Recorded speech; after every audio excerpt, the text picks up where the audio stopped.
Hey, you. Hey. Oh, man.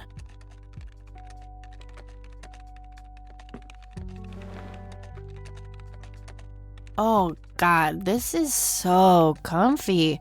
I'm just gonna lie here and suffocate on my own vomit now. I had a thing I wanted to tell you. Uh-huh. This room sure looks different when it's spinning. So, I was browsing through the used book ads in the paper when Listen, Eileen, I'm totally excited about books right now, but... Wait, hear me out! So, I noticed this article about a war veteran from Conwell Springs who just died. I remembered that you used to live there and everything, and... Oh, how I wish for joyful, blissful sleep. And get this! His name was Joseph. Joseph Rain. What did you just say? You knew him, right? I knew it! I knew you'd know him.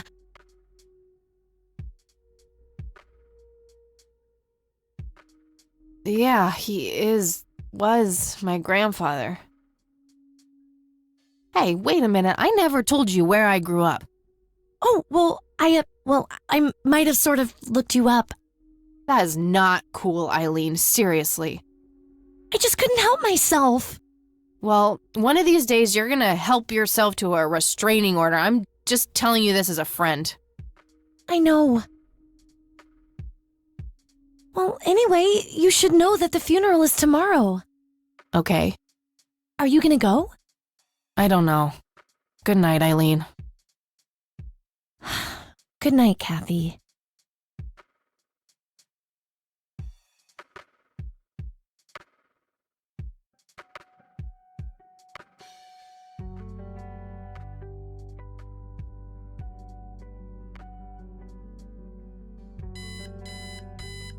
Oh, God, make it stop.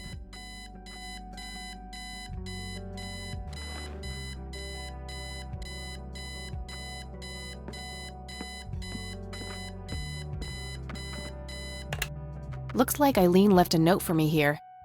Hi, Kat. Since it's such a long drive, I set the alarm so you won't miss the funeral. Thank me later. E. I'm so getting a new roommate. Well, I guess I should get going. I'm late enough as it is.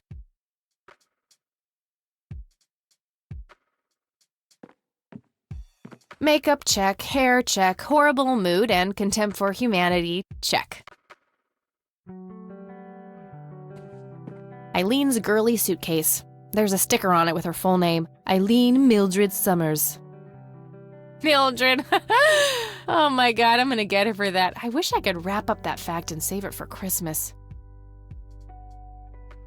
We meet again, Mr. Bear. Don't give me that look. It's not my fault you ended up so close to my lighter.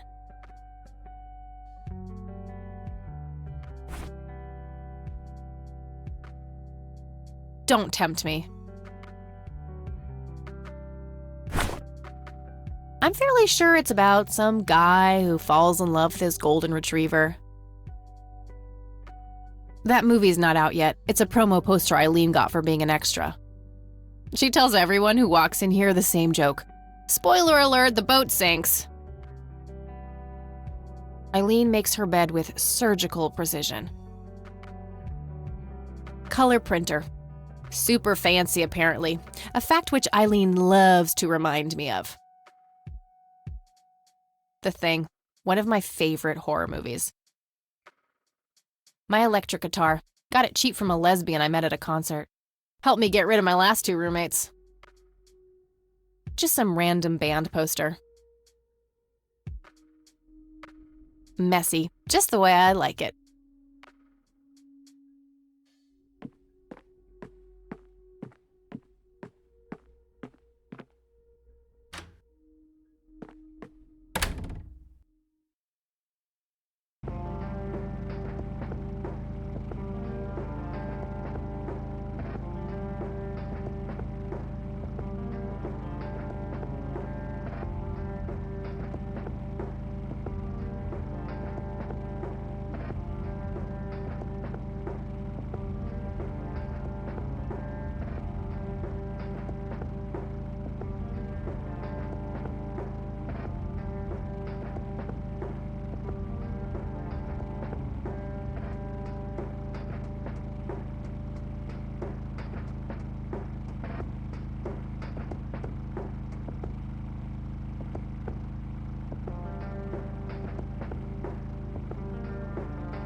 Ugh, just my luck.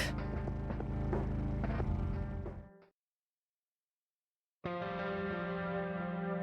you know why I pulled you over, ma'am?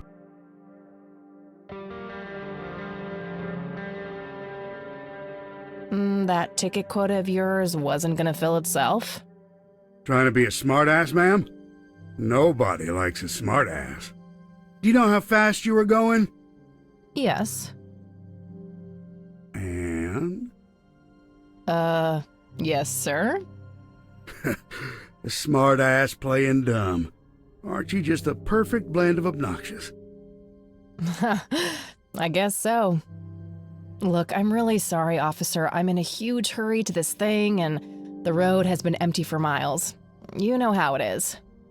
Well, what I do know is that the speed limit here is 65.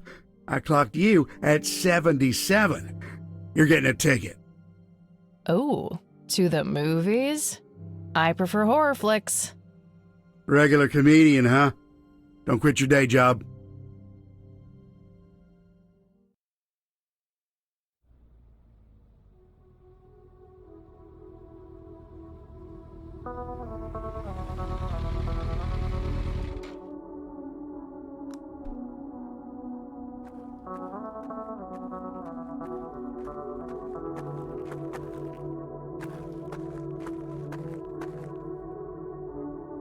Well, here we are after a 40-minute drive and a harebrained speeding ticket.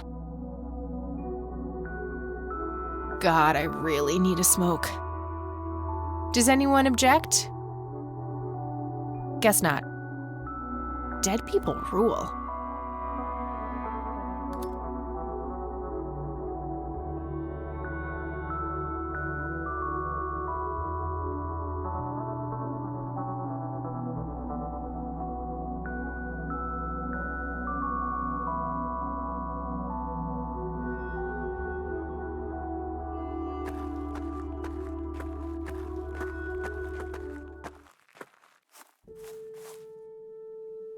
We are gathered here today to honor a person of great integrity, a pillar of the community, and a decorated war hero. His name was Joseph Irving Rain. We all remember his warm heart, his compassion, and his eagerness to help others. His passing, while our loss, is surely heaven's gain. Now we entrust our brother Joseph to God's mercy. We commit his body to the ground, earth to earth, ashes to ashes, dust to dust. In sure and certain hope of the resurrection to eternal life through our Lord Jesus Christ, who will transform our frail bodies so that they may be conformed to his glorious body, who died, was buried, and rose again for us. To him be glory forever. Amen.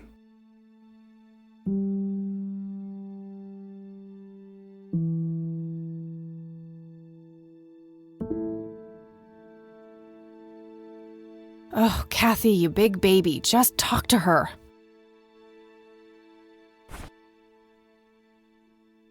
Yeah, wouldn't that be an electrifying first impression?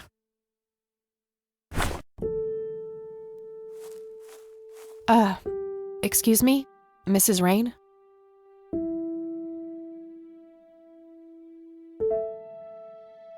Have we met, Anna? You look strangely familiar. It's me. It's Catherine. Catherine who? You don't recognize me? I guess it's been a while. I might be a bit taller than you remember me. Kathy? Bless my soul. Look at you, all grown up. Oh, how I wish Joseph could see you now, finally coming home. Let's hope he can. Wherever he is. A comforting thought, dear. Lord, how long has it been? 10 years? 15? 15 sounds about right. I was 6 when Mom took me away. Goodness, we have some catching up to do then. I want to know everything. Listen, I'm not quite ready to leave yet, but why don't you join me at the house in half an hour? Sure, I'd love to. I passed it on my way here. It shouldn't be too hard to find. I'll see you soon then. I'm so glad you found your way back home. I can't wait for us to have a chance to talk. Same here. See you in a bit.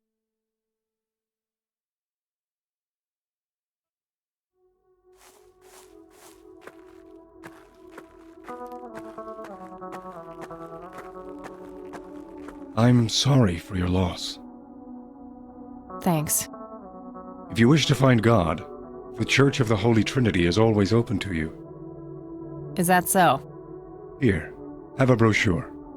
It's never too late to turn away from a path of sin.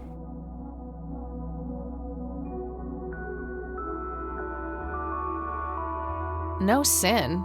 But what am I supposed to do for fun? Behind those words is a deep wound, a desire to belong. If you let him, Christ can fill that void. Ugh, please don't make Christ fill my void. I'm totally not up for that. With the crude facade of a lost soul, I'll pray for you. I wish you comfort in this time of grief.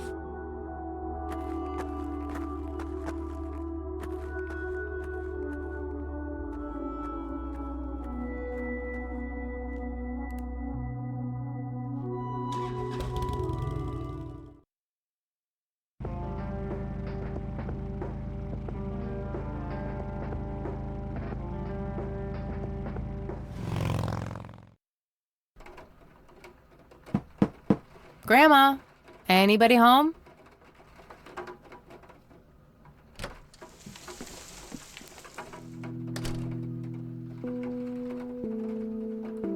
Nice black leather coat, right up my alley. A mere single pair of boots on display. Boy, do we live in different worlds. Cute red horse. It's some old Swedish thing, I think. This paint looks fresh. Grandma must have had this restored recently. An old wheelchair. Not too dusty. Grandpa must have used it towards the end. Dog fighting. Grandpa used to love that stuff. Some kind of winter forest scene. I've always wondered if it's supposed to be Conwell Woods or not.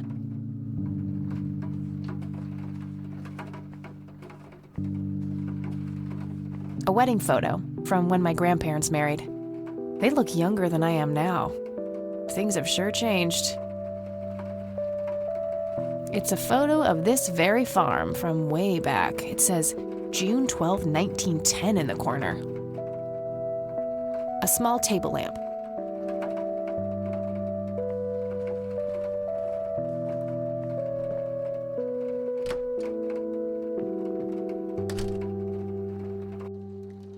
Oh, hello, dear. I was just wondering what took you so long. Sorry, I couldn't resist taking that old wheelchair for a spin. Oh, don't give me that look. I put it back. You haven't changed one bit. Always kidding around, just like when you were little. Come have a seat. We have so much to talk about.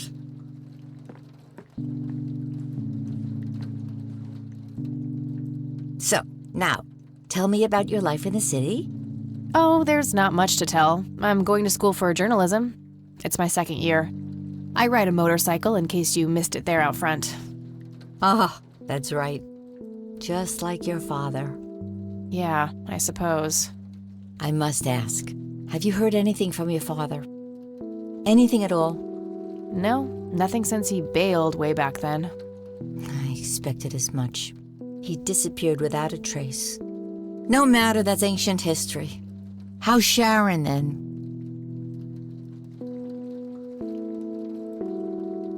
Mom is... I had her committed to a place where she could get some real help. I just couldn't take it anymore. I'm sorry to hear that. In spite of everything that happened when she took you away. Yeah, about that. I'm sorry I didn't visit sooner, Grandma. Mom, she told me all these horrible lies about you and Grandpa. When I was old enough to understand what she was doing, I felt like it was much too late. It wasn't your fault, dear. You were a child. I'm just happy that you're here now. Me too. So, what about you? How have you been doing all these years? I've been lonely ever since the accident. There's no denying that. What accident? Goodness gracious. Of course you don't know. She took you away before it all happened. Don't know what. I will never forget that dreadful day. August 16th, 1981. It was the middle of the night when Sheriff Truman knocked on our door.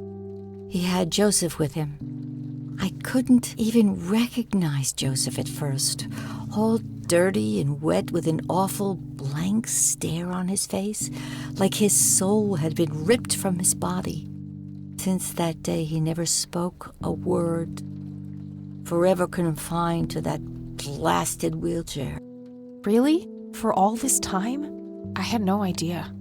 It came as a shock to all of us. That's horrible, Grandma. I'm so sorry. Thank you, dear.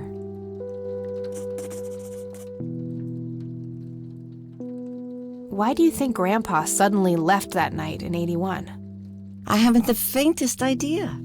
He acted very peculiar not long before it happened, disappearing for hours at a time. At first, I even suspected he was having an affair.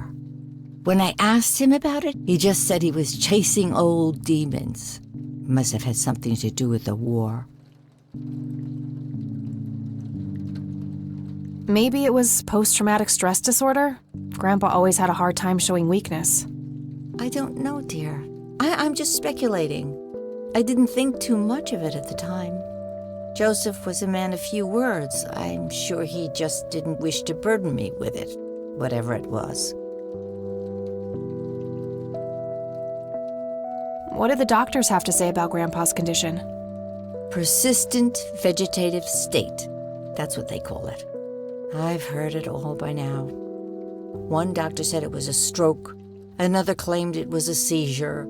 The third hack tried to sell it off as a severe infection. It's all a load of tripe. I had an MRI performed on Joseph. It's one of those state-of-the-art head scans. Yeah, I've heard of them. Yes, well, according to the scan, his brain was completely intact. They thought it was a technical problem at the time, some kind of glitch, but the result was the same after 3 different scans on 3 different machines. Eventually, they had to confess that they simply had no credible explanation for the state he was in. And this injury just happened to occur on the very same night he mysteriously disappears? Indeed. I refuse to believe it was a coincidence. What did Sheriff Truman have to say about the matter? Not much. He said they simply found Joseph in that condition on the outskirts of town. The sheriff was convinced there was some kind of foul play involved, but the investigation turned up nothing. He later said that he was sorry, but that he was forced to close the case. You know, I could try to find out more about this. You're welcome to try, dear. Some kind of closure would mean the world to me. Okay, I think I'll head over to the sheriff's station for a little chat then. Would be nice to witness police doing some actual police service for once. Sure, you go ahead. Let me know if I can be of any more help.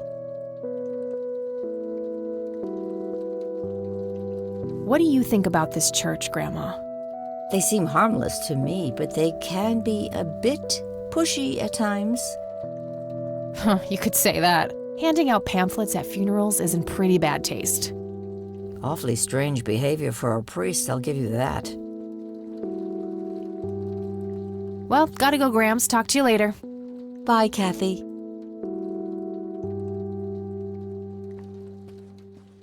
Grandpa in his Air Force uniform. Looks to be in his early 20s. Some woman dressed fancy. I'm not sure how I'm related to her, but she has my hair. That's my great-grandfather, Eric Wren. I never met him. They changed the spelling to Rain after he died, I think. Planes, planes, and more planes. Expensive-looking scotch. That thing has been standing there forever. I used to love digging through those drawers when I was a kid, looking for coins, buttons, and trinkets. Nice leather chair. Freckles, the old farm cat, used to love that thing. Grandma has prepared some tea for us.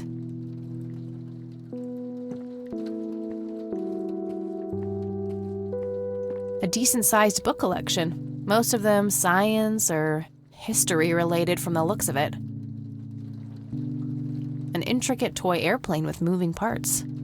I remember playing with that. Grandpa had a whole collection of them. That's where the nice china is kept. only for special occasions. I have yet to see it outside the cabinet. Grandma always had a penchant for little angel figurines like these. I bet E would love them. A painting of a blue sky with clouds. Probably supposed to be a backdrop for those angels.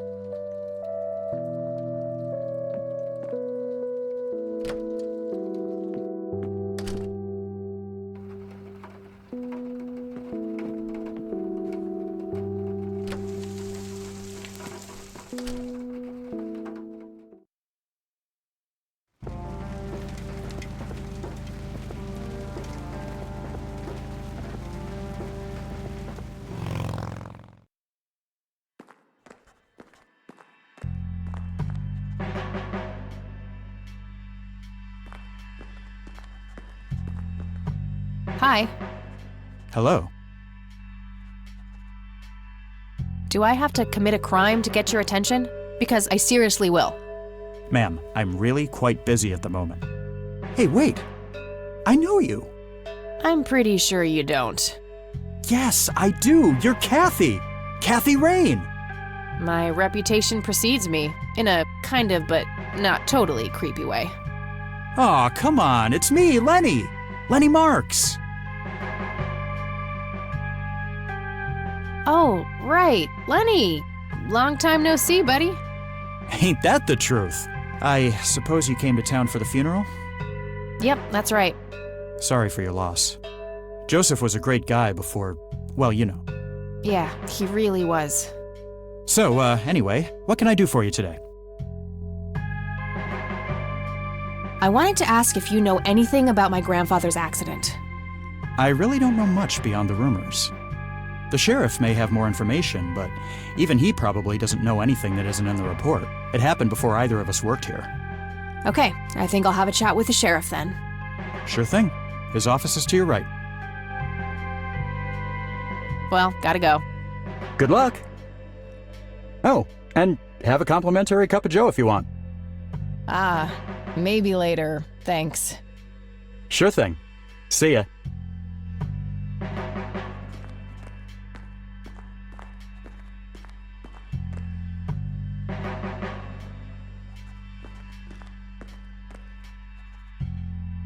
Oh crap, it's you again. The smartass returns. You have some more crimes to confess? Oh, you know, maybe a felony or two. Wouldn't be surprised. Look, I'm busy here. What do you want? I just have a few questions, that's all. Fine. Go ahead. Do you know what happened to Joseph Rain in '81? He had a stroke in the woods. That's what happened. If that's all there is, why would Sheriff Truman open an investigation? It was just standard procedure. A general occurrence report always has to be filed. I see. Did you know him at all? No, I haven't been in town for long. Man sure has one hell of a reputation, though. It's been over a decade since he was put in that wheelchair, and people still talk about the man he used to be. It's like he was a cult leader or something. Sounds like a conspiracy theory to me. Could be, but you know what they say. Things too good to be true usually are. Could I have a look at that report? Absolutely not. They're official police documents. Why not? I thought filed police reports are public record. Not in this state, they ain't.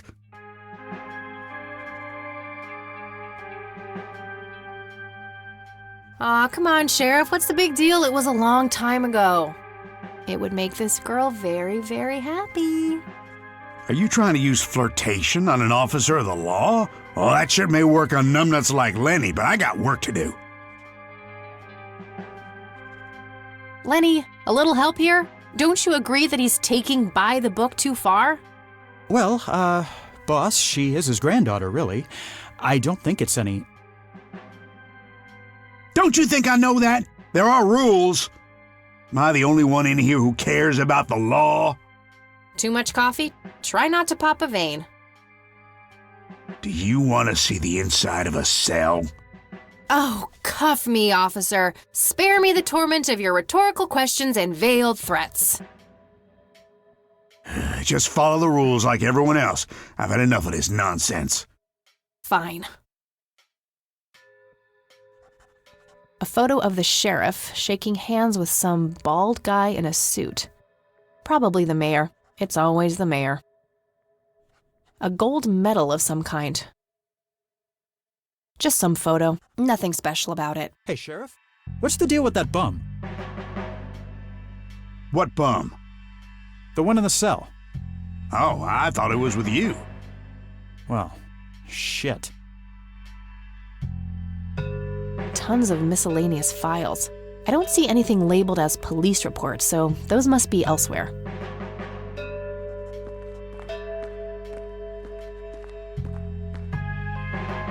A potted plant. Looks a bit thirsty. Lots of police reports. They all look fairly recent, though.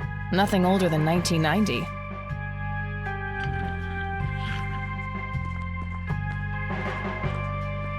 Various notices and a wanted poster. A bunch of cops lining up for a photo. A medieval fortress near an ocean, probably supposed to be somewhere in Europe. Coming along, Lenny? Okay, I guess. Maybe halfway through. That's no good. We're gonna have to cancel lunch today. Again? Oh, man. Your motivation shouldn't be limited by your growling stomach, Lenny. If you say so, boss. Land of the free. Not their peak hours, it seems.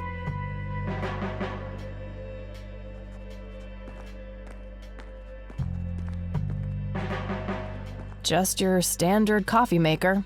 What should I do with it?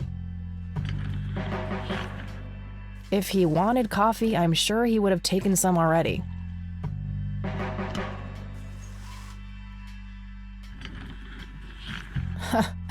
Wouldn't that be the day? He can get his own coffee. Thank you very much. Nah, I'm good. Had a cup this morning. I guess I could mess around with this, but only as a last resort. I should make sure that the cops aren't going to help me willingly first.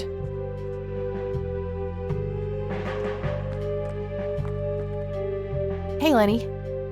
Hello, Kathy. What's up? Hey, I need to see the police report from '81 when my grandfather was found by the old sheriff. We only keep reports filed after 1990 in here, so I'd have to go check the archives in the other room.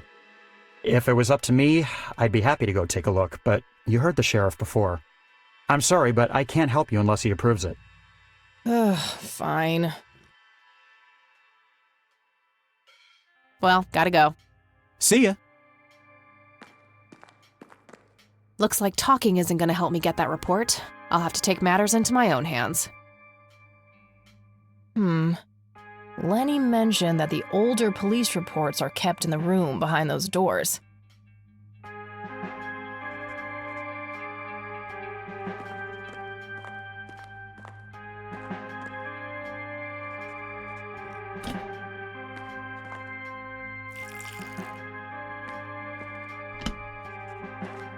All right, let's see how this plays out.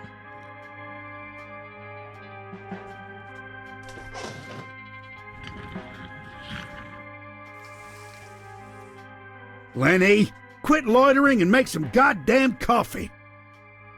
10-4, coming right up. Oh, it better be.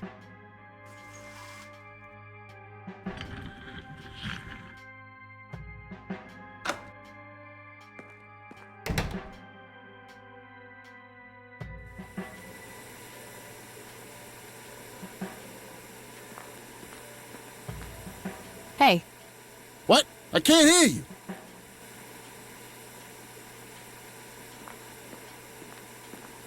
Lenny, for the last goddamn time, stop leaving the locker keys on this table. Always put them back in your desk when you're done. This phone is not here for your personal calls either. The county shouldn't have to pay for your giggly shenanigans. Sheriff.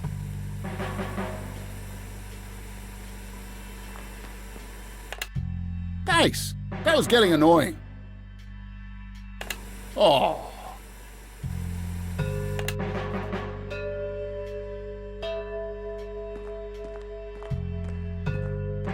Okay. These must be the archived police reports that Lenny was talking about. Time to start digging.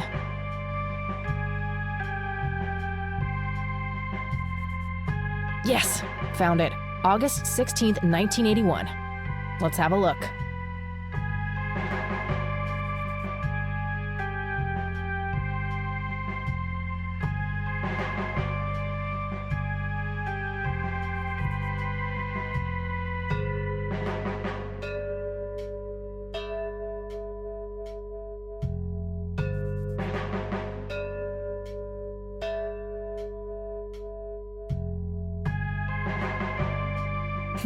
I'm gonna have to get my hands on that recorder.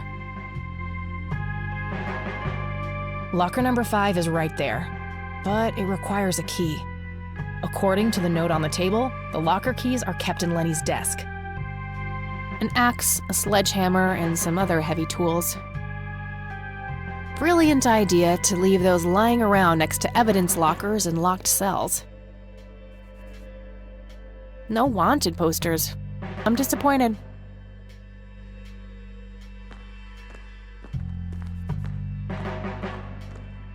Hey. Hi there. You need to keep the blonde cop out there busy for a while. I do? $10 says you do. I'd say my services in this matter are worth at least $20. 9. 15. 8. Fine, 10. 7. Deal. Good. So, what am I doing again? Distract that young cop in the lobby. I don't care how you do it, as long as you keep him occupied for a while. Okay then, let me know when.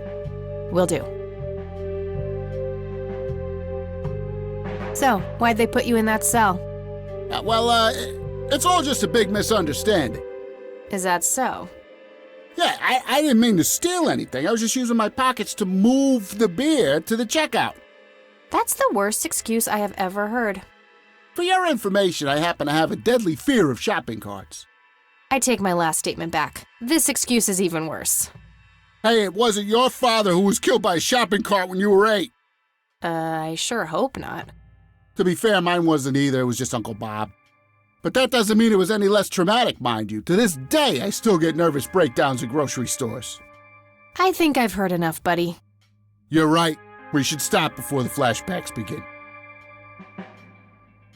Okay, gotta go. See ya!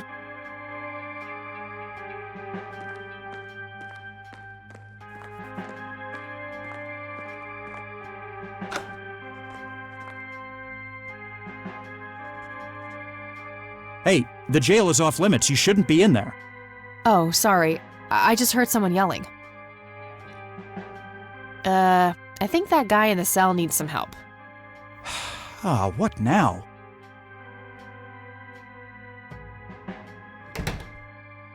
Okay, I have to make this quick.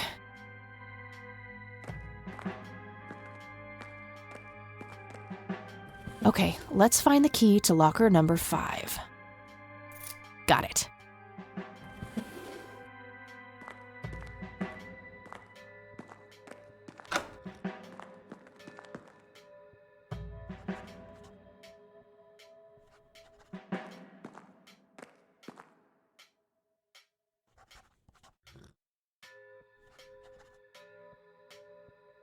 Time to waste more coffee, I guess.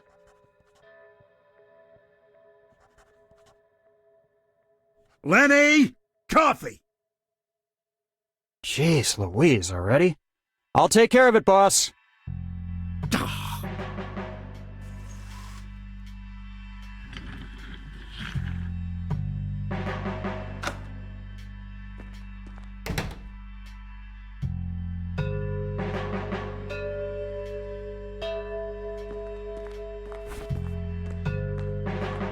This should open the evidence locker with the tape recorder.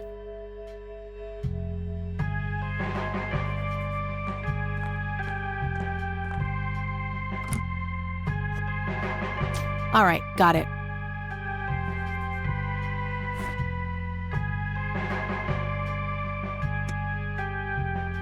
Note to self.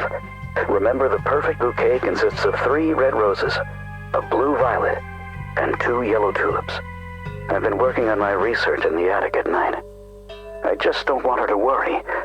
She has enough to think about with everything that's been going on lately. With Sharon and Kathy.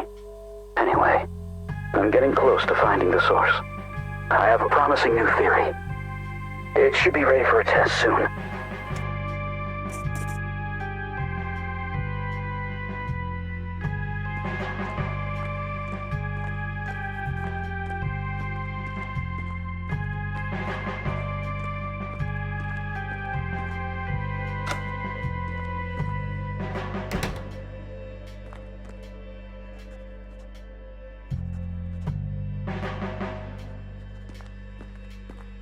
Hey, Kathy, wait.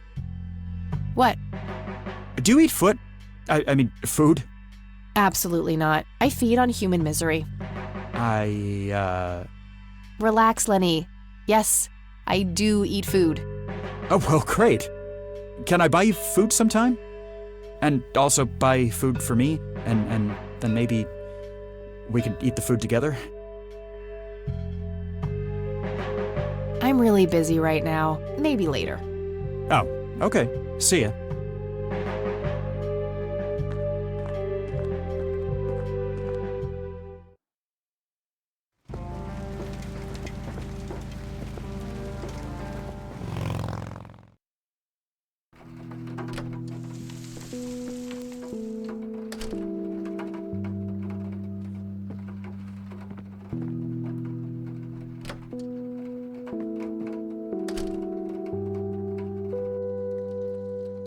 Oh, hello, dear.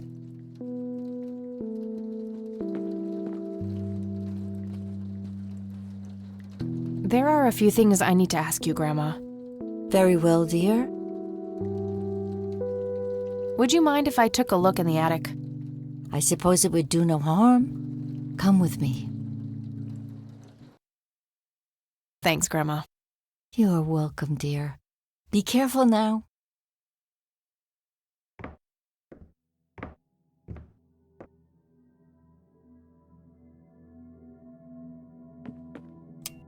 Nothing. The bulb must be burned out. The bulb looks burned out. I'll have to replace it.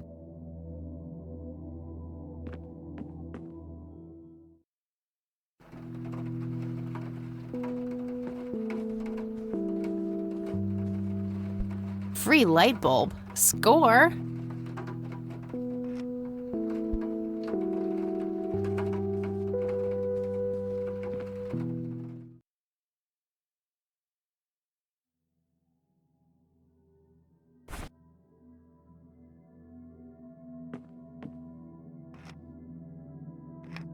There we go.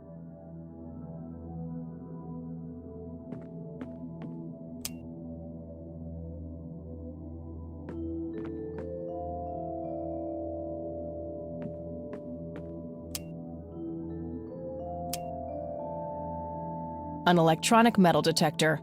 Kinda clunky for a person to lug around without a specific use for it.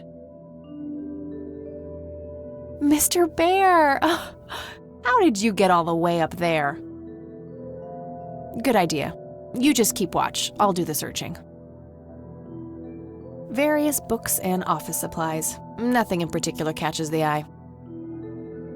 An industrial-sized jug of detergent. Decades-old coffee. Lovely.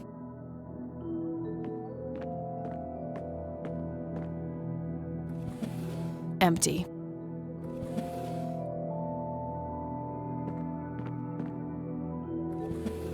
Empty. Just some old bills. Nothing interesting. An old typewriter covered in cobwebs. It looks like someone was doing geometry. I can't make much sense of it.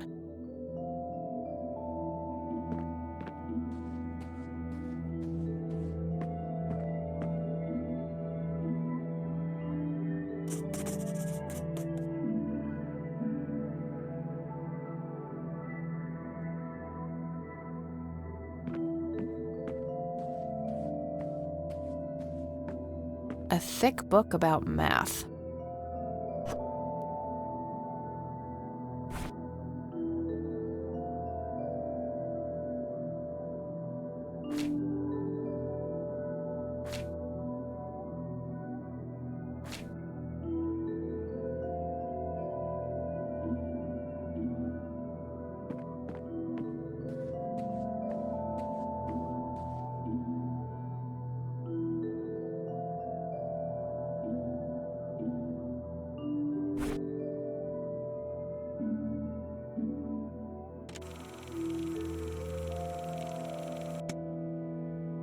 Note to self. Remember, the perfect bouquet consists of 3 red roses, a blue violet, and 2 yellow tulips. I've been working on my research in the attic at night. I just don't want her to worry. She has enough to think about with everything that's been going on lately. With Sharon and Kathy. Anyway, I'm getting close to finding the source. I have a promising new theory. It should be ready for a test soon.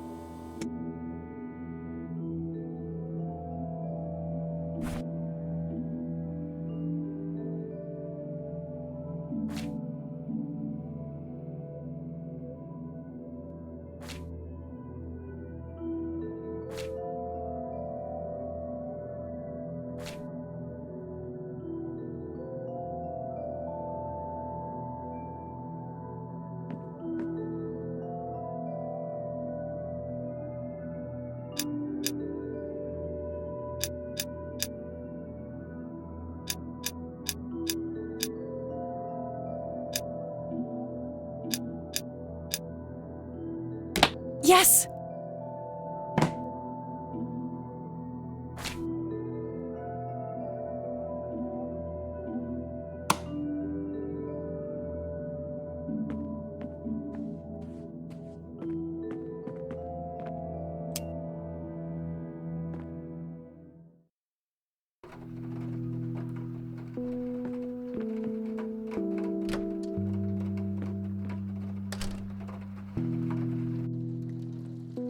Oh, hello, dear.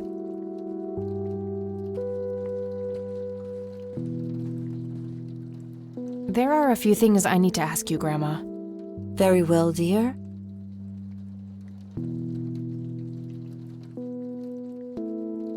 Hey, Grandma, I found this old envelope in the attic. I thought I'd give it to you in case you wanted to be the first to open it. Oh, thank you, dear, but you go ahead and have a look. Let me know if you find anything out of the ordinary. All right, then.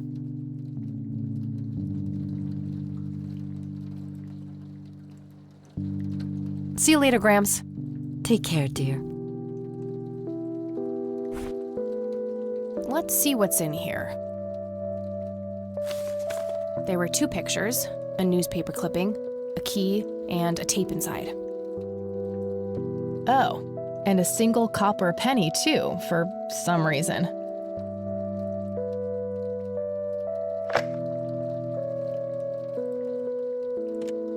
You've reached the Rain residence. Leave a message after the beep. Hello, Joseph, Mrs. Rain. It's me, Charles. I thought I'd give you a call. Erica just had her firstborn. It's a boy. Thankfully, he looks nothing like his father. Listen, I was thinking maybe you'd like to come and visit. And what about your little Kathy? Maybe she wants to see the baby. Well, anyways, I hope to see you soon. All the best. Bye. You people make me sick. We're never coming back. Don't call, don't write. If you ever try to contact us, I will call the police.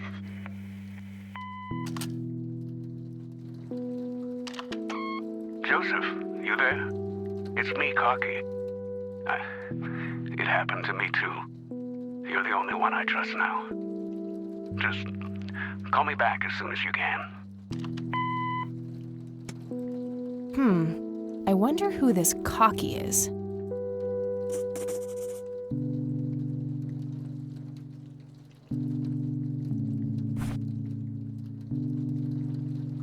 Looks overexposed. I can't make much out. I think I see trees in the background, but most of the picture is just bright white. There's probably some way to enhance this back at school. I'll figure it out tomorrow when I'm back. Grandpa in uniform with 2 other men. Something is handwritten on the back. Flight training, McConnell Air Force Base, 1941. Tragic drowning in Conwell Springs. In early morning on Sunday the 14th, a teenage girl found dead near Conwell Lake. The girl is survived by her mother, father, and younger brother. The funeral service will be held at Conwell Cemetery on the 21st of July. The notice is dated July 15th, 1975. Tragic story. I wonder why Grandpa saved this.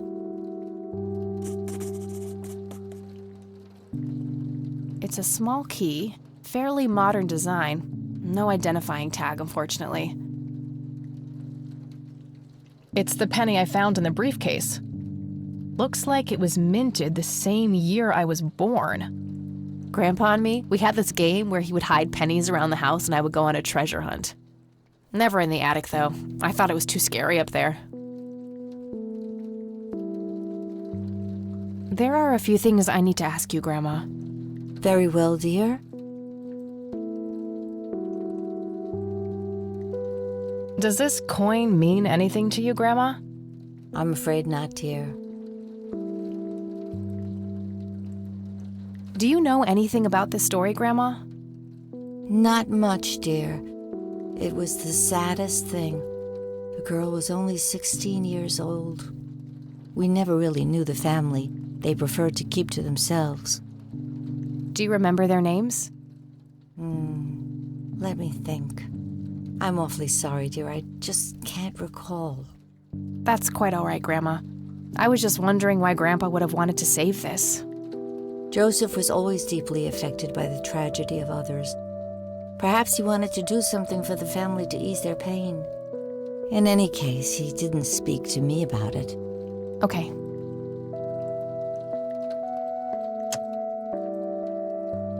Look at this photo I found in the locked briefcase. Goodness, I haven't seen that picture in years. This was taken when Joseph was stationed at McConnell Air Force Base. That's him right there on the left. What about the other 2? I don't remember the name of the smiling man in the back. The gentleman on the right was Joseph's best friend, Charles Wade.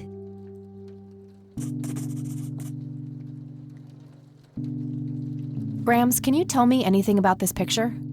It looks awfully bright. Perhaps something was wrong with the camera. Yeah, maybe. I should try to figure something out tomorrow at the university. Does the nickname Cocky mean anything to you? Sounds vaguely familiar. It reminds me of the aviator call signs Joseph and his friends gave one another. Joseph was vigilante.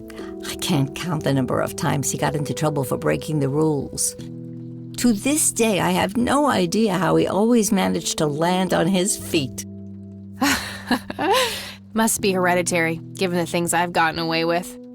Every time I wake up, I am genuinely surprised that I'm not in jail. I'm sure it's not that bad, dear. But to get back to the subject, you don't have any idea of who this Cocky is? I'm afraid not, but the Air Force might be a good place to start.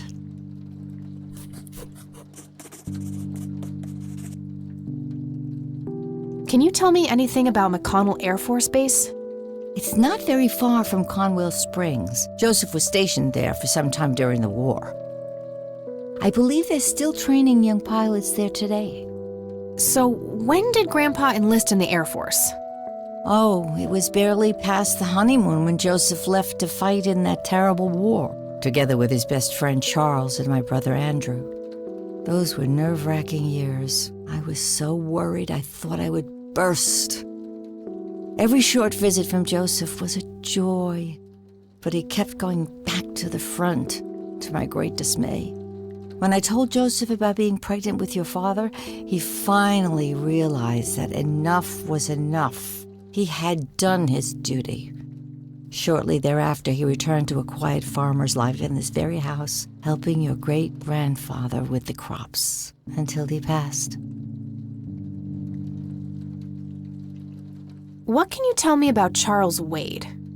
Well, I do know he has made quite a name for himself since he and Joseph went to war together. Apparently, he came up with some brilliant piece of engineering for the airplanes. They use it everywhere now. Any idea how to get in touch with him? I'm afraid not, dear. I haven't seen him for years. He and Joseph grew apart before you were born. Any particular reason for that? Oh, not that I know of.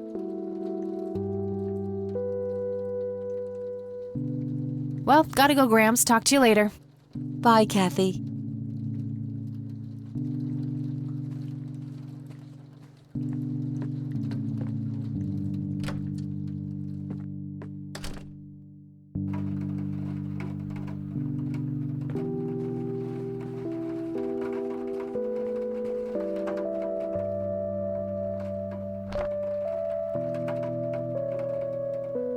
Damn, no Charles Wade in here. Was worth a shot, but being rich and famous and all, I guess he's got a hidden number. No hit for Wade Industries either, but it was kind of a long shot for them to have an office in this small county anyway. I should try to get a hold of him some other way. All right, got it.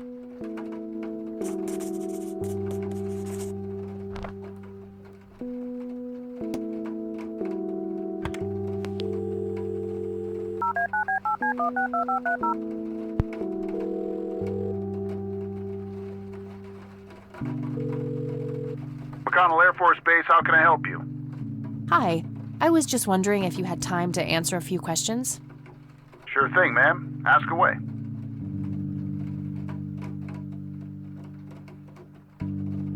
Do you recognize the aviator call sign, Cocky? Afraid not, ma'am. I know all the call signs here, and I'm positive it's not one of them. This isn't current, though. It might have been used as early as World War II. Oh, that's unfortunate. We don't keep any official records of call signs.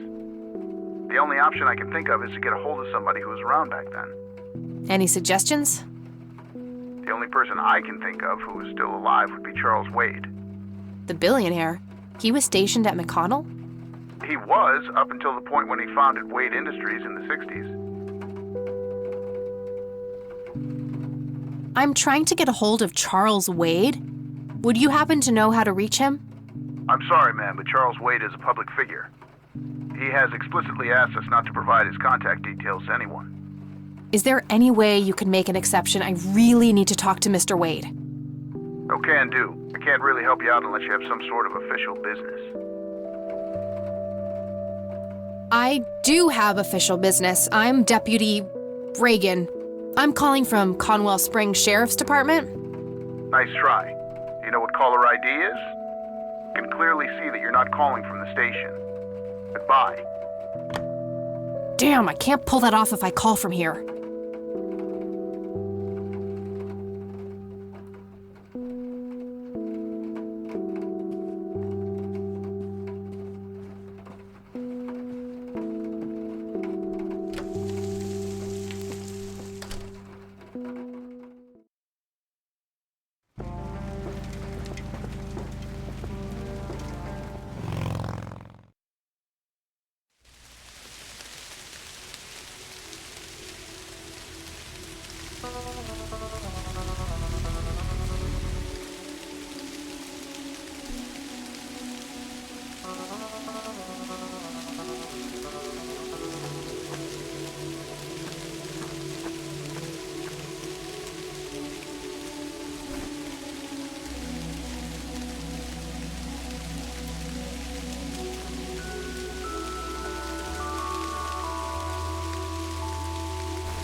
All right, this is the right date. Looks like her name was Lily Myers.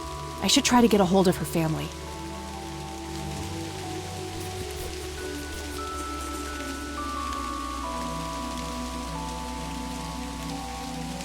I wonder what that kid is doing here all alone.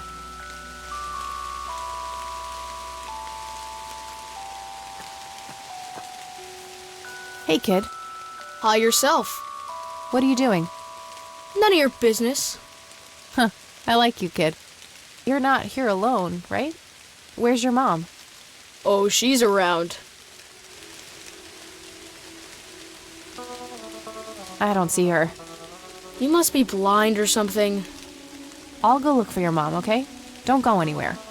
Whatever.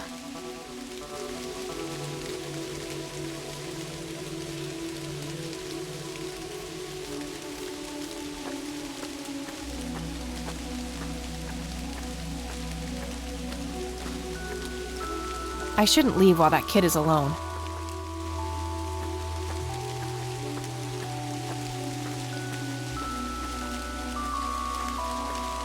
Kid? Guess he found his mom.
McConnell Air Force Base, how can I help you?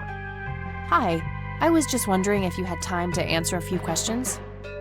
Sure thing, ma'am. Ask away. I'm trying to get a hold of Charles Wade. Would you happen to know how to reach him? I'm sorry, ma'am, but Charles Wade is a public figure. He has explicitly asked us not to provide his contact details to anyone. Is there any way you can make an exception? I really need to talk to Mr. Wade. Oh, can do. I can't really help you out unless you have some sort of official business. I do have official business. I'm Deputy Reagan. I'm calling from Conwell Springs Sheriff's Department. I can see that you're actually calling from the station. You say you're a cop? You don't sound like a cop. What the hell is that supposed to mean? It's just because I'm a woman, right? Women don't belong in law enforcement? Is that what you're saying? That's so sexist. Now that's hardly what... Do you have any idea what I have to go through every day? Nobody takes me seriously. The dirty looks, the sexual innuendos, Relax, okay? I'll check the files. It's 555-7641. Thanks, buddy.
Oh, hello, dear.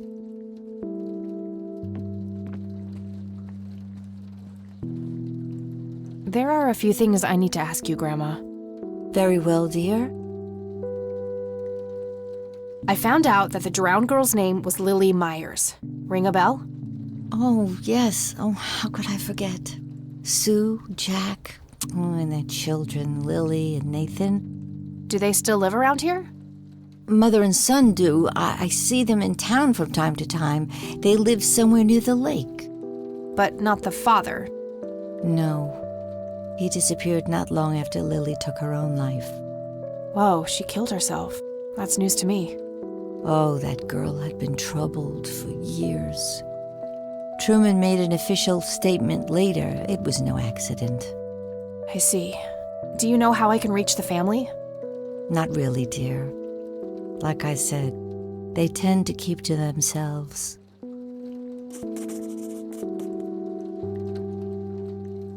Well, gotta go, Gramps. Talk to you later. Bye, Kathy.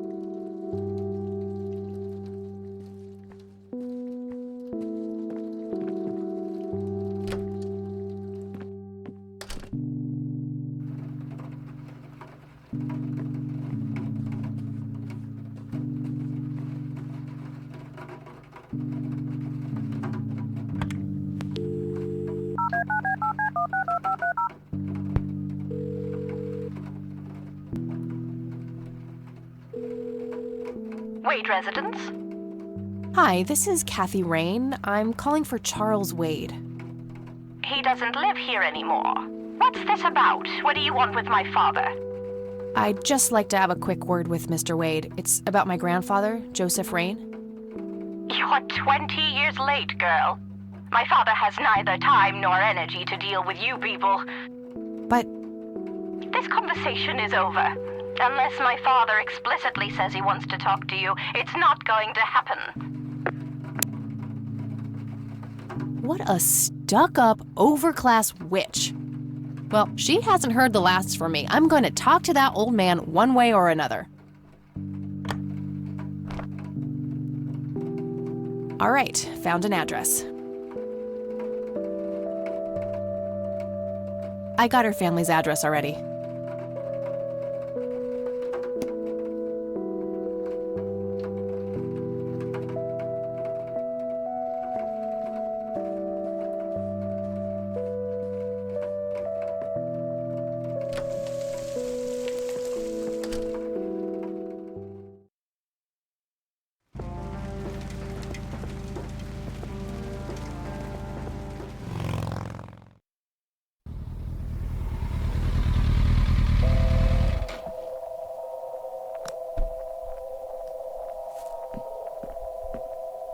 Conwell Lake, where Lily Myers met her demise. Somebody around here is a chain smoker. We have something in common. Good to know. There's a ton of discarded cigarette butts. Looks like there's a small dock with a couple of boats. I don't have a reason to go down there. I can see someone moving inside.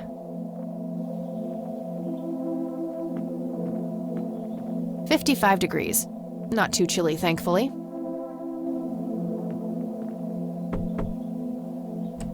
Yes? Can I help you? I hope so. My name's Rain. Kathy Rain. Joseph's girl. The one they sent away. Yeah, that's right. Well, what do you want? I had some questions about your daughter, Lily. Well, you know what? I don't have any answers, girl. Lily was precious, special. Lily died. That's all there is to it. My grandfather came to see you, right? To ask about her? Maybe he did. I don't see how that's any of your business. I'm not asking for much, Mrs. Myers. Then clearly you have no idea what it's like losing a child. Goodbye. Huh. You again. Care to join me for a smoke, Mrs. Myers? Well, I'm gonna have to think about it.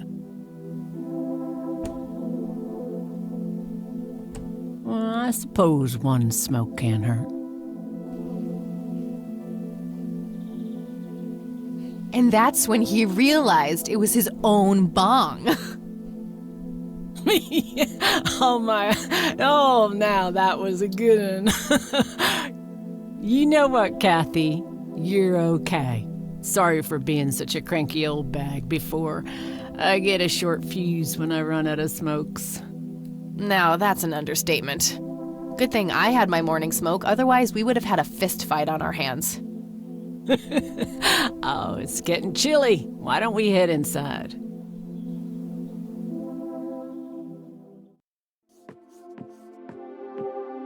Now, this here's my boy Nathan. He's special. Nate, be polite and say hello to Kathy. Hi, Kathy. Hi there, big guy. Yet another burial ground for those sweet, addictive, not to mention cancer-inducing sticks of tobacco. I'm a huge fan. Nice view of the lake from here. Very lifelike. Contrary to popular belief, I don't believe the owls are more than what they seem.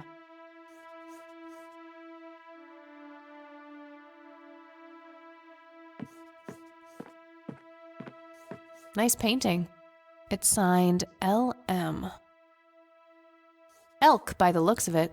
They're fairly common in Conwell Woods. I can smell something cooking.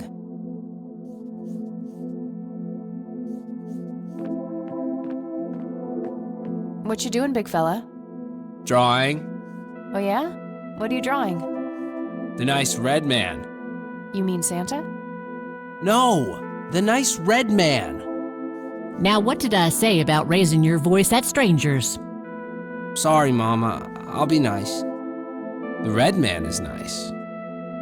Don't mind him. He gets so absorbed in his drawings thanks to that wild imagination of his, just like his sister.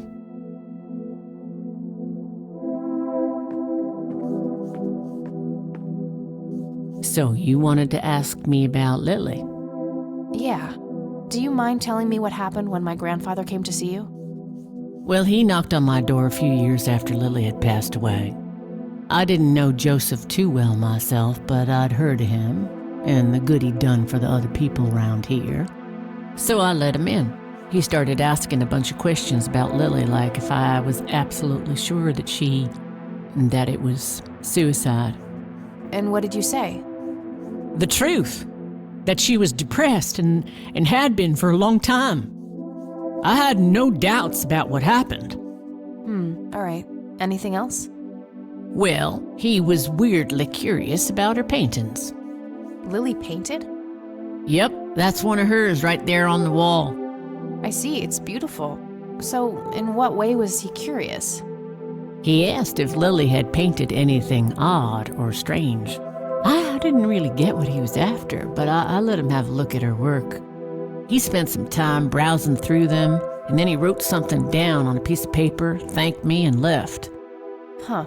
Any idea of what he could have seen? Not really.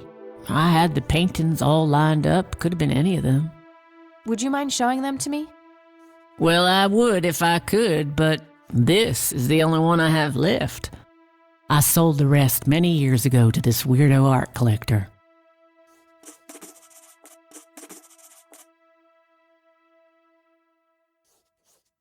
Tell me about this art collector person. Rich, fancy looking, in his 50s or thereabouts. I'd say he'd be around 70 now if he's still alive.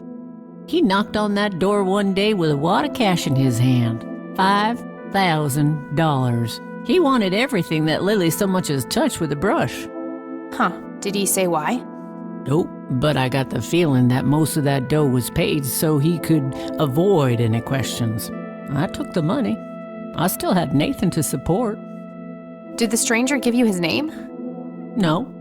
Well, his face was far from forgettable, though. Big nose, bright blue eyes, looked black Irish. He had a thick black mane, turning gray, no beard. All right, Sue. Thanks. So, tell me about Lily's art. It used to be about cheerful things, landscapes, animals, bright colors. But as she drifted further into depression, she started painting horrible things, death and decay. And the last few pieces looked like something out of a nightmare. That's awful. Did Lily ever get any recognition for her art? Not really. Except from the guy I told you about who bought most of her paintings.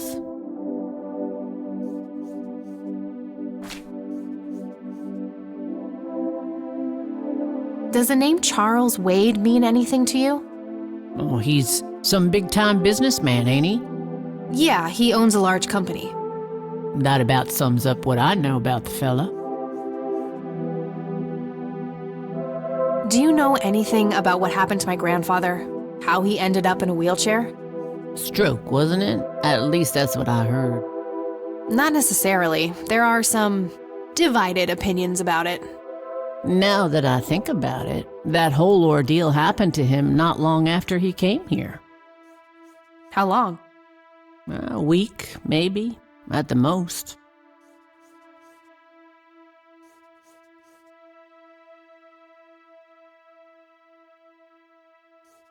What do you think about this church?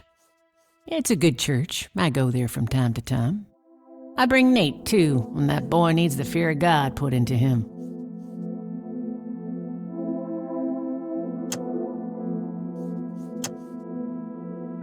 Hey, Sue, do you recognize any of these men? Well, there's Joseph Rain. Always so handsome. I had such a crush on him back in the day. And...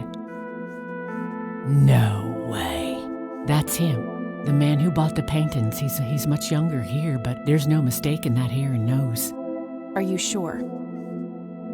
I'm positive, little cat. That's the guy who walked into this cabin with $5,000 in cash. That's very helpful, Sue. Thanks. Ugh. Another question for the elusive Mr. Wade.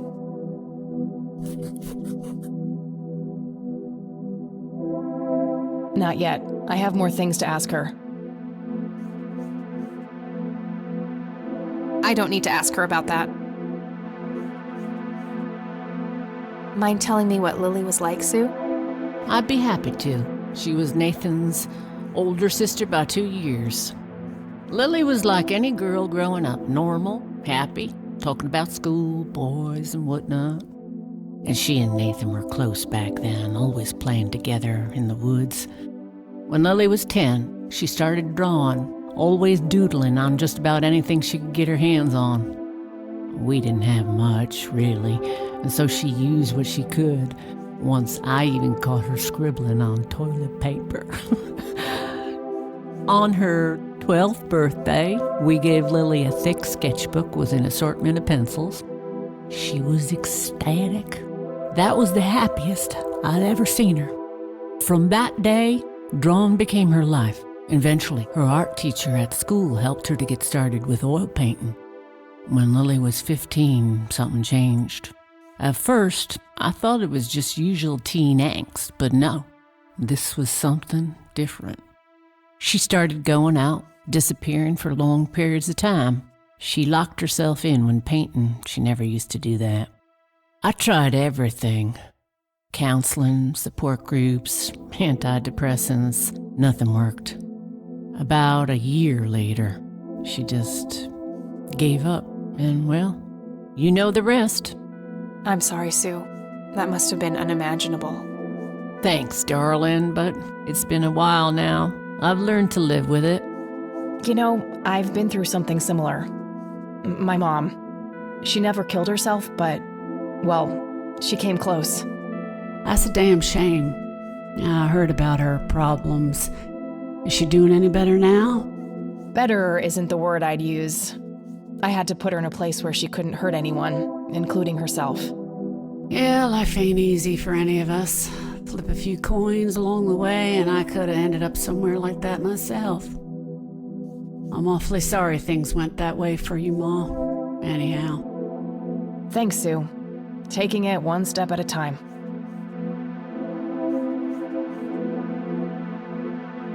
What do you do to support the two of you? A little bit of this and that. Got me some cash saved up, too. Nathan helps out when he can. What happened to your husband, if You don't mind me asking? You could say he didn't quite cope as well as I did with what happened to Lily. He got himself a death wish after what happened to her, started drinking and getting into all sorts of trouble. 5 years left for him in the joint now. Been there for 15. Man, that must be rough for you. Oh, we're doing just fine without him, aren't we, Nate?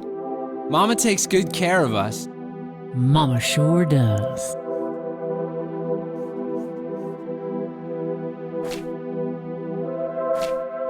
I don't need to ask her about that.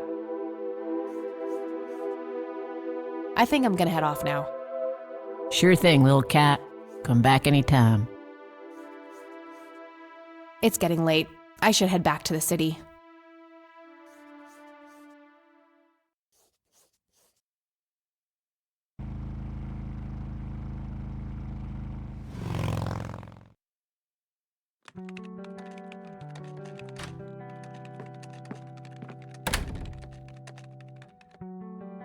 Hey, you're still up. I was wondering when you'd show up. How did it go? Long story. I found out about some stuff that happened when I was a kid. Wow, what a mystery. So what's the plan now?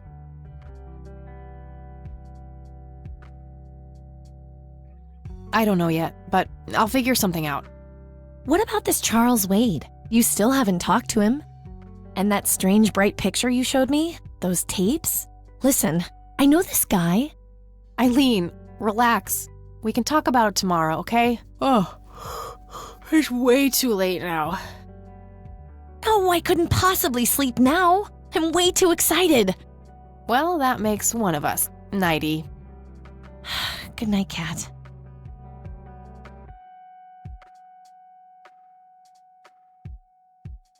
Hey, Kathy, wake up! Ugh, you are so lucky there are no sharp objects near this bed. Guess what? I got an idea. Please tell me it involves you taking a sabbatical.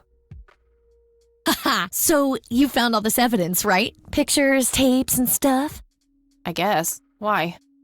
Well, as you know, I have a computer. And I know this hacker guy, Dave, and... Oh, never mind. I'll just write you a note. You go back to sleep. Seriously, Eileen, sometimes I just marvel at how your brain works. I know, right?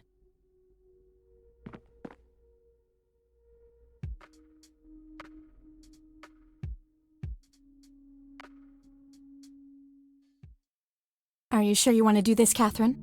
You still have time if you think there's any chance you would change your mind. I'm sure, Doctor. Just get it out of me. But please, don't tell my mom. I'm sorry, but we have to do that. It's the law. Nobody has to know. Just pretend it slipped your mind. I have enough shit going on with her already. This would just add fuel to the fire. I'm afraid there's nothing I can do. Fine. Let's just get this over with then. Right this way.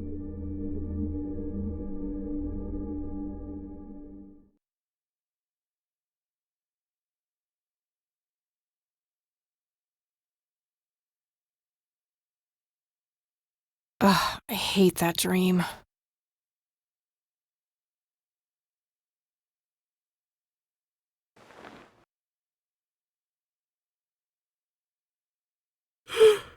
I guess Eileen went to class.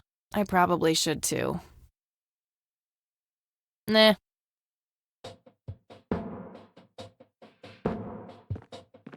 Oh, what's this? Hi, Kat. Feel free to use my computer while I'm away. My password is AngelLove, without the quotes. If you call my friend Dave at 555-2492, he can set you up with some software. I'll be back in a few hours, super psyched about the investigation. E. P.S. No gum on the keyboard, please. Remember the last time? Oh, please, like she actually uses the spacebar. Shit, looks like she forgot to write down the username. Oh well, shouldn't be too hard to guess. I think it's just some combination of her first and last name.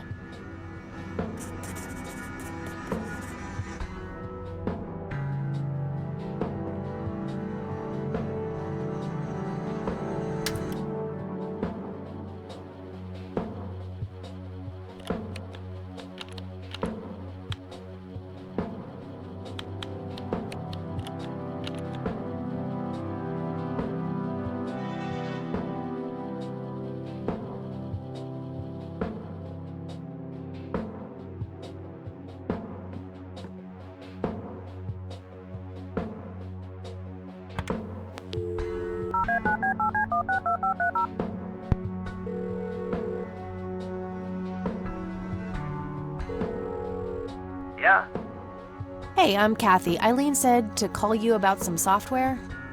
Ellie who? Eileen. Red hair, glasses, speaks so fast her gums ache. Oh, right. I thought her name was Errol. Figured it was kind of a weird name for a girl. You must have a hearing disorder. You must have a thinking disorder. Burn. Wow, just wow. So, the software? Oh, yeah. No, can't. Not really. I knew she was full of shit. Nah, I mean, sure, I used to be able to get pirated software, but not anymore. There was this misunderstanding and my network privileges were revoked. Me and Clyde, the campus IT guy, don't really see eye to eye. We used to play bocce together, and let's just say he is one sore loser.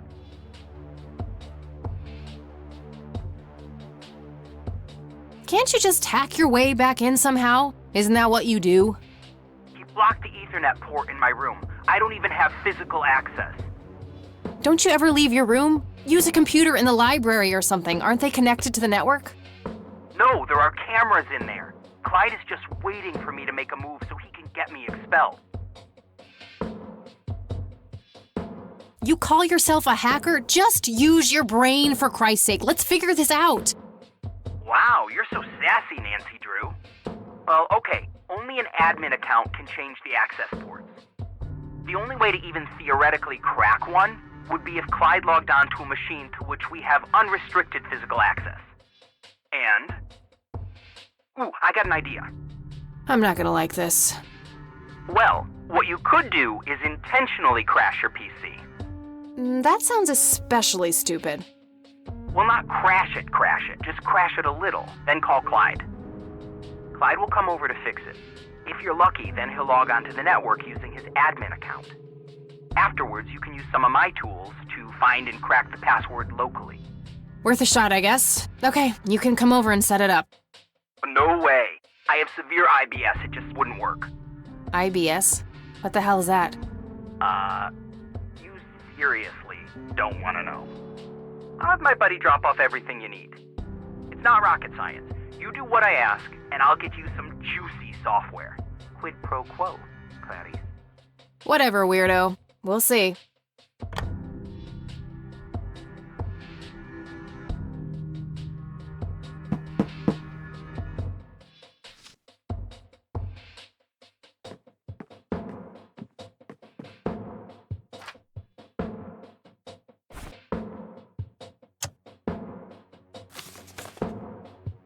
There was a floppy disk in there with a note taped to the back. It's labeled boot. 1. Boot your computer using the blue floppy. 2.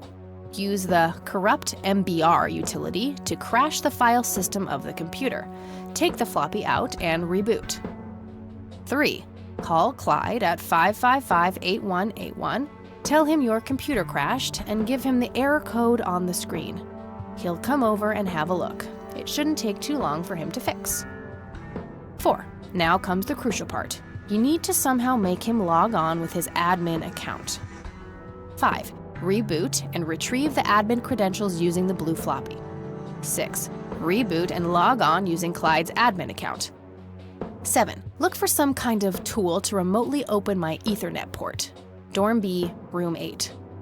That's it. And remember, if you mess up somewhere, just call Clyde, and he'll have to take care of it. It's his job, after all.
All right, time for some expert help.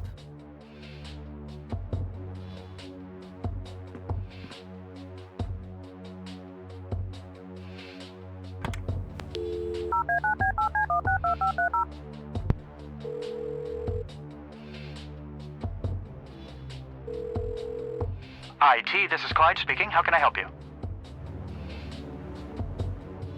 Hi, I need you to come and fix my roommate's computer. What seems to be the problem? It won't start up. There's some kind of system failure with an error code on the screen.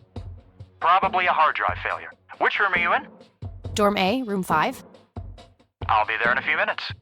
Thanks.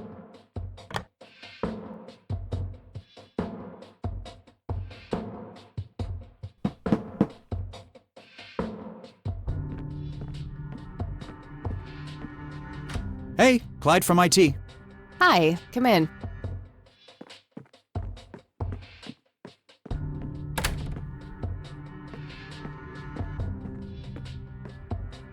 My, oh my, now how did this happen?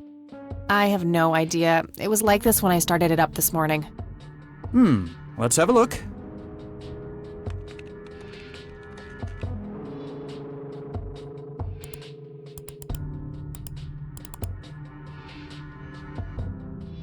And presto, good as new. That's perfect. Could you try logging on real quick just to make sure it works? You go ahead, I'll wait.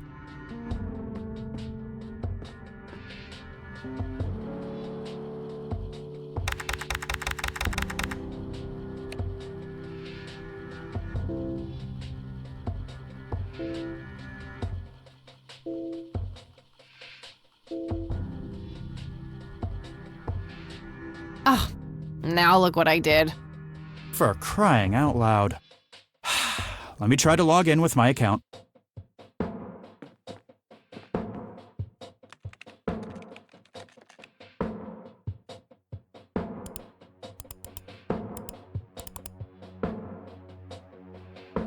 Okay, everything seems to be in order. I've unlocked your account. Please, try not to break anything else. Oh, I'll try.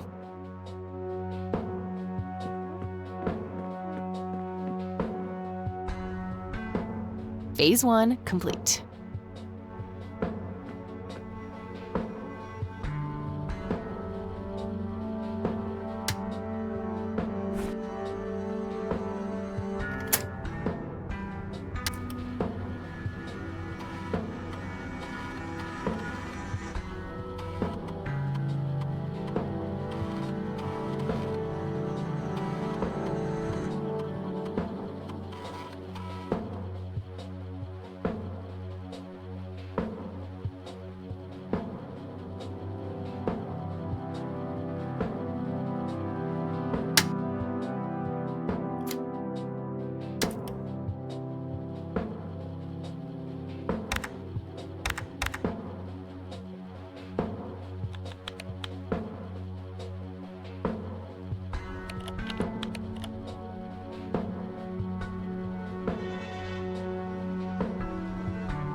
All right, that should do it.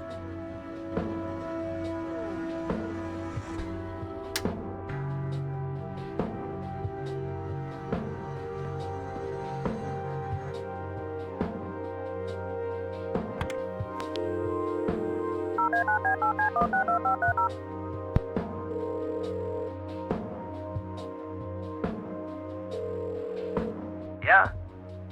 Guess what? You got it? Hang on.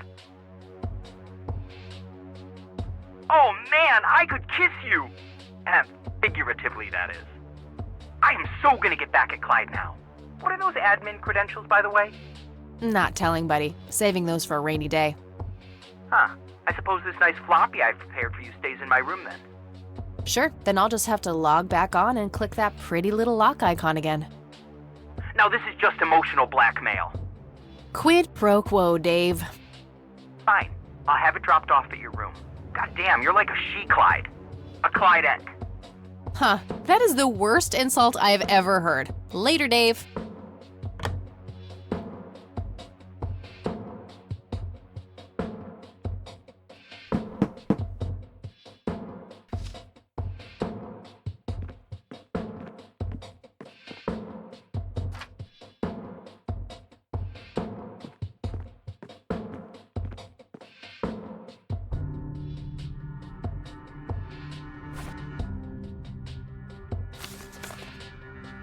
There was a floppy disk inside.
What the hell is that? Ball lightning? I'll print the whole picture for now, but there's probably more to find.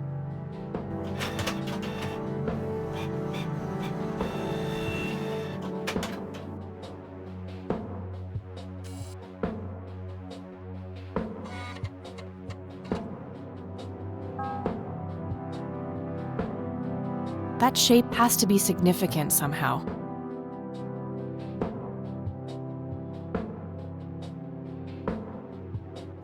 No, not quite yet. I think there's more to find in this picture.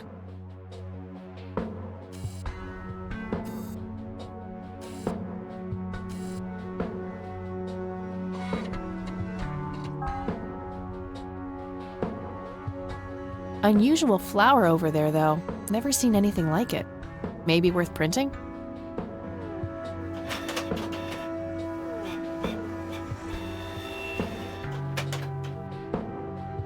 Okay, I'm pretty sure that's all there is to find in this picture.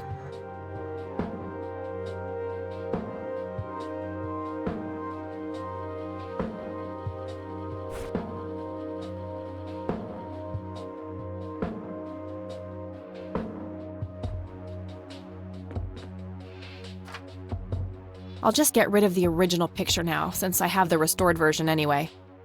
Strange. Now that I look at them, the lights remind me of something I picked up yesterday.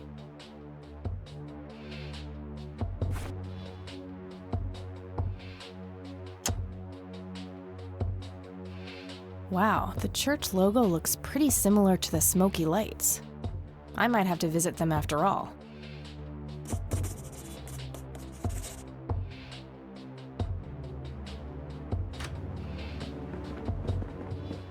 Oh, hello there, Mildred.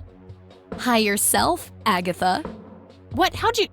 Ugh, never mind. I know your social security number, too. Oh, God. Soon you'll start stealing my clothes and then walk around in them pretending to be me. Who says I haven't done that already? Okay, I admit that's pretty funny. So anyway, how did things go with Dave? Pretty good. I had to sabotage your computer. You had to what? Oh, chill outy. It was just a tiny little thing. I just needed an excuse for the IT guy to come by so I could steal his password. Clyde? But he's so nice. Why'd you want to steal his password? It's a long story. Wow, they're hypnotic. Looks like a will-o'-the-wisp. You know, the spirit of the forest. Now, that's just silly, Eileen. There has to be a more reasonable explanation for them. Hey, there's nothing silly about forest spirits. You should talk to Meadow, my Wiccan friend. She's really opened my eyes about these sort of things.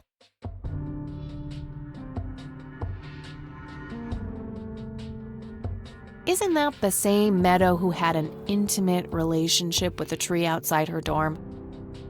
Oh, come on. That was just a phase. Trust me, I've been through every phase in the book. That definitely isn't one of them.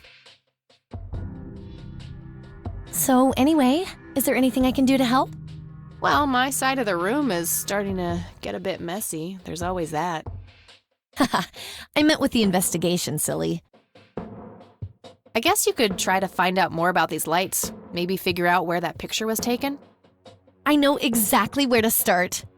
Oh, and yeah, feel free to keep using my computer. I don't need it right now. All right, I think I'm gonna see if I can figure out a way to motivate Erica Wade to talk to me. Okie dokie.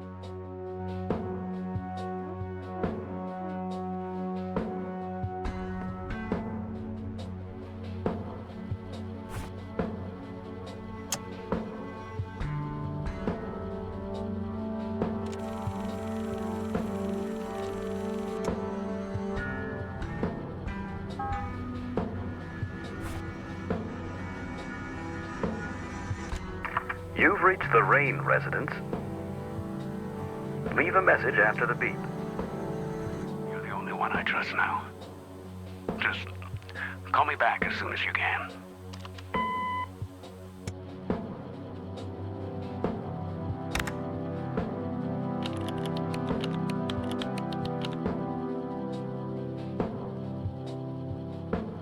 Okay, Erica Wade, let's see if we can't motivate you to hear me out.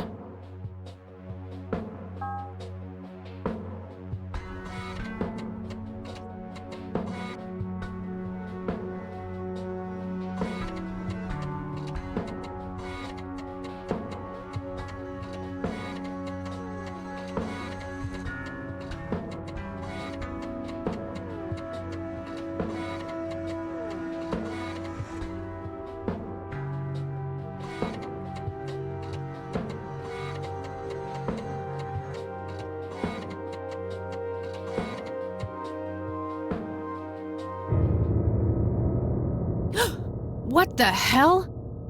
Calm down, Kathy. Think. Just think. It has to be some sick joke left in the program by Dave. Yeah, that must be it. He is one twisted fuck.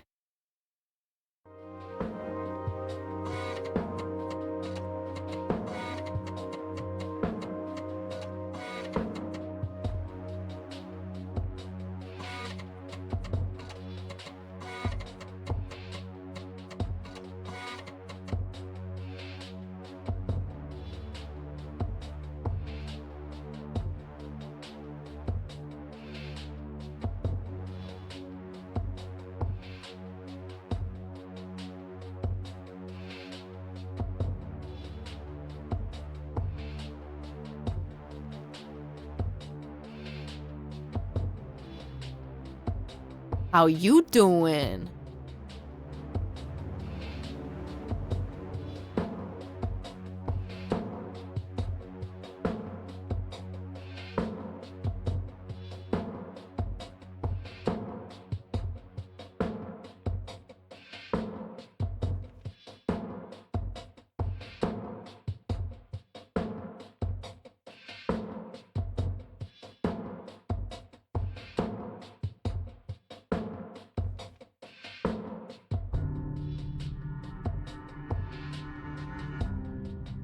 Almost. Just a few more tweaks.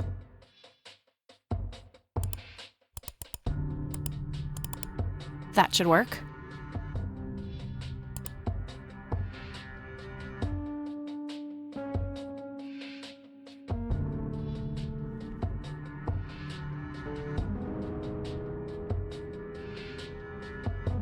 I'll just reuse the same tape and place the modified message at the end.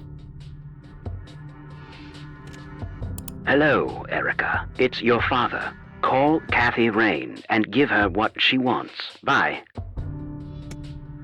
All right, the forged message should now be at the end of the original tape.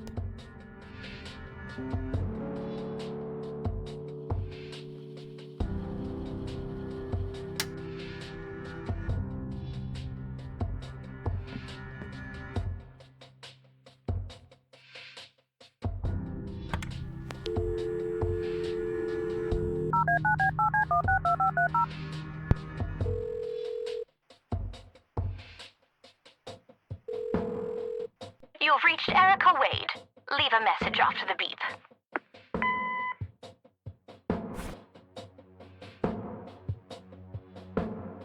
Hello, Erica. It's your father. Call Kathy Rain and give her what she wants. Bye.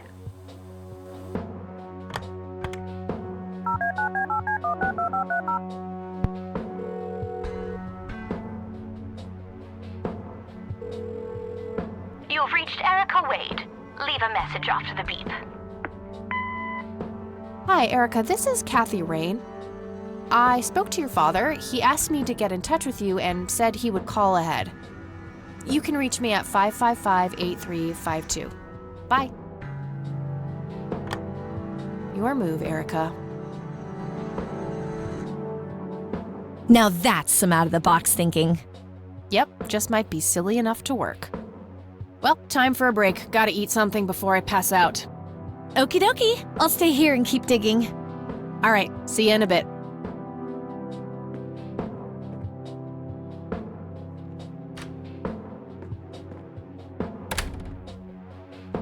Hey. Hey!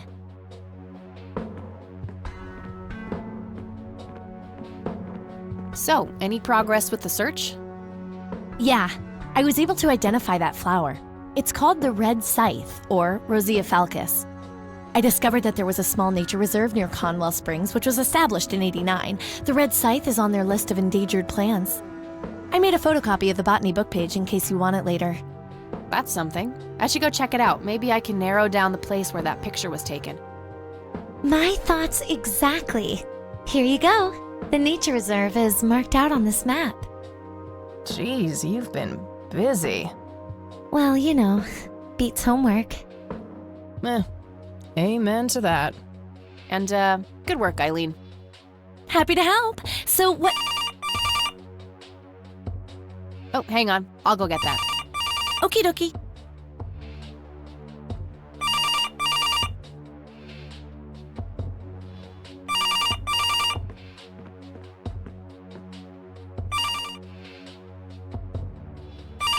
Hello? This is Erica Wade calling for Kathy Rain. Speaking. Miss Rain, this is terribly awkward. I realize now how rude I was before. I wanted to apologize and ask if there is anything I can do. Apology accepted. You can start by answering a few questions. Very well.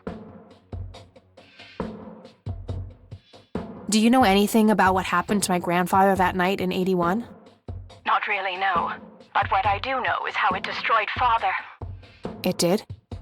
Oh, yes. The two of them were great friends once. And when Joseph was hurt, they hadn't been talking for some time.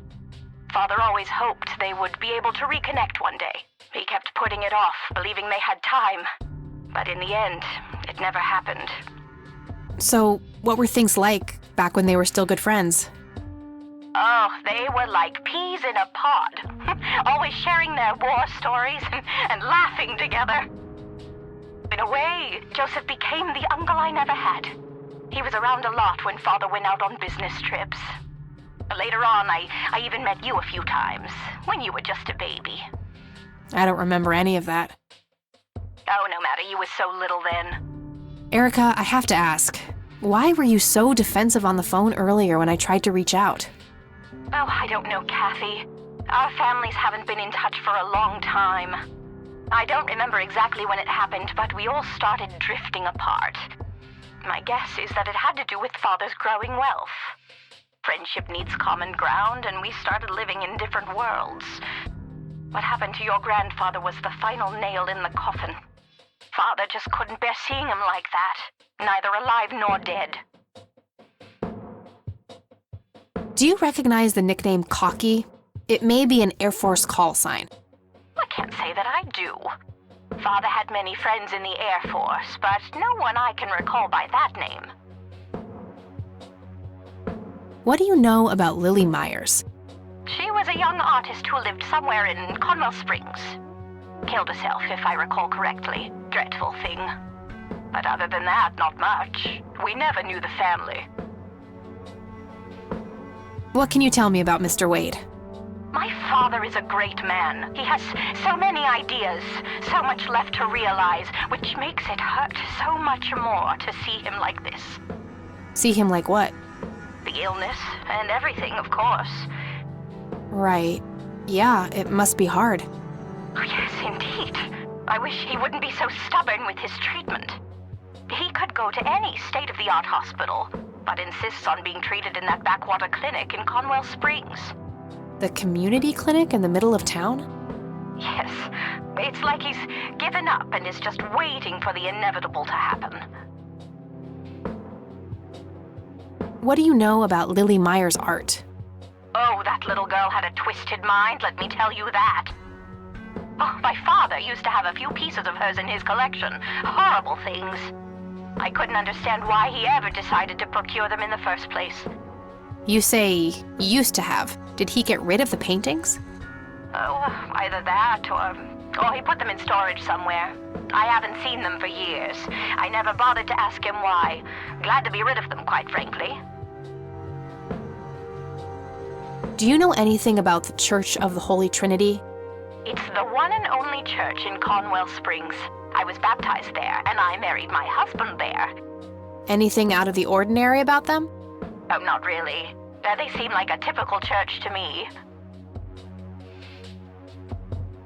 Okay, that's all I needed. Very well. Feel free to call back if you have any more questions. All right. Wade is in Conwell Springs. He's being treated in the clinic.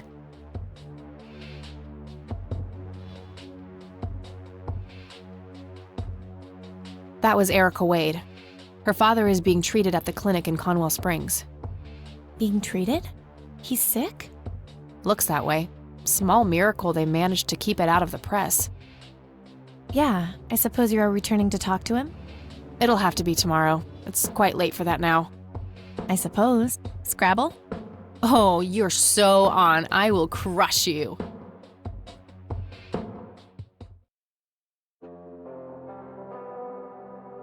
You're off your game today. Is everything all right? Oh, shut up. I didn't get a lot of sleep last night. Oh, up late, thinking about your grandpa and everything? Not just that, I keep having this bad dream. Well, it's not exactly a dream, it's something that actually happened. Oh? What is it? I'm not sure I should tell you. You can trust me.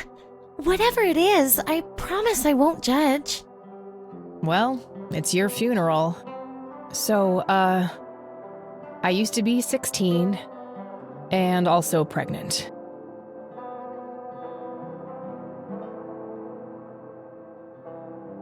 Did you have an aneurysm just now, E?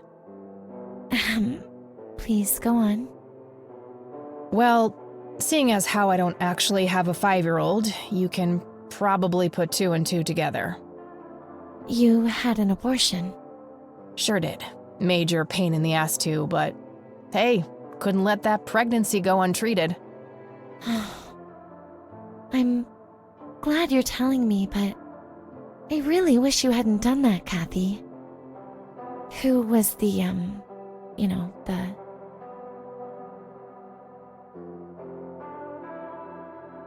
Guy who knocked me up? Single motherhood waiting to happen.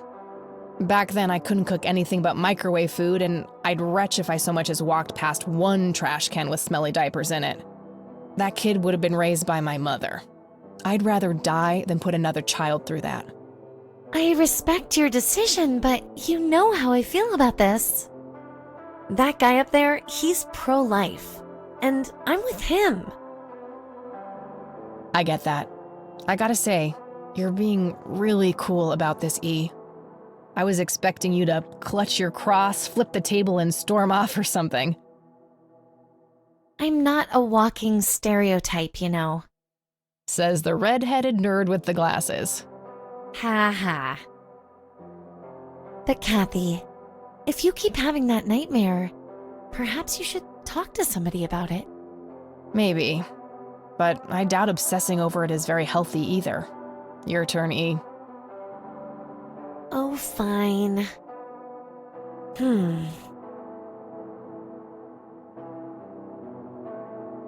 Oh, I play apricot, orange. Yay, bingo. 67 points. Well, ain't that fucking peachy. At least it's not sour grapes. Touche. A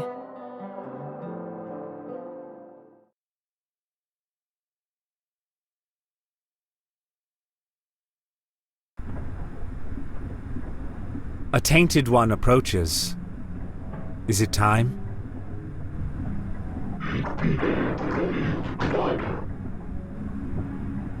Yes, a fire that burns so bright, it is almost unbearable to see.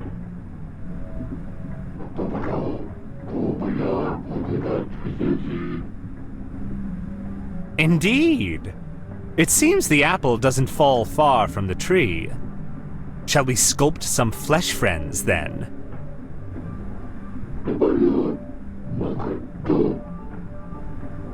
Very well. I will attend to the threshold.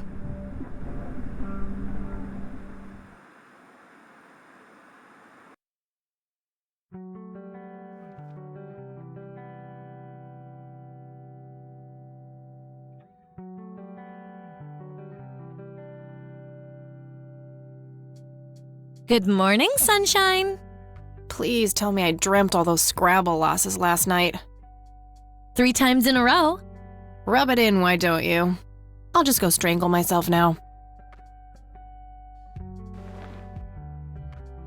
Oh, you. Don't be a sore loser. So what's the plan today?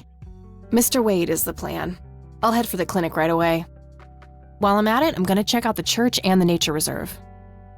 Okie dokie. What can I do to help? Why don't you continue looking into the lights? I have a feeling they're the key to solving all of this. You could also look up the history of Conwell Springs in general, see if anything unusual has been going on. I'll get right on it. Great. Thanks, E. Oh, by the way, don't forget to check out the page I gave you about the red scythe. It's a pretty interesting flower. Right. Yeah.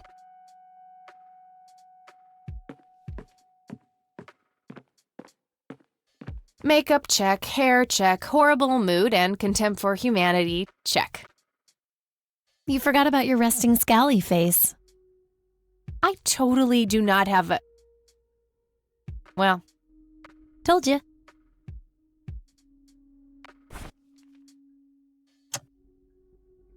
It's a photocopy of a book page with information about the red scythe flower. Here's an interesting segment. Another interesting trait of the red scythe is the smell, which is familiar to that of a pepper. The pollen of the plant has also been known to cause hallucinations in concentrated amounts. Native American tribes harvested and smoked the plant for that reason, but the flower never caught on as a modern recreational drug due to the difficulty of growing it.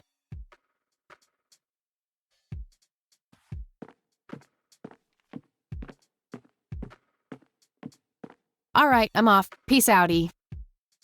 Okie dokie. Good luck and see you later.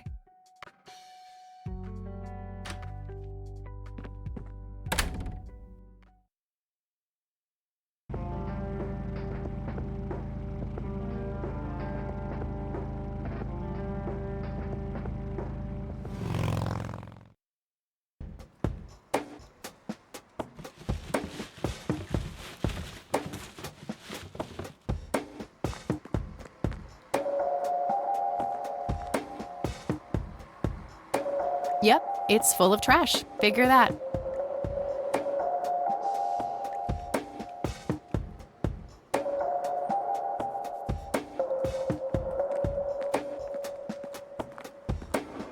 We meet again, Mr. Homeless Guy. Homeless? That's the worst thing I ever heard of, and totally untrue. So, what's up with the trash can? Digging for treasure? Well, I'm just going through a rough patch. By the way, you owe me $10. Nah, you agreed to 7. You're busting my balls here. Better get those balls checked out in this clinic then. So cold. Like a stake through the heart. What do they call you anyway? Goober. Everyone calls me Goober. All right. I'm Kathy. Pleasure to meet you. So, what's your story anyway? My story? Yeah, don't all bums have a story? For your information, this is all just a dry streak in my showbiz career. Is that so? I don't recognize you at all.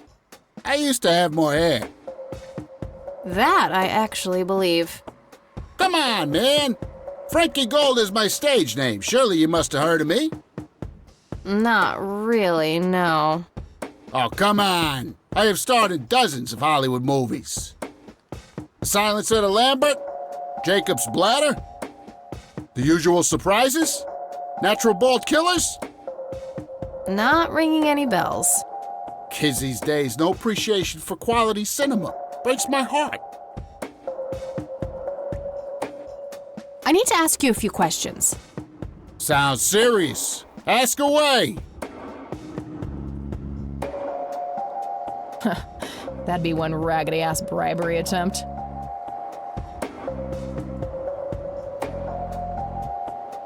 Do you know who Charles Wade is? Sure, he's been holed up in this clinic for the last couple of weeks. You saw Charles Wade go in there? Well, yeah. I just told you, man. How did he look? Okay, I guess. Still walking, at least. Do you know who Lily Myers was? Yep, my dad was the one who found her floating in the lake. Really? What can you tell me about her? Ah, geez, not a lot. I mean, teenage girls, man, they're like their own species. Impossible to figure out. Not to mention how that entire family ain't, like, people-friendly. Now that's an understatement. Nearly started brawling with Sue the first time I met her. She could sure deal out a mean whooping, that lady. Do you know what happened to Joseph Rain in '81? I most certainly do. What? Tell me. Are you sure you want to know? Not everyone can handle the truth. Oh, just spit it out. Okay, here we go. Ready? Abducted by aliens. I should have known better. Oh, I saw it, man. A big, huge light. I was a bit drunk at the time, but I had my reasons. My wife had just left me, taking the dog, not to mention I was being conscripted for the war. But I'm telling you, those goddamn aliens took him and they experimented on him. And that's why he was so messed up when they put him back. Yeah, I'm gonna have to stop you there. Open your mind, man. What do you know about Lily Myers' art? Nothing but hearsay. People say it was pretty deranged. What's your opinion on the Church of the Holy Trinity? I'd say they're good people. Isaac the priest is, anyway. His dad, Father Bill, on the other hand, though, he and the people he had around him were into some weird shit. What kind of weird shit? I don't know. They were like a cult or something, with Billy Praise himself at the top. Really shifty bunch of folks. Isaac turned it all around when his dad kicked the bucket, made it a proper church. Interesting. Do you know anyone else who was involved in the old church? Not really. I tried to stay as far away from those people as possible. Ask Isaac about it. He's a friendly guy. All right. I might do that. Do you recognize the nickname Cocky? Why, I used to call myself that back in Nam. Oh, how I miss that marvelous youthful ego of mine. Why do I even bother? Do you know what this is? Chinese fireworks, of course. I grew up in Shanghai. I know what I'm talking about. They used to call me Dong Pai, meaning round-eyed baldy. Those were some rough years. I miss the food, not to mention the women. Got 2 kids down there now, Maylin and Little Pink. Time to hit the off switch now, buddy. I don't need to show him that. Okay, that's enough serious questions for now. Alrighty. Okay, I'm off. Bye.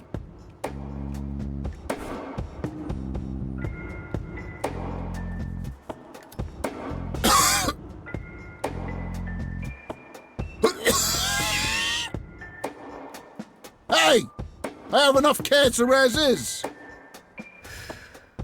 Sorry about that, buddy.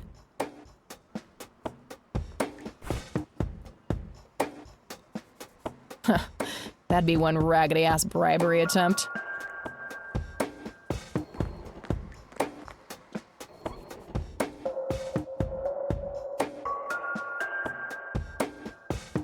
No thanks. I have better things to do.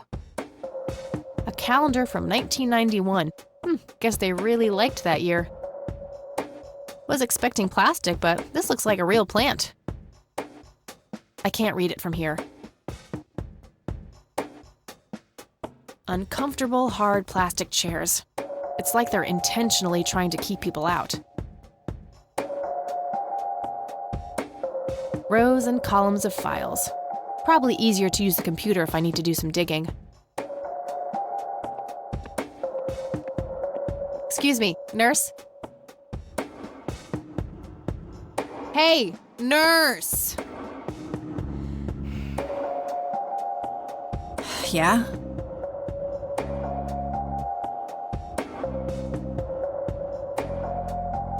Somebody around here hates their job.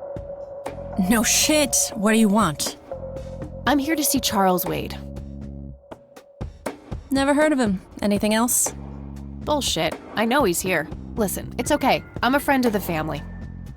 No, you're not, and I said he's not here. Don't make me call security. I need to get rid of her somehow.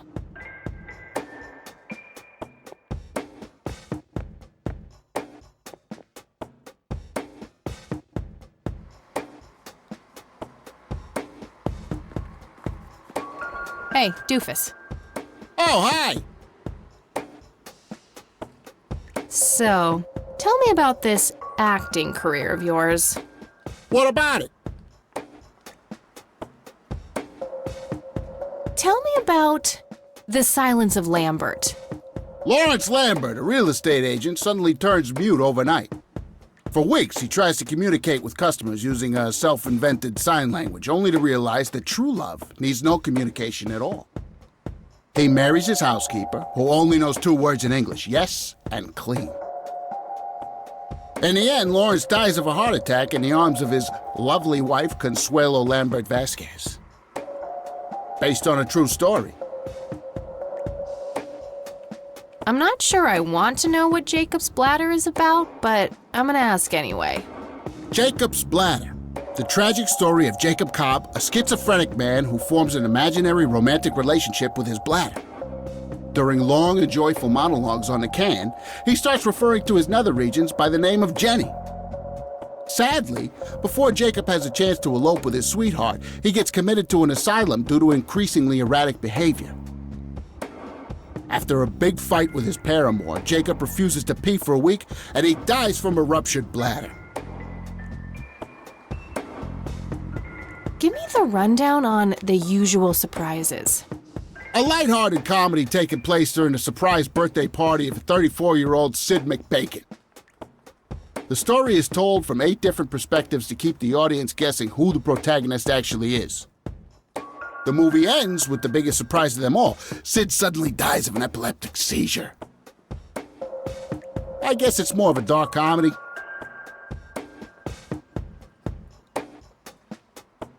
Natural Bald Killers? It's a dystopian vision of the future where people are valued by the quality of their hair.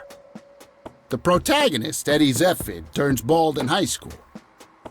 One day, he has simply had enough of all the teasing and the bullying, and he completely snaps and heads out on a scalping spree in search of the perfect head of hair. Eddie makes his way to Mexico for an illegal hair transplant. However, he has an adverse reaction to the anesthesia and he dies on the operating table. Why do you always die at the end of your movies? Typecasting. Oh, never mind. Not the cultured type. I understand. So, how good an actor are you? The best! The very best! You know, that nurse in there, she said she loved you in all those movies, and that she always wished you'd give her a live performance. I knew it. She always gave me these strange looks. I thought it was contempt, but her face must just be cramping up from shyness. Yeah, that's definitely it. She'd love to see you act, I'm sure. I'm gonna have to oblige. Which movie do you think she'd like the best? Probably The Silence of Lambert. Oh, I'm gonna be loud.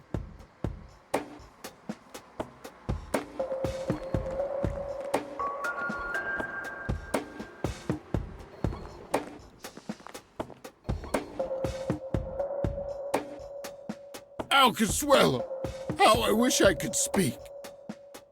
I have so many things left to say. My chest, no! It can't be! Hold me! Thank you! You've been a great audience.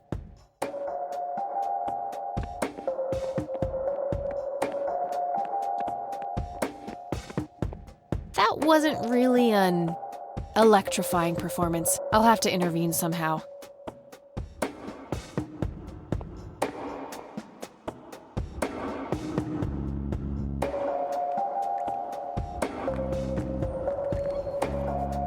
Hey, doofus. Oh, hi! Hey, how about another show? Sure. Any suggestions? Definitely Jacob's bladder. I'm feeling the pressure.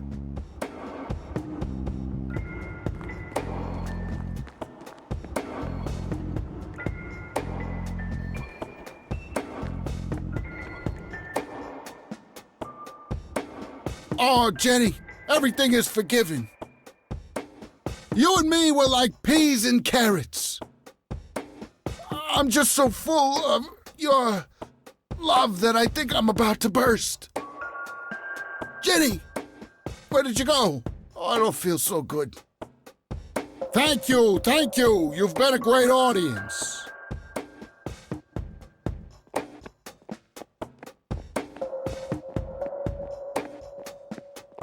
That wasn't really an electrifying performance. I'll have to intervene somehow.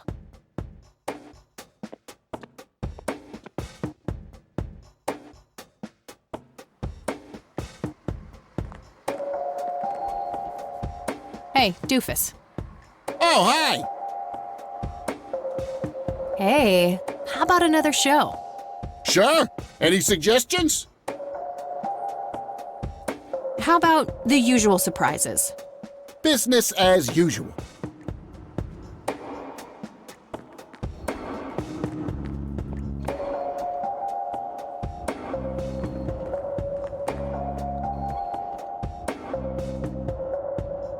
I can't believe you guys did all this for me. You know, what's that smell? Bacon? Oh, Bobby, my head hurts. I'm seizing. Thank you. You've been a great audience.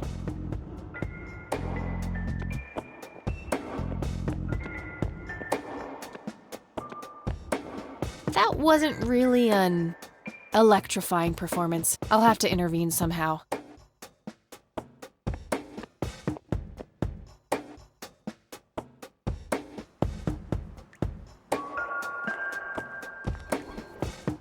Hey, doofus. Oh, hi!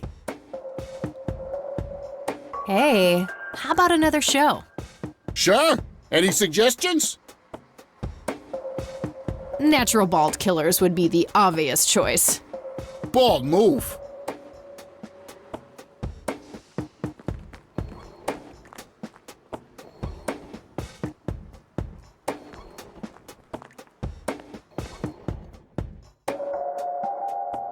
Fernando, you've been such a good friend. I can't thank you enough for making me whole again. Turn this scalp into a breathtaking golden carpet, such as the world has never seen. Okay, Doctor, I'm counting down now. 10, 9, 8, 7, 6. Thank you. You've been a great audience.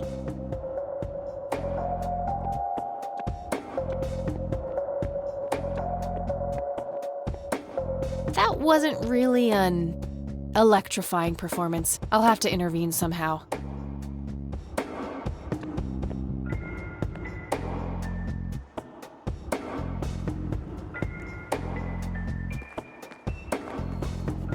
Hey, doofus. Oh, hi! Hey, how about another show? Sure. Any suggestions? How about the usual surprises? Business as usual.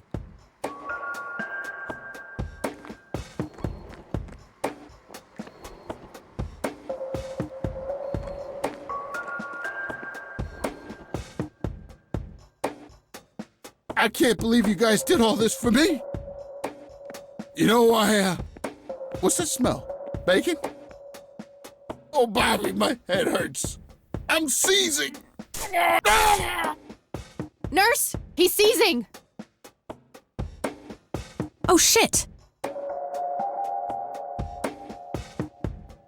Man, I feel like a total jackass. I'll have to make it up to the poor guy later.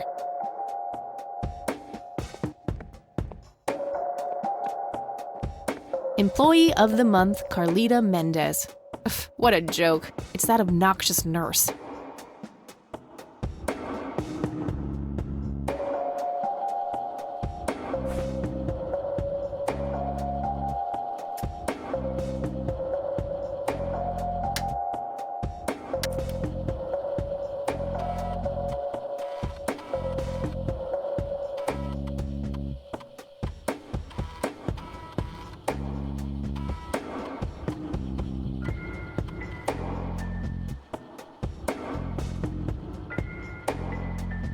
Crap. Looks like I have to figure out the username some other way.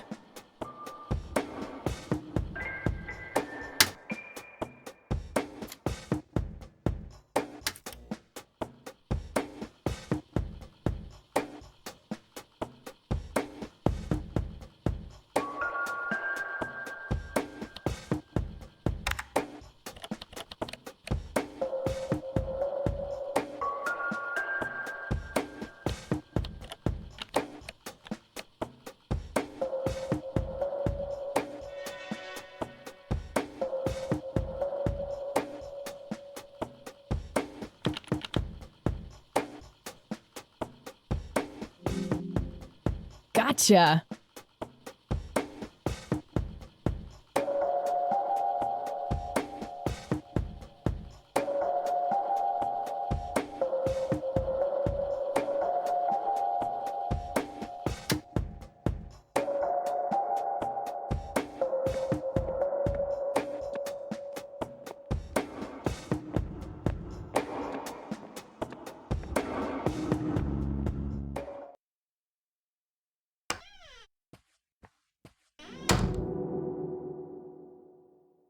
It's all right, Claude.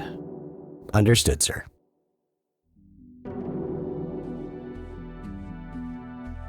So, you managed to find me. I did. Well, let's get this over with then. How do you want your pictures? Shall I get some tubes to fill my face with? Will that suffice for your front page? I'm no journalist. Well, not yet anyway. Ah, she's but a cub. So, you're hoping for your big break. Surely this must be worth an internship at one of the big papers. Do you want me to call Thompson at the Times and get it over with? I still play golf with him every once in a while.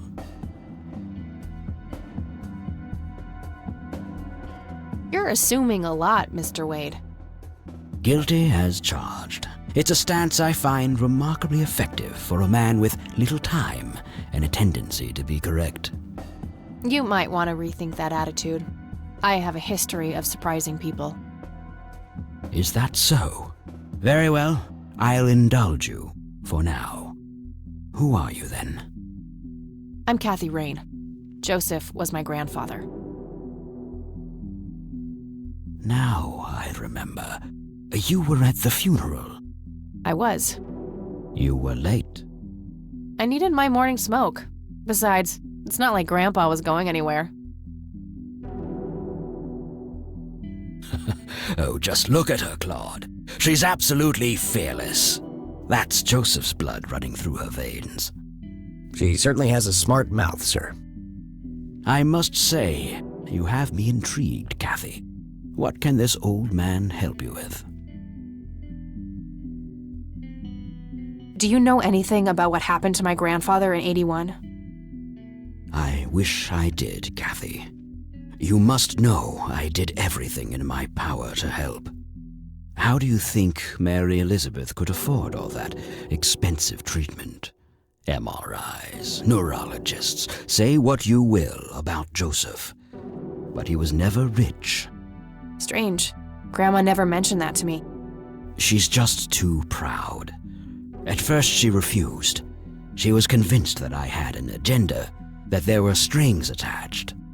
And were there? Don't be silly. Despite all that had happened, I still loved Joseph dearly. I wanted to help. People from places like this have a deeply rooted mistrust in the rich, passed on for generations. In her eyes, I had become one of them. So that's all you know about the whole affair? Are you implying that there's more to know? I left the diagnosis to the professionals. Mrs. Rain accepted the health care, but asked me to stay out of everything else. So I did. I see. What can you tell me about your friendship with Grandpa? Joseph was the best friend I ever had. We grew up together, married our high school sweethearts together, went to war together. I can't even begin to count the number of times he's saved my life. I repaid the favor once or twice, but he came up ahead, no doubt. So when did you two lose touch? I heard that something happened between you and him. What was it? The truth is, Brian Rain happened. Sharon Evans happened. My parents? Yes. They ruined everything with their vile, destructive behavior. I couldn't have that around my daughter or my newborn grandson. Joseph was naive. He believed that anyone could be helped, that anyone could be reasoned with, given a chance. He was just too good, bless him. He should have been harder on Brian, more strict.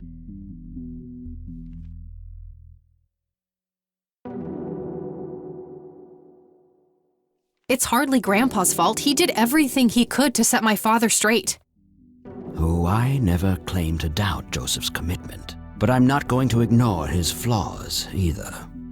Your grandfather often used his heart when he should have used his head. You say that like it's a bad thing. I believe it is, objectively. But I shouldn't speak ill of the dead.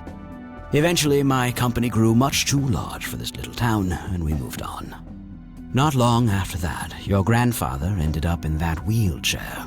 That marked the end of our friendship, for obvious reasons. Do you recognize the call sign Cocky? Would be strange if I didn't, since I was the one who coined it. It belongs to a fellow named Jimmy Cochran. He was a coward, really. The nickname is somewhat of a bad joke.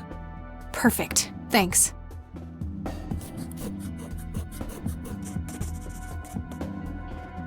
You bought a number of paintings by Lily Myers. Why? I'm known to dabble in art from time to time.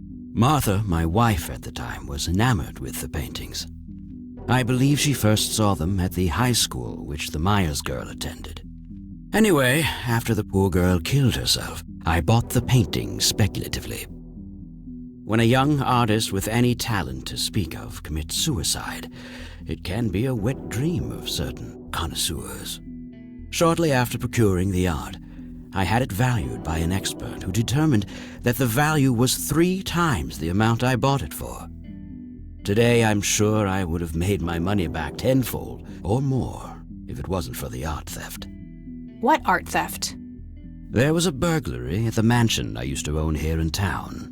It was all over the local news at the time. Well, shit. Eloquently put.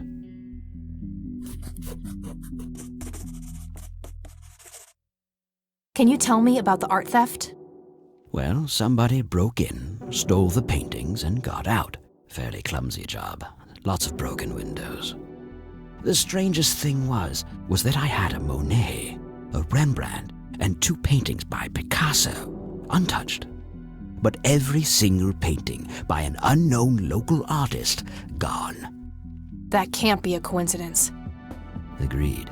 Somebody wanted those paintings badly. I assume there was an investigation.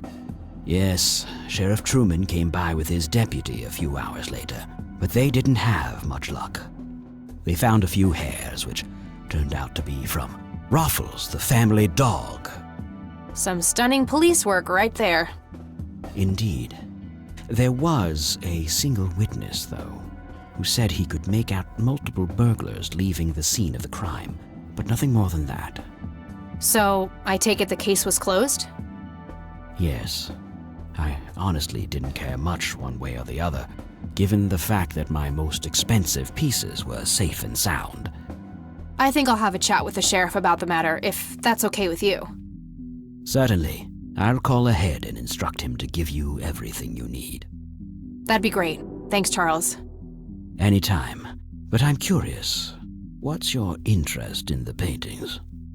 I've learned that my grandfather went to Sue and asked to see them, right before he had his injury. Is that so? Strange. Tell me about Jimmy Cochran. Is he still alive? In a literal sense. He's been held in a mental institution for years. Let me guess, since 81? Either 82 or 83. I'm fairly certain it was early 83. Do you remember the name of the institution? Something starting with an E. Emerson, Everton, or similar. Ingstrom? Ingstrom Psychiatric Hospital? Yes, that's the one. You know the place, Kathy. I do. My mother is in there. Sharon Evans? I had her committed about a year ago. I see. It must have taken a lot of courage to do that, Kathy. Mothers have a lot of power over us, more than most of us care to admit. I guess so. Do you know why Jimmy ended up in there? Some obsessive-compulsive syndrome. He became fixated with circles and started hurting himself, trying to scratch the circles out of his head. Creepy. I wonder what set him off. I think I'll check the place out tomorrow. Too late to head back to the city now. What can you tell me about the Church of the Holy Trinity? They seem like any other church to me. But then again, I'm not their usual clientele. Weddings, baptisms, and funerals are just about what I can muster. And I always leave early. Do you know what this key opens? You must be truly desperate if you ask random people a question like that. Do you recognize this, Charles? Of course. Your grandfather, me, Jimmy Cochran, taken shortly before we went to the war. You guys look like you just won the lottery or something. Indeed. We were mere children, with no concept of what we were getting into. I don't need to show him that. What do you see in this picture, Charles? Fireflies would be my best guess. They can grow terribly large around these parts. I don't need to show him that. Do you know what this is? A flower. Why don't you consult a botanist instead of bothering me with this nonsense?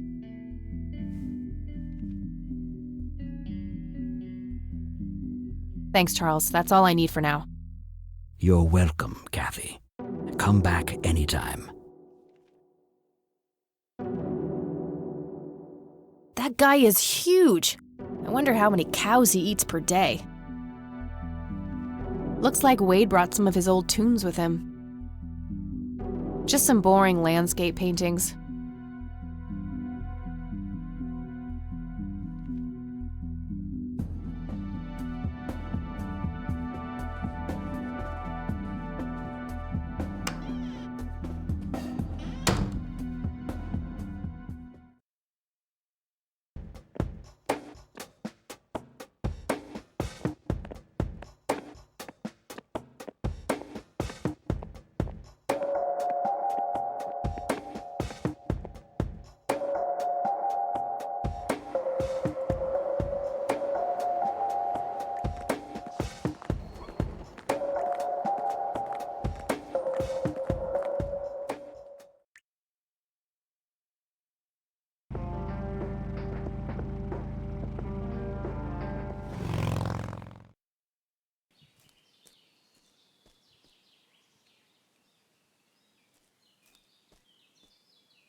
Well, this is it. This is where the picture was taken.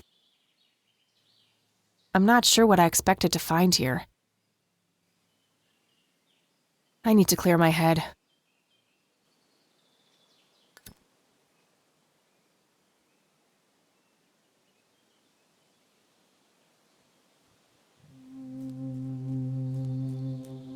What the? Why, hello there! You have laid eyes on this dapper fellow once before, haven't you?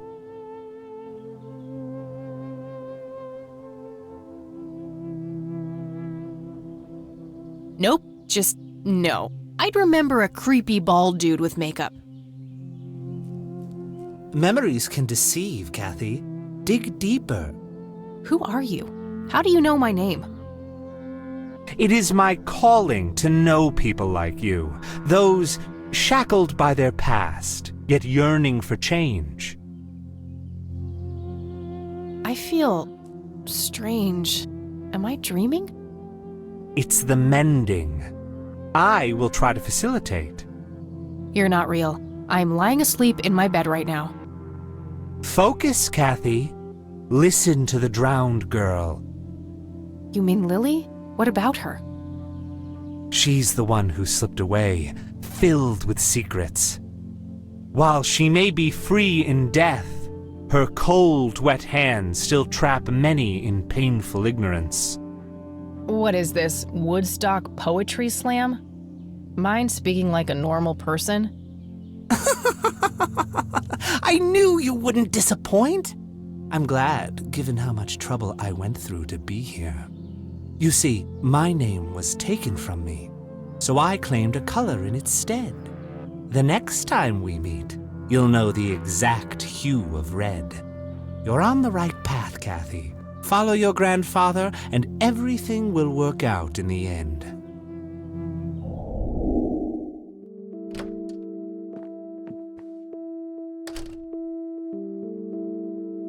Wait, what? How did I get here? Am I going crazy? Am I turning into Mom?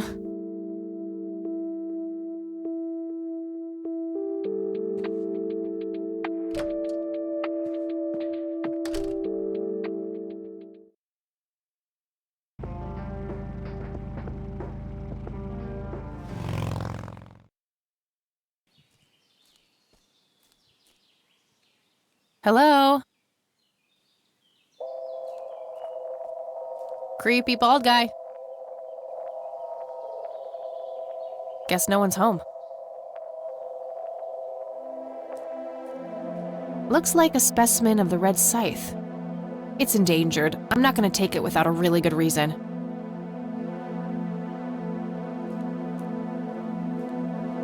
That wasn't here before.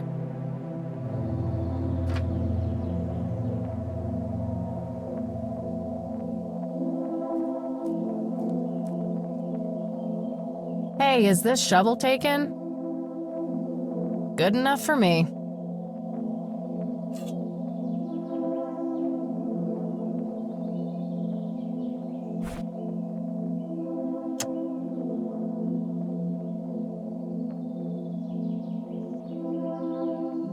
A bald man dressed in red.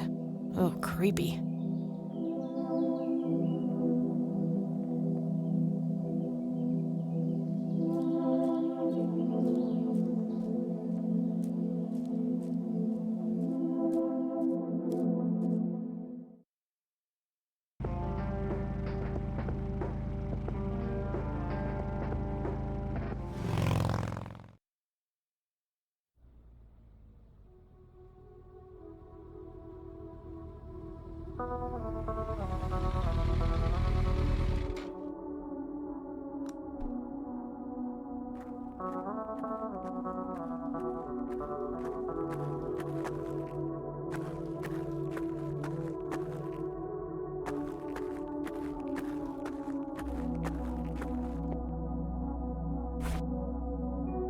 Handy little shovel.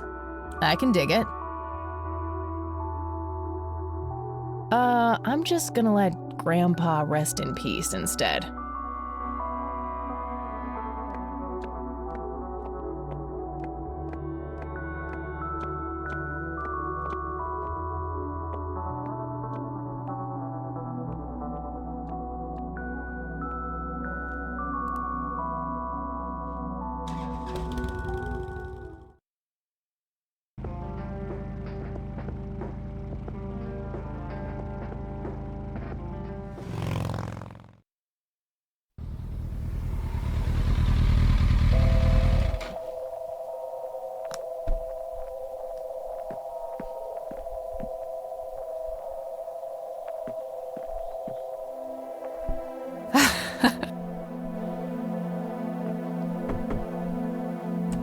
Oh, it's you again. Come on in.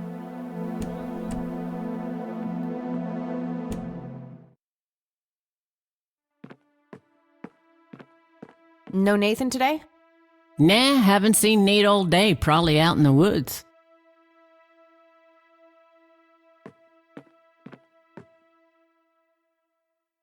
That must be Lily. She seems very happy. Is this how Nathan still sees himself? As a little boy?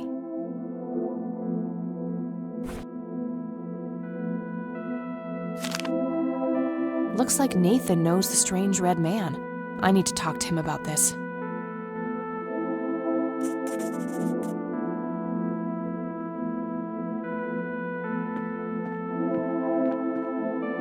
I had a few more questions, Sue.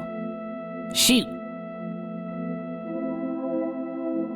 I don't need to ask her about that. Did you know that somebody stole Lily's paintings from Wade? Huh? I knew he got robbed a few years back, but I thought he still had them all. Do you know who the Red Man is? Oh, that's just Nate's imaginary friend. The Red Man has been around ever since my boy was little. I see. So there's no actual person in town he could be referring to? No way! According to Nathan, the Red Man hasn't changed in 30 years.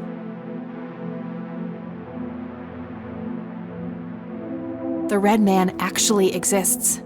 I met him in the forest. What? That's crazy talk. Stop kidding around. I am not in the mood.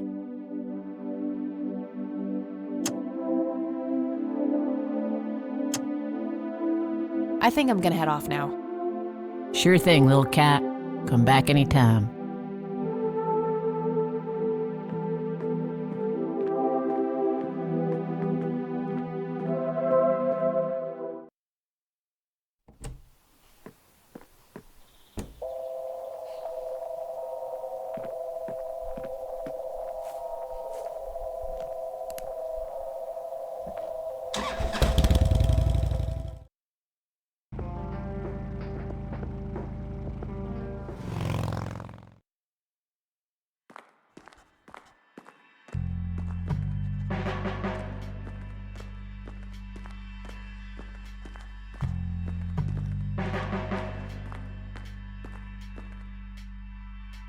Hello, Sheriff. Mind if I ask you a few more questions? If you must. Do you know who Jimmy Cochran is? Nope.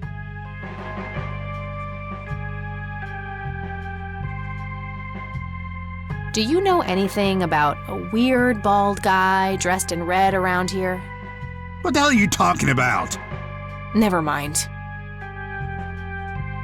Do you know anything about the art theft in the Wade estate? Yes, Mr. Wade phoned ahead about that. Lenny! Yes, boss?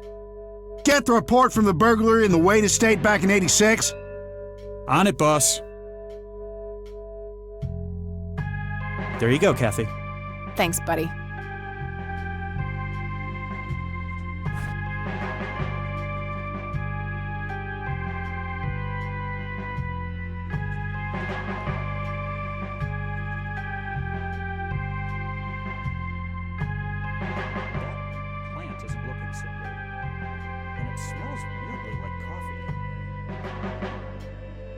Must be a coffee plant. They're not made for this climate, you know. Oh, of course. Duh. I gotta find this Goldfarb guy. Maybe he knows more about the burglary.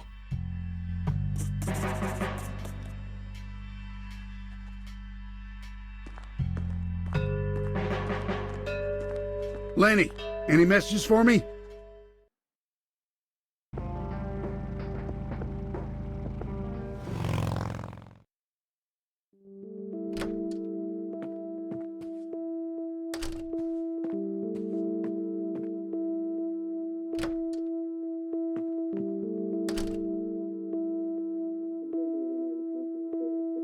Oh, hello, dear. Glad to see you again so soon. Hi, Grandma. I just thought I'd drop by. Sure, hon. Stay as long as you'd like.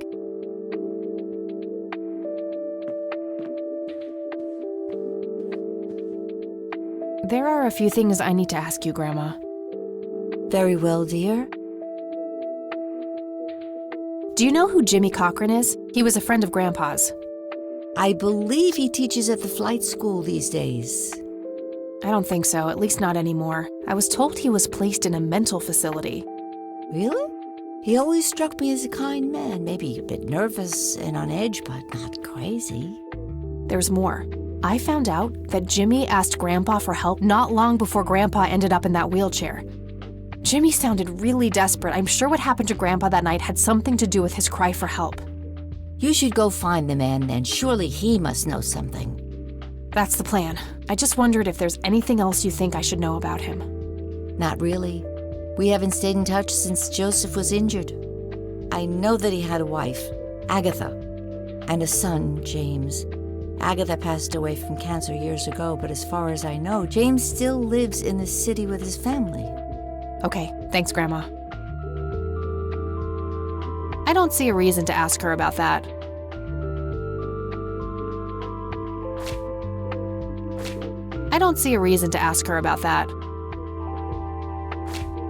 Does the name Franklin Goldfarb mean anything to you? Oh, that poor man. He used to be an upstanding citizen, you know. Now he's constantly drinking and keeps babbling on about that imaginary acting career of his. Sad thing. Do you know where I can find him?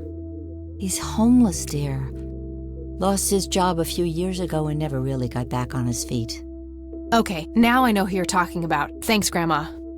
Looks like I'm gonna have to have a chat with Goober. See you later, Grams. Take care, dear.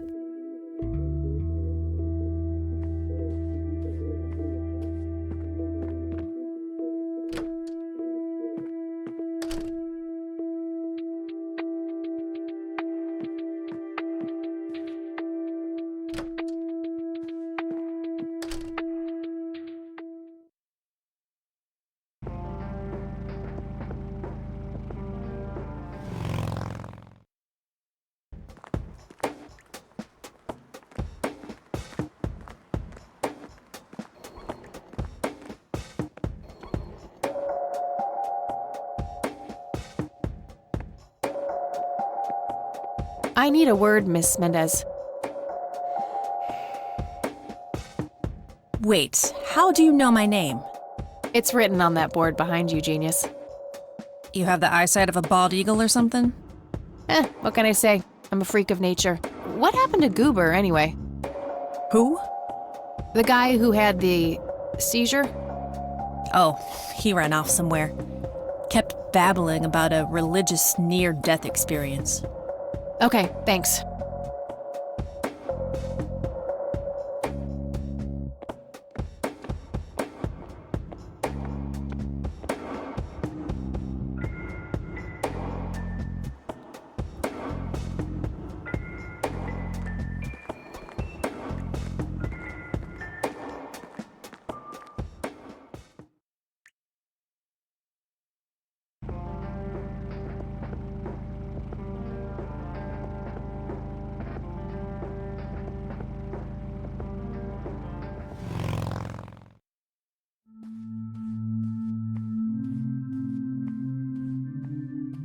Hello, Father. Greetings, my child. I'm glad you decided to come here.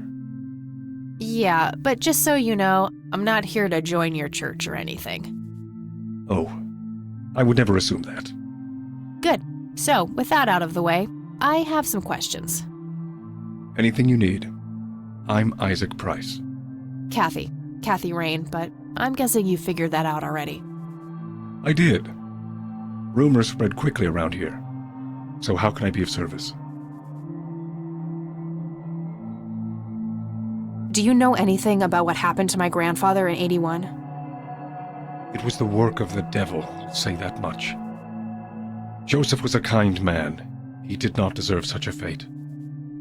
You heard my speech at the funeral, Kathy. I meant every word. He was a great man, who did much good for this community. Did you know him personally? In a way, he and my father did charity work together. Joseph was around a lot when I was young. They collaborated on a few different projects for the homeless and for the troubled youth, among other things. So my grandfather was a member of the church? I wouldn't say that, no. He was a friend of the church, but he wasn't a religious man. He believed only in philanthropy. That being said, Joseph was the person who convinced me to become a priest. Really? Oh, yes. I was a teenager back then. Full of rebellion, every fiber of my being wanting to distance myself from my father. Joseph made me realize my sinful pride and showed me how I should follow my heart, regardless of what others might think. And for that, I'm eternally grateful. Do you know who Jimmy Cochran is? I don't recognize that name, no. Does the name Lily Myers mean anything to you? It does. Before I was ordained, I was a substitute teacher in her high school. Really? Did you know her personally? We weren't close. I only knew her as much as a teacher would know any student. All right, so how did she seem toward the end? For one, she started skipping school a lot. And when she did show up, she was absent-minded and moody. She always looked depressed and hunched down like she had the whole world on her shoulders. Any idea of what caused this change? Not a clue. All I know is, when she returned from that last summer break, she was a whole different person. Do you know anything about an art theft at the Wade Estate in the 80s? I have just a vague memory of reading about it in the paper. Care to tell me the history of the church? I'd be happy to. The story is a fascinating one. This church was founded by my father, William T. Price, in the 70s. Back then, he made his living as a traveling salesman and was driving through this area as he had done so many times before. However, this day was different. My father held dark thoughts in his mind. He was angry, thinking of evil deeds, even considering swerving off the road into a rock and ending it all. Then suddenly, divine intervention. 3 bright lights appeared. The Father, the Son, and the Holy Ghost. The sign of God. This epiphany was the moment my father had been waiting for. He sold all of his belongings and took me and my brother to live with him here in Conwell Springs. Soon thereafter, he built this church and started gathering followers. They began to refer to him as Father Bill. I take it that window up there resembles what he saw when he had this epiphany? Indeed, the stained glass window depicts the Holy Trinity as witnessed by my father. Do you know exactly when or where this event took place? Why do you ask? Oh, just curious. It's a captivating story. Well, it was the spring of 1971, but my father never told anyone where. Okay, so what happened then? People flocked to Father Bill. He started teaching, writing scripture. The church flourished and continued to grow all the way up until his sudden death in 1983. That's when I stepped in to take leadership of the church. I take it that the church started declining after the death of Father Bill? Yes, naturally so. With such a magnetic personality, he was irreplaceable. But I assure you, the church is still very much thriving. Looks kinda empty to me. It's not really our peak hours. What's up with you handing out pamphlets at funerals then? Trying to reel people in at a weak moment? I'm going to assume you meant no disrespect, child. I'm simply providing divine guidance when it's needed the most. This may sound strange, but have you heard of or seen a strange man dressed in red? Only our Lord and Savior Jesus. Surely his rags were drenched in blood as he lay upon the cross. That's not what I meant. I mean someone here in Conwell Springs. Are you joking? I haven't seen a person like that, no. Do you know who Franklin Goldfarb is? I'm afraid not, my child.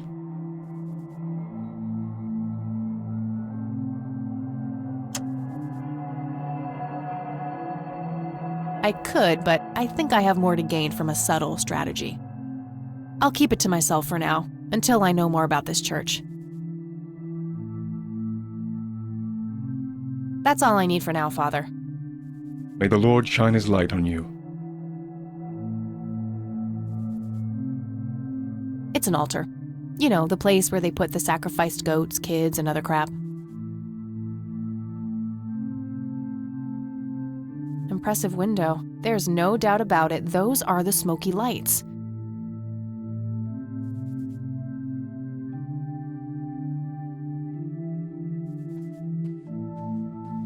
I really shouldn't. They might burn.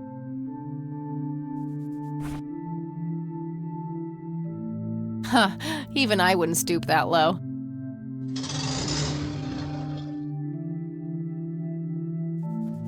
Hello again, Goober. You again? Are you stalking me, girl? You pop up everywhere I go. I'll try to tone down the charm, but I can't promise anything. Huh, yeah, you're quite the charmer. I know. I just said that, man. Listen, I feel kind of bad about the electrocution. Oh, that's what it was. What a cherry on top of my stellar performance. Yeah, it was pretty convincing. So what brings you to the house of God? Come to repent? I'm afraid that ship has long since sailed, buddy. I had a few things I wanted to ask you about, though. Shoot, Missy! I don't need to ask him about that. I should probably confront him directly about him being a witness. Your real name is Franklin Goldfarb, right? Oh, nobody calls me that. Regardless, I know for a fact that you were a witness to a burglary a few years back at the Wade Estate. Yeah, what about it? Why don't you tell me what you saw exactly? I heard the alarm go off, glass breaking, then I saw 3 guys running away, carrying a bunch of stuff. What did they look like? It was dark, I don't know, they were definitely 3 big, bulky guys. They what? Oh, nothing, that's it. Didn't see anything else. Bullshit, spit it out. Well, one of those guys dropped his ring when running away. I sort of pawned it. A ring? What kind of ring? Platinum with an inscription. 2 letters, B something. Man, I don't remember. My photographic memory stopped working in 1979. Which pawn shop was that? Pete's Pawning and Plumbing. It closed down a long time ago, though. Owner left town. There's a coffee shop back there now. Too bad. Guess that's a dead end. Thanks anyway. Didn't I see 2 letters fitting that description recently? Not on a building. It was something small. Nah, that God old fast. Yep, I totally went there.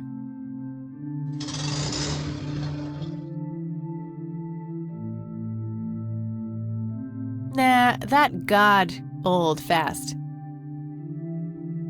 Yep, I totally went there. Did the inscription on the ring look anything like this? Wow, actually exactly like that.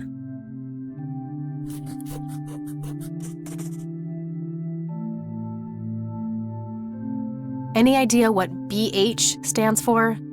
Beehive? Bet high? Big head? I don't need to ask him about that. Okay, that's all for now. See ya!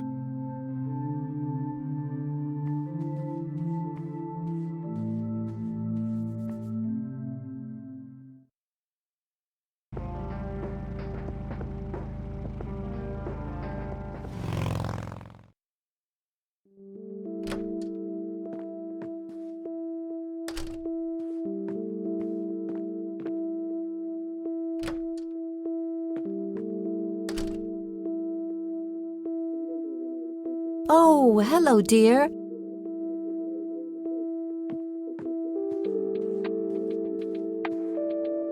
There are a few things I need to ask you, Grandma. Very well, dear. I don't see a reason to ask her about that. Do you recognize the acronym BH? It's on Dad's lighter. Yes, dear, it means the Black Hats. They're those ruffians on motorcycles whom your father associated with. Oh, his biker gang. That makes sense.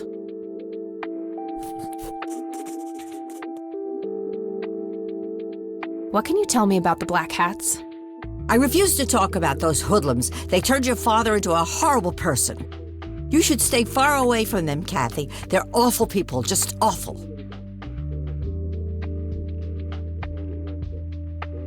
Well, gotta go, Grams. Talk to you later. Bye, Kathy.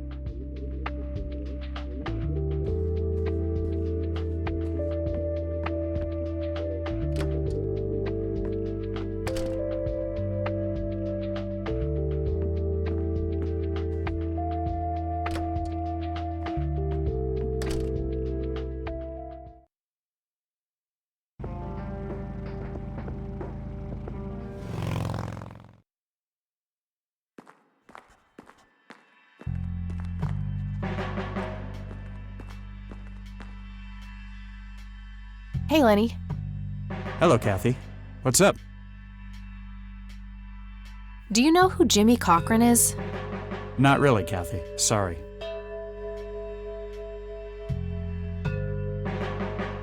Nah, I don't want to ask him about that. I don't need to ask him that now. What's your opinion on the Church of the Holy Trinity? I think it's a nice enough church. Why? I don't know. The priest seemed odd. Kinda pushy. Yeah, I get your point. But I know the guy. He's harmless. If you say so.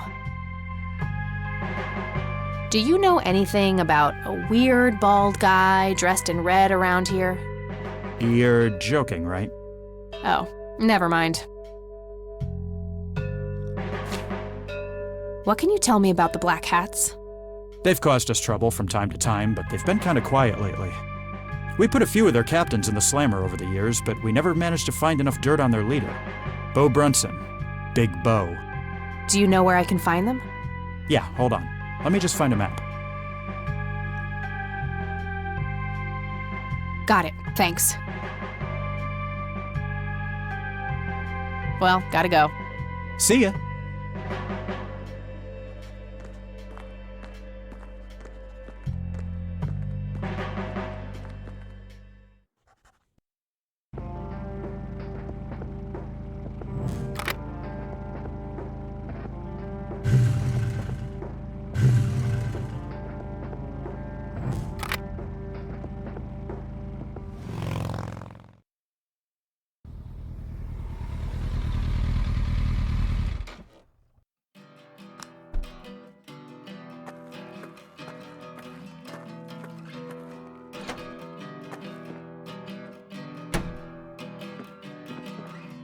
Sweet butt incoming! Like hell I am. I'm nobody's property. You sure? Doesn't she look like a sweet butt? I think she does. Step off, creep. Or what? You tell your daddy on me?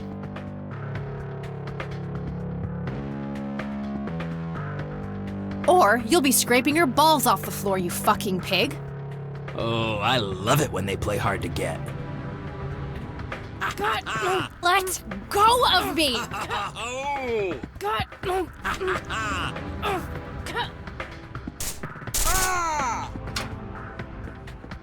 What the hell's going on out here? Nothing, Prez. Just having a bit of fun with this gash here. I suggest you leash that dog of yours. For fuck's sake, Prospect, not again. Get the hell out of here. Sorry, boss. I'll go.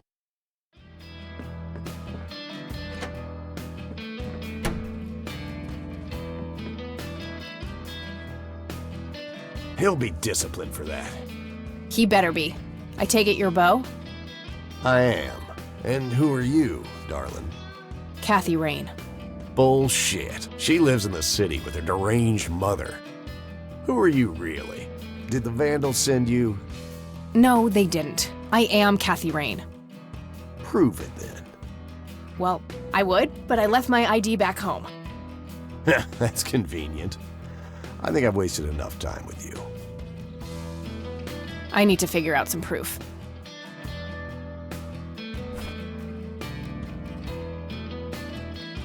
This proof enough for you? I'll be damned. That's Brian's lighter, all right.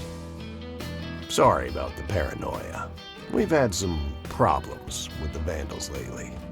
I get it. Can't be too careful. So, that's your ride out there. Corley Motors, right? 78? 76. You got the same taste as your old man. He always rode Corleys. Probably the only thing he and I have in common. Did you set up those mods yourself? Looks custom made for your, small frame. Yeah, took some time to get the measurements right. I imagine so. Girls like you don't often ride heavy bikes. I'm not most girls. Ain't that the truth? Most girls don't just waltz into places like this either. I guess you'd know. Anyway, I had some questions for you in the club. Go ahead, then. Your old man was a good brother, so I'll indulge you for now. Do you know anything about what happened to Joseph Rain in 1981? No, we had our differences, me and him, but that's a horrible fate for a man.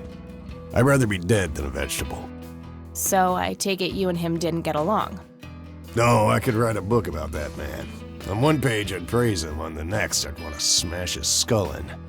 He could be a real self-righteous prick when he wanted to, that's for sure. But everyone knew he was the real law around here. Truman was a tool. I respected Joseph, and he respected me, but he hated how Brian looked up to me. Joseph always blamed the club for the path Brian chose in life, even though it was just due to him being a shitty father.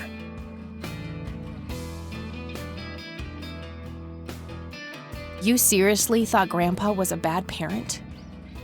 Everybody knew about it. People just tend to forget the bad qualities of men in wheelchairs. Joseph wasn't a saint. He saw everything in black and white. He was only kind to whomever he considered to be good by his narrow moral standards. The ones who wouldn't fit in that small mold didn't get any chances, none whatsoever. Do you know who Jimmy Cochran is? No. Do you know anything about Lily Myers? Nothing that anyone else around here couldn't tell you. Tell me, how long have you been the president of this club? 15 years now, give or take. VP for 10 before that. Good. Then you can tell me why you stole Lily Myers' paintings from Charles Wade in '86. I don't know what the hell you're talking about, but I'd recommend you be careful with wild accusations like that.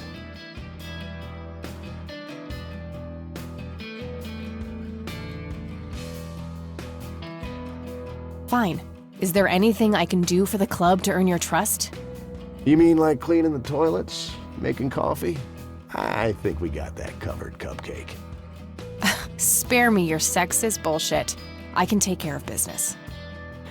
You're nothing like your old man, you know that? I take that as a compliment. You do that. In any case, I've had enough of this nonsense. Stop pushing your luck.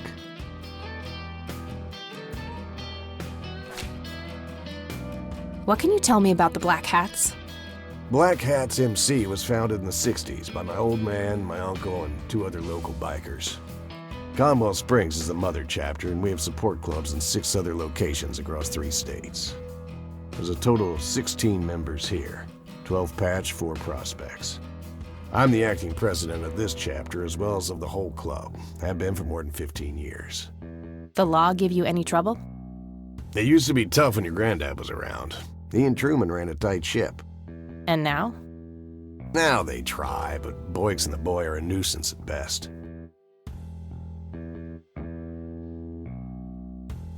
Do you know what this is? Whoa. What? Do you recognize that? I saw one of those with my own eyes a few years ago. Really? Where? Middle of the woods, the road to the city. Those things came from nowhere and gave me this crazy headache right on the plate in my head. At the time, I thought it was just a nasty case of migraine. You have a plate in your head? Yeah, titanium from a shrapnel wound I got in Nam. I see. Titanium isn't the least bit magnetic, is it? How the hell should I know? I'm no scientist. Do you remember where exactly on the road it happened? No. Like I said, I dismissed it as a migraine. Didn't pay too much attention as to where I was. Fair enough.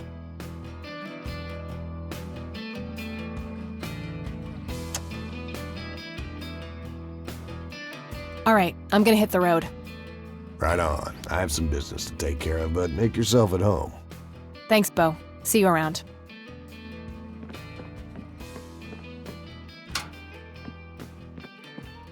Hey, Brian's girl. Yeah? I overheard you. I'm Emmett. Hey. The boss man isn't usually that grumpy. He's got a lot on his mind. But I think I may know of a way to loosen him up. I'm all ears, buddy. Well, Bo and Brian are the double Bs, as we used to call them.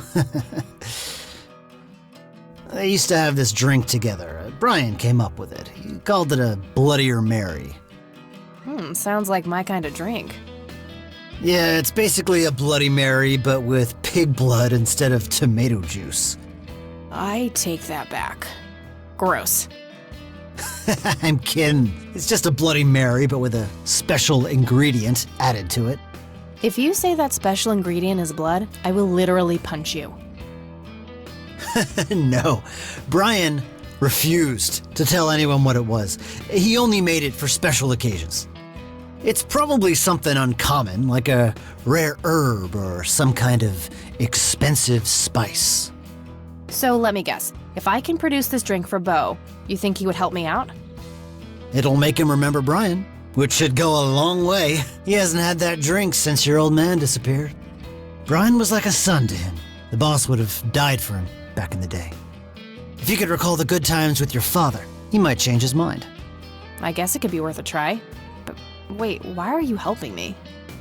You're Brian's kid. That means you're family. We take care of family. Well, how was that drink compared with a regular Bloody Mary? Tasted a bit more like pepper and had a punch to it. It usually gave some pretty nasty hangovers. Oh, if you had a lot of them, you'd hallucinate some crazy shit. Pretty wild. Trippy. Thanks. You're welcome, darling. Impressive bar. These guys like to drink. Hey, bartender, do you happen to know how to make a Bloodier Mary? You mean a Bloody Mary? No, this is something different. Afraid not. I can make you regular Bloody Mary, though, if you want. Maybe later. I need to figure something out. All right, then. Various pictures and mugshots of the club members. Some of them look pretty old. This club must have been around for a while. I used to be a bit of a pool shark. Been a while, though.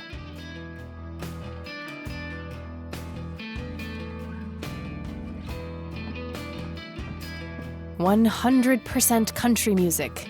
Be still, my heart." Whew, out of order. My ears are safe. My father's in one of these photos. I'm barely resisting the urge to rip it to shreds. The Black Hats. I suppose the name comes from the old Western trope. A member of this motorcycle club. I'd rather just talk to their leader.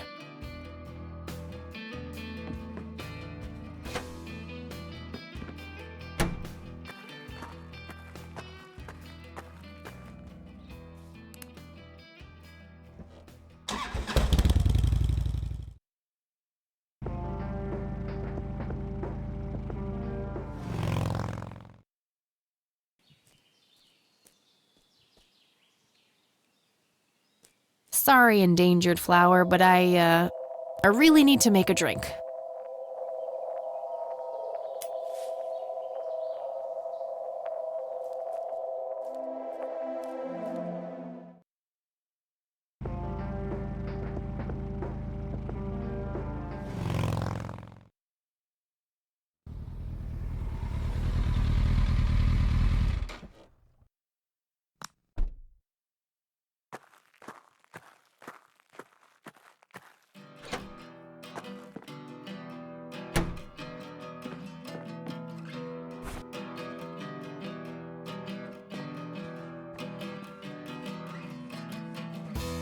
I'd like a Bloody Mary.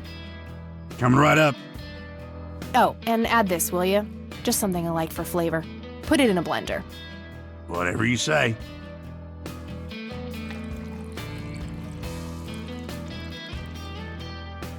One Bloody Mary. Enjoy. Thanks, buddy. The club will cover that, Jose. Sure thing, VP. Thanks again, Emmett. You got it.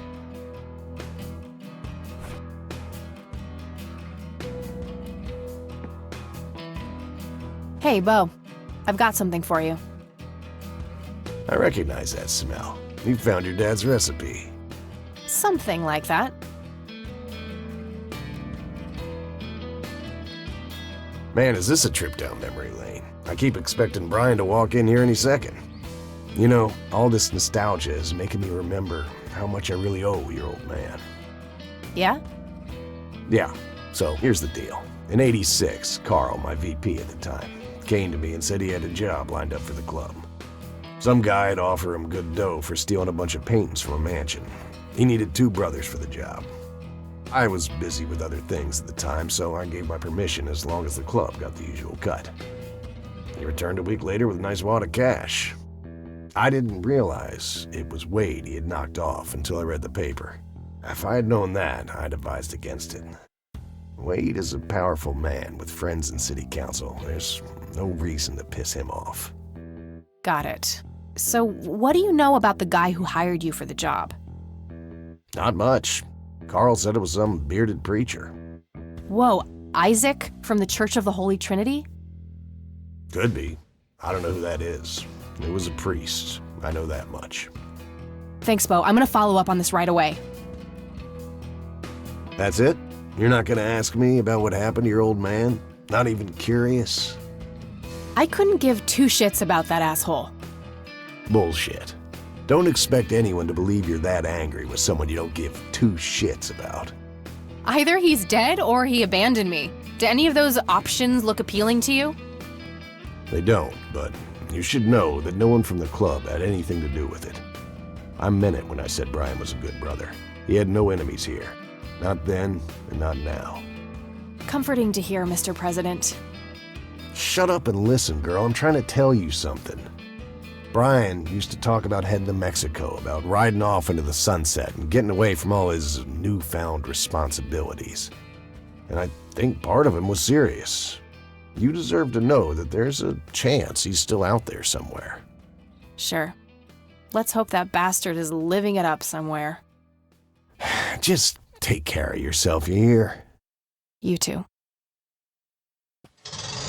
That day went by fast. I think I'm gonna ask if I can stay the night at Grandma's.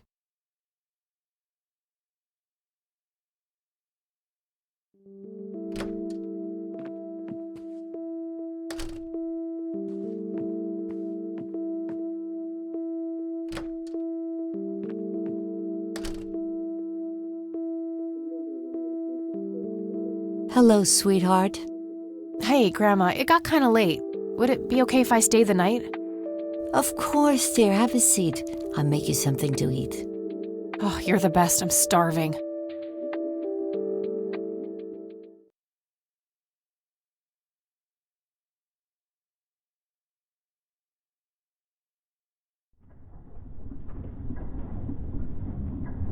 Do you see?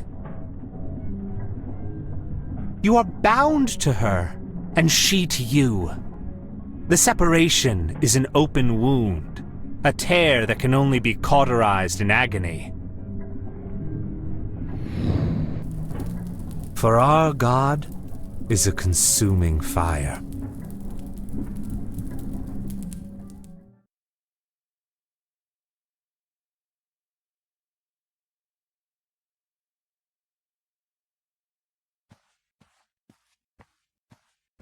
Lily's painting, burning, and the kid from the cemetery. It's gotta mean something.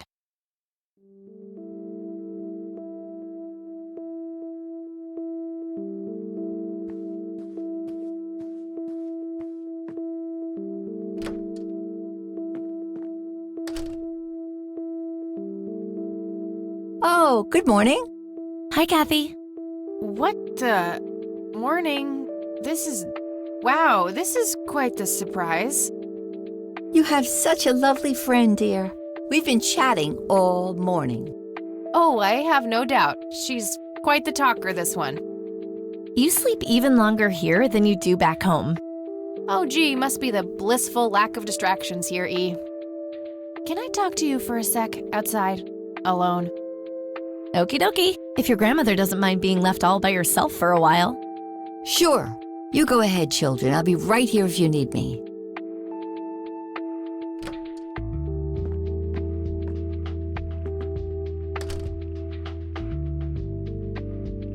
Is the concept of personal boundaries new to you? That's a rhetorical question, right? Was a single morning devoid of Eileen too much to ask? I'm frankly surprised that I'm allowed bathroom breaks by myself with you in the same building. I was super bored. Besides, you never got back home last night. I wanted to make sure you were okay. Well, as you can plainly see, I'm not a corpse. You could be a very convincing zombie. Very funny. You can go home now, E. Fine. I won't tell you what I found in my research yesterday then.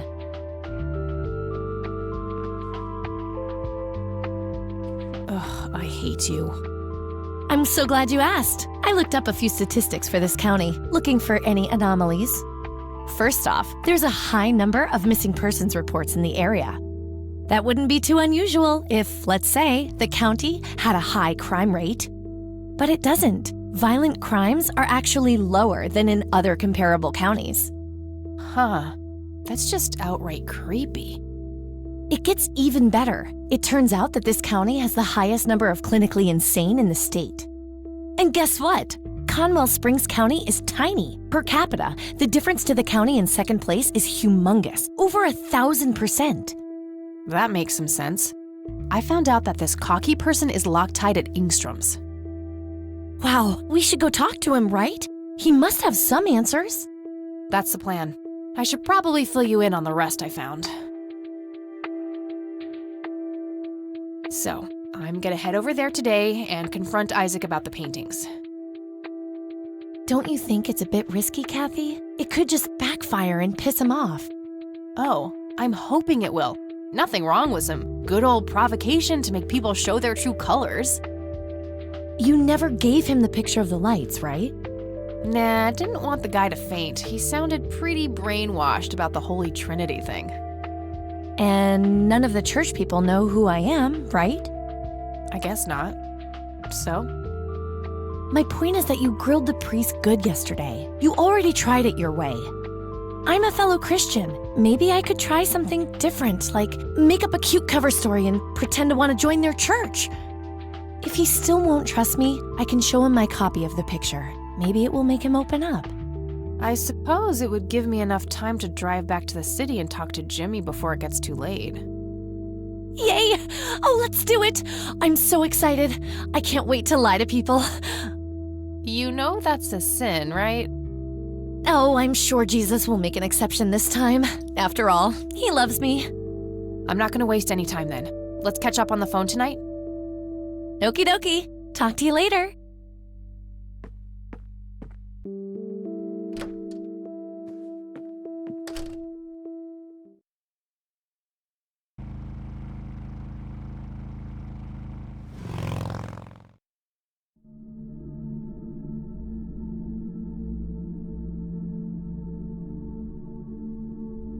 Hello, Jimmy. I've been looking for you. Oh, is it for real this time? Yes, this is all very real. So you're going to ask me about Joseph now? How do you know that? Who told you? You did. Every time you came here. You're not making any sense, Jimmy. We've never met before. I'm making perfect sense. Everyone says so. I'm the sharpest tool in the shed. All bets are off now, Missy. Better buckle up and enjoy the ride. Forget all the rules. No going from top to bottom. No checking off all the items on your list. Start by asking me about the young chronicler. Was Lily Myers the chronicler? The drowned girl, yes. She saw the loops, the endless possibilities. She found that the branches had all been severed. Nothing but inevitability remained, staring her right in the eye. In the end, she was pulled across the great threshold, just like I was. I was next. Next for what? You're not listening. I'm next. What happened to you, Jimmy? Why are you in this place? I'm not.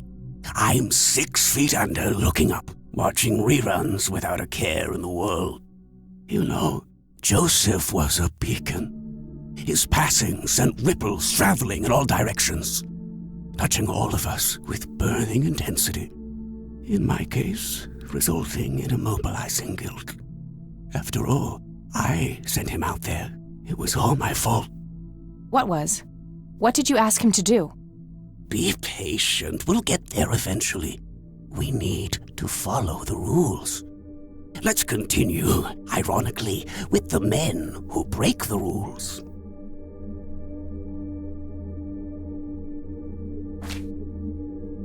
You mean the Black Hats? They're the men who break the rules? Indeed. Your father broke every rule in the book, did he not? That's a mild way of putting it. I feel your pain, but you will be free of him soon enough.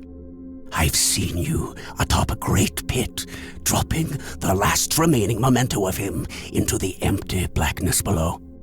Your mother, on the other hand, that's a story with a different ending. You know Mom? How is she? Why don't you see her yourself and find out? It's complicated. Last time we met was ugly. Looking away won't make it any less ugly, Kathy. I know, just not yet. Very well. Let's go see the man you reunited with his family. The man in red? Is that who you're talking about? Yes, indeed. Who is he really? The collector of souls, the one who beckons and prepares. Some call him a spirit guide, others a devil dressed in red. You are doing so much better than the last time. Now, ask me about the first thing you can think of. What happened to my grandfather in 81? Oh, poor Joseph. Wrong place, wrong time, wrong friends, wrong life. An unstoppable force meeting an immovable object. There had to be course correction, Kathy. The house always wins. What did you ask him to do? I asked him to find the source and destroy it. For me, for Lily, for all of us. The source of what? Everything. The madness, the betrayals, the limitless suffering. How would he do that? I don't know. Joseph had a plan. I found the message you left for Grandpa. You said, "It happened to you too." What did? Meeting the lights, of course. Don't you have my picture from the night in the forest? You mean this? Oh, yes. They felt so warm, so comfortable, luring me in. But when they got close, I could feel my mind split in two. I found myself with one foot on either side of the line, the thin line between hell and here. It felt like breathing through my nose with my mouth underwater. No wonder some sink beneath the surface, never to be heard from again. Was that what happened to Joseph, Jimmy? Did he sink to the bottom? I wish I knew. I'm just a man stuck with his ear up against the wall, picking up a word here and there. I am so tired, Kathy. I can feel the lights even now. Endless static in my head, like a TV tuned to a dead channel. But what are they? Where do they come from? The cradle of obscurity. The alpha to our omega. The distorted mirror. Why are you constantly speaking in riddles? Why do you assume I have a choice? We are nearing the end. Ask me about the misguided faithful. Is the Church of the Holy Trinity the misguided faithful? They are, yes. What makes you call them that? Isn't it obvious? They believe the lights are divine. The lights are neither divine nor unholy. They are but a twisted reflection of us. The judge and the jury, our innermost child, our greatest fear. Everything we long for and desire. It's more than most of us can take. The cup runneth over. How do I stop them? You must go to their birthplace, their source. You must go to the cradle. It's the only way to save your friend. What? Are you talking about Eileen? Yes, she is being claimed. She's in great danger. You have to go back, Kathy. Nurse! I need more than that, Jimmy. Nurse, help!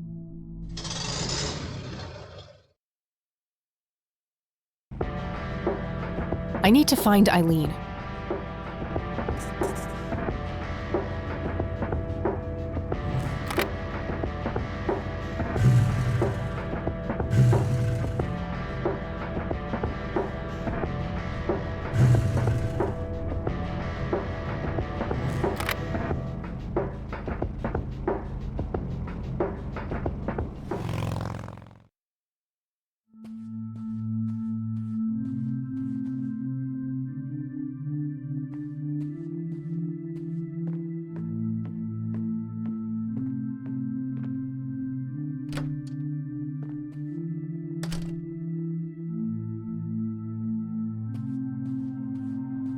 William T. Price.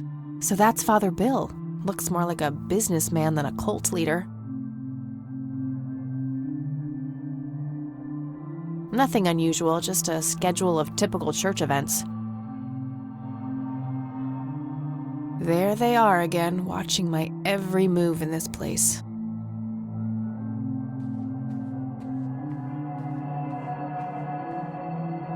Oof, no corpses, just a bunch of priest outfits in there. Nothing interesting in the pockets either. Books on spirituality and theology. Nothing unusual. A small cabinet with a lock on it. Locked.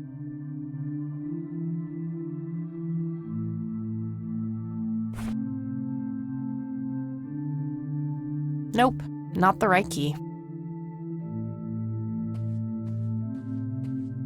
Isaac's desk. There might be something useful inside. Found a large old key in here. Hey! What are you doing in here?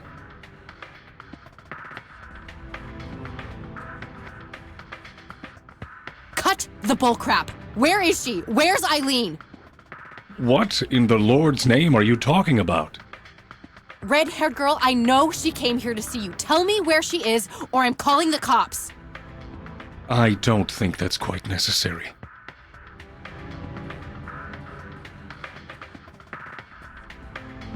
Breaking and entering, are we?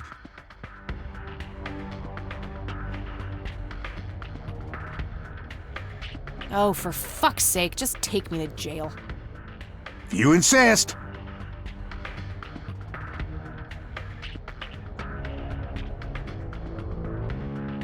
You better hope that Father Price doesn't press charges.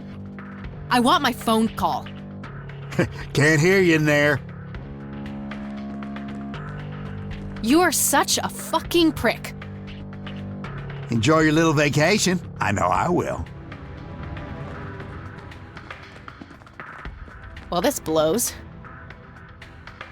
And I smell like goober. Fan-fucking-tastic. I need to get out of here. Who knows what that freak is doing to Eileen right now?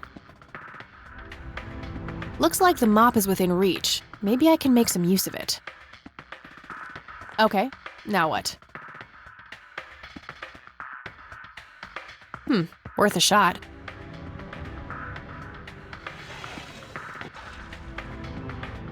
Oops. These paper clips might be useful.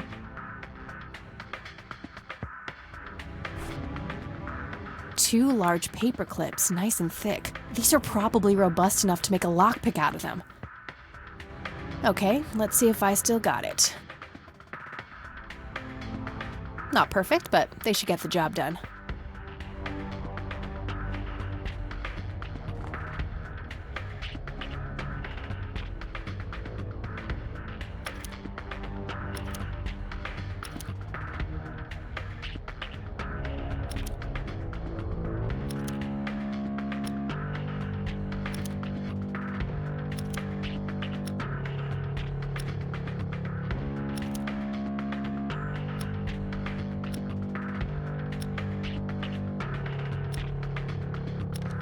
I'm so good.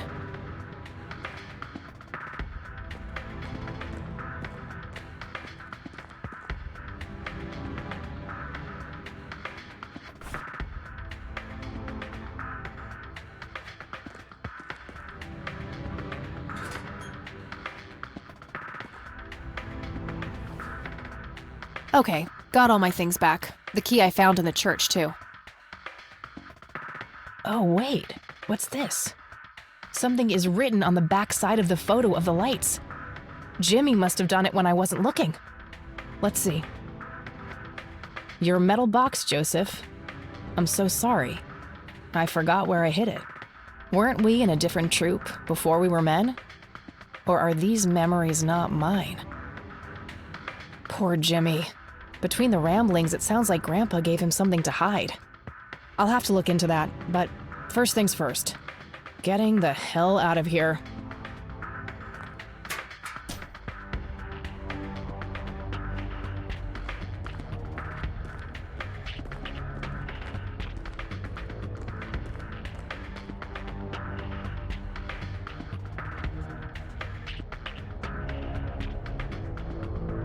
I need to do something about Lenny.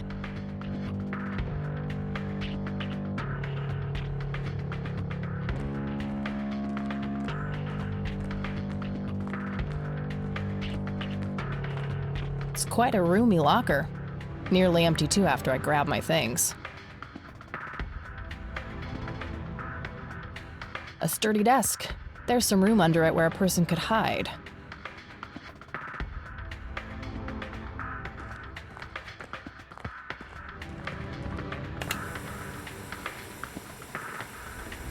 Oh, I must have missed this before.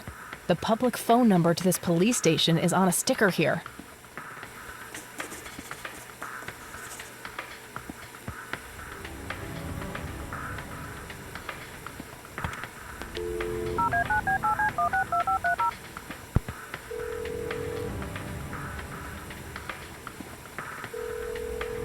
This is the Conwell Springs Police Department. How can I help you? Guess what, Lenny? I escaped. What? Is that you, Kathy? In the flesh. You guys really suck at your jobs, you know that?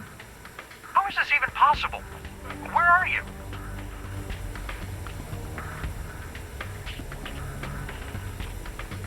Now, why would I ruin that surprise? This has got to be some kind of trick. Go check the jail if you don't believe me. Bye now.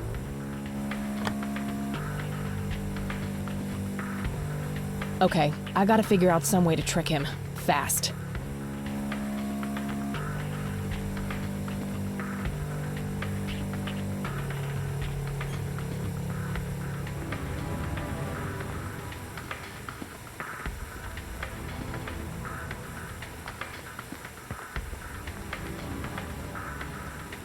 Oh shit, oh shit, oh shit.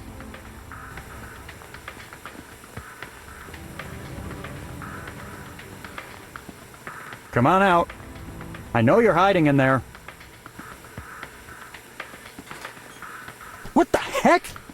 Sorry, Lenny, you're not giving me any choice. I'm going to find my friend. Is anyone out there? Help me! Please? Is anyone out? What are you wearing? Oh, it's all. Well, I happen to know a fella who likes. Ew. Yeah. Now that's a very good girl.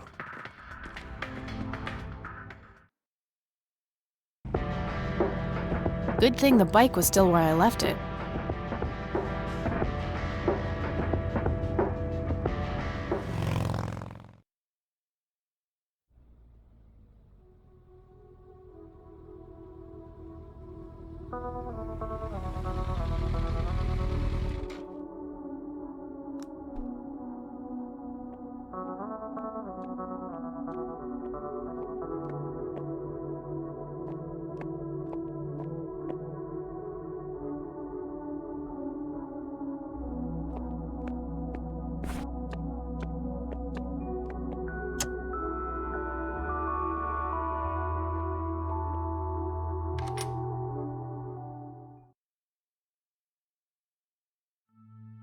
Create in me a clean heart, O God, and renew a steadfast spirit within me. And the Lord replied, I will give you a new heart and put a new spirit in you. I will remove from you your heart of stone and give you a heart of flesh. I have swept away your offenses like a cloud, your sins like a morning mist. Return to me, for I have redeemed you. Arise, shine, for your light has come, and the glory of the Lord rises upon you.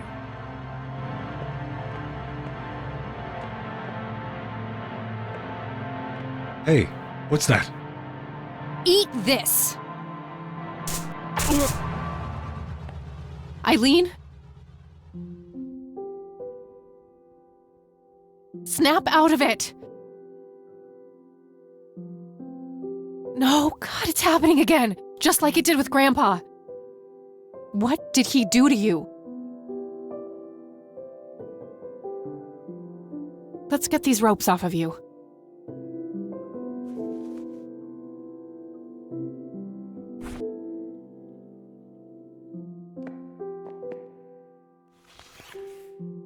That should do it. He's knocked out cold. He had a key on him. It looks a lot like the key I found in the attic. Maybe they're somehow related. I better go get some help now, before he comes to. Wake up, E! She's catatonic, breathing but unresponsive, just like Grandpa.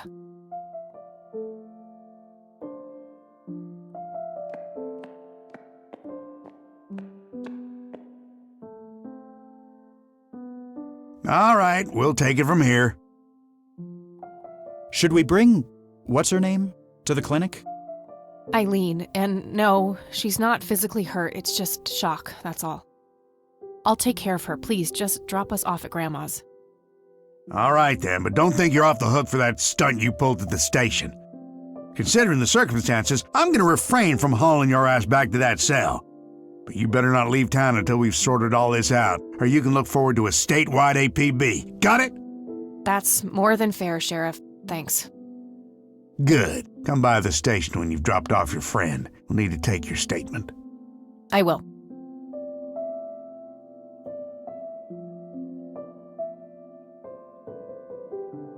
It's my fault this has happened to her. No, it's not. You know exactly who's to blame. That vile man behind bars or whoever is pulling his strings. Go there, find out what he knows, and get to the bottom of this. It's too late for Joseph, but maybe she still has a chance. Well, I'm sure as hell not gonna wait here for her to rot away. Good. She'll be safe with me. All right then, I'm off.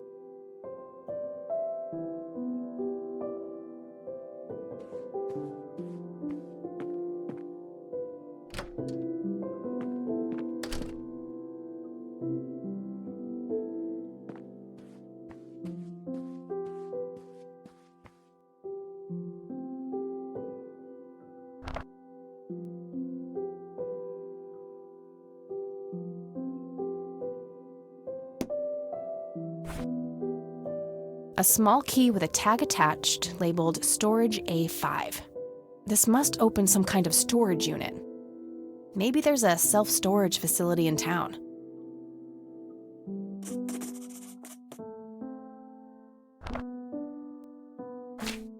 Okay, there's a place in town.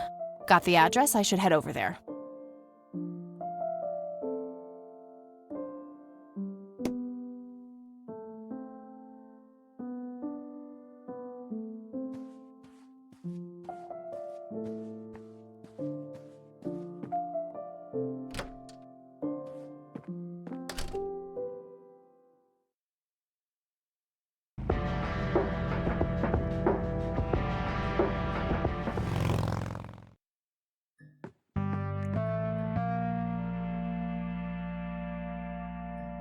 Storage A5. This is it.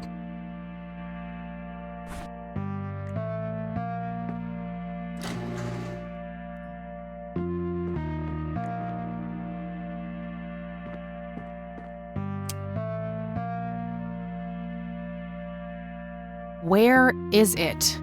Was he trying to uncover something in these paintings? I guess he felt compelled to tell the world how hard he was looking for something. Lunatic.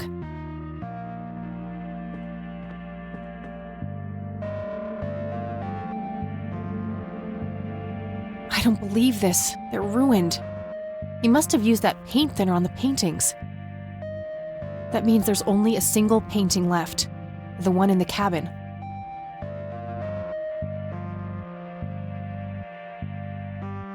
This might come in handy.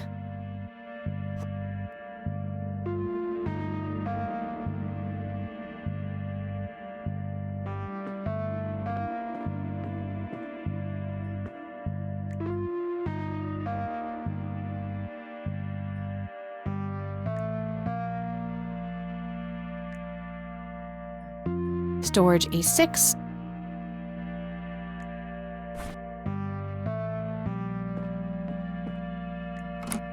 Doesn't fit. Must be for a different unit.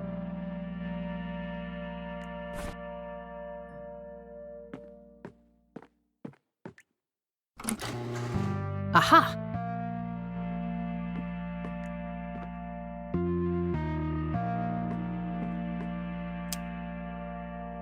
Looks like an old Boy Scout uniform. Guess Grandpa was involved back in the day. Oh, wait! Didn't Jimmy's note on the back of the photo say something about being in a troop before they were men? That's gotta be the Boy Scouts. It says Camp Parowan on a patch here. Parowan Peak is a local clifftop not too far from here. Could Jimmy have hidden Grandpa's metal box somewhere in that area?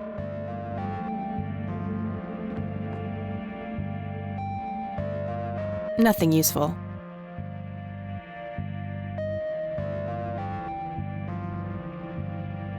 An old gas-powered lawnmower. Looks like it's in pretty good shape. Just some old newspapers in those.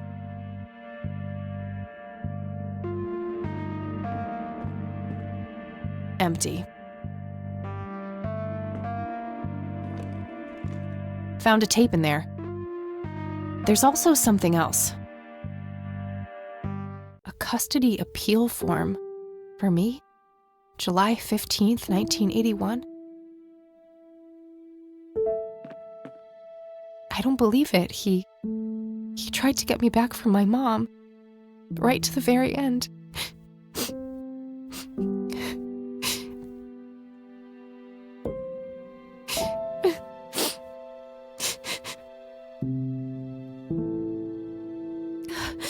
Pull yourself together, Kathy.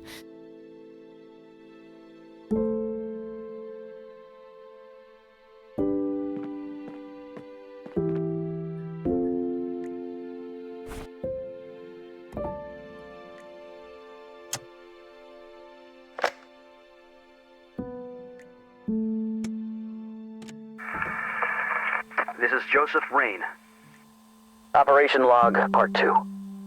August 2nd, 1981. I've come to believe that the glowing lights are sudden bursts of energy, similar to the static discharge that causes lightning. However, instead of a positive and a negative electric charge, the colliding forces have a dimensional nature. Assuming this hypothesis is correct, the lights would only appear on the edges of the zone. If I can plot enough sightings on a map, I should be able to determine the shape of the area. When I have that shape, I can find the center. That's where the source must be. That's where I have to go. I'll mark the map where I know the lights have appeared. The nature reserve is a start, but I'll need to find more points.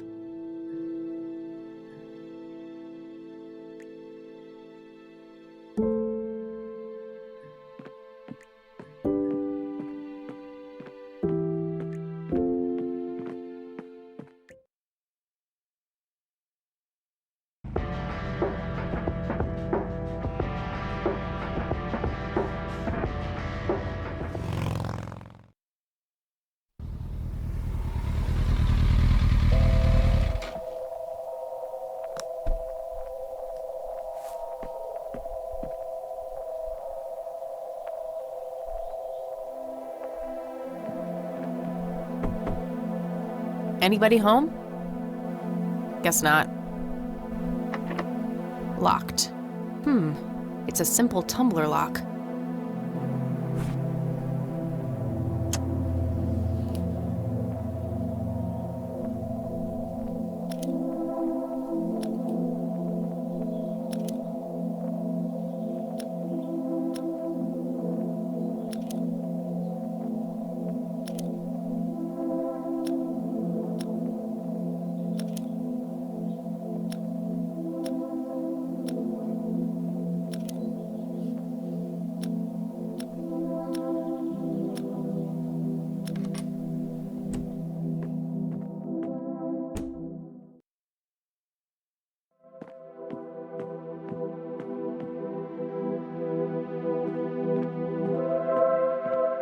It's an early painting by Lily Myers.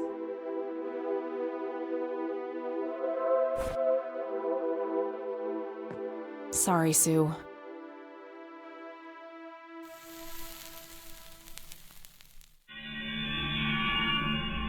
A hidden picture. Oh my God, that's Nathan! He's holding a girl underwater. It must be Lily. Wait, that doesn't make any sense. Lily wrote a suicide note, so either she planned this or foresaw it. I knew you were trouble. Sue, I found something. It's horrific. Spare me. I invite you into my home, and this is how you repay me? Breaking in here, sticking your nose where it doesn't belong? Just look at it. That's your son. That's Nathan. You think I didn't know? What kind of mother you think I am? Wait, you knew? For how long? Long enough. Now it's time for the lady with the gun to ask the questions. Okay, relax. Whatever you want. Good. Now who else knows about this? Why? What are you gonna do? Whatever the hell I want. You just broke into my house. Fine. I'll get out of here. You won't see me again. Well, you'd like that, wouldn't you? You'll run straight to the police. Please, put the gun down. You're not a killer, Sue. You psychic? You have zero fucking idea what I'm capable of. If this ever gets out, you know he'll be put away. They'll lock him up in some horrible institution.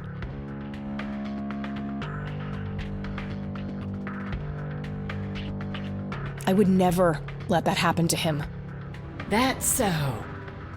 Well, you already let that happen to your own damn mother. You expect me to believe you give a shit about us? Mom was different. Believe me. That was a long time coming, and I still think about it every day. I have to protect him. I'm sorry. God, I'm so sorry.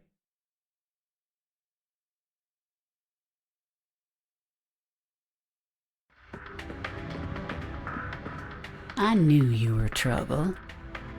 Sue, I found something. It's horrific. Spare me. I invite you into my home, and this is how you repay me? Breaking in here, sticking your nose where it doesn't belong? Just look at it. That's your son. That's Nathan. You think I didn't know? What kind of mother you think I am? Wait, you knew? For how long? Long enough. Now it's time for the lady with the gun to ask the questions. Okay, relax. Whatever you want. Good. Now who else knows about this? No one. I just found out. Good. Now, we're in kind of a jam, aren't we? How do I know you won't squeal on us as soon as I let you out of here?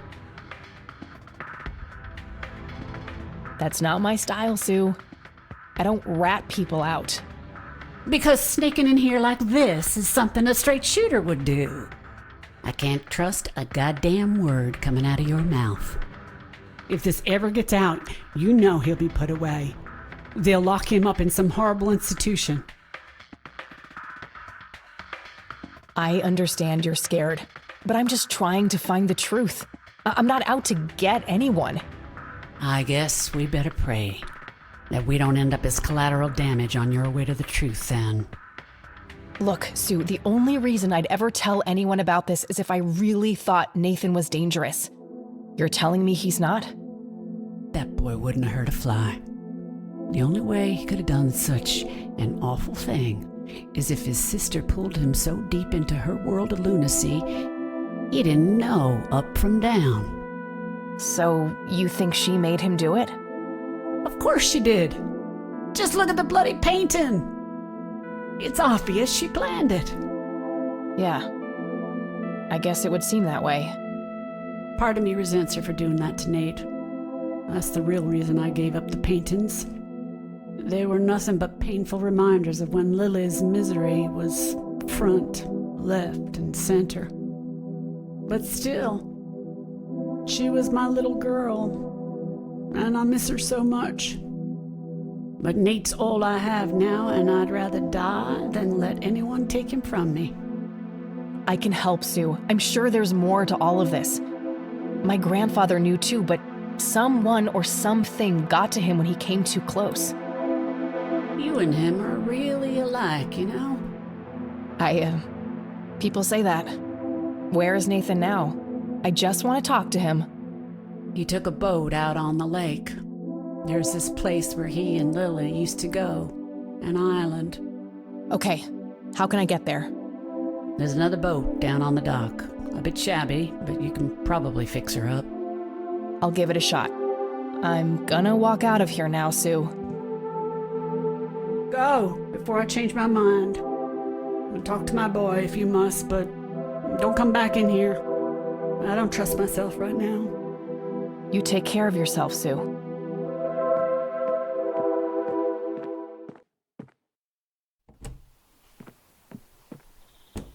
Christ, that was close. Oh, what's this? Looks like another of Nathan's drawings. He must have dropped it here.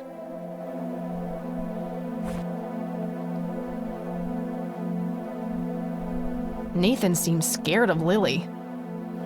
Lily is truly menacing here. Is she scolding Nathan or telling him to do something?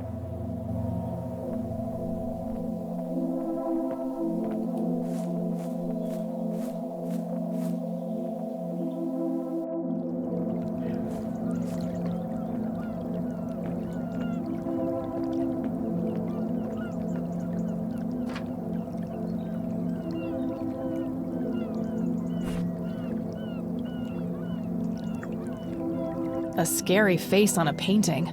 This must have been after Lily started having mental problems. Lily must be in a dark place here. There's the smoky lights again. Nathan looks totally petrified in this picture.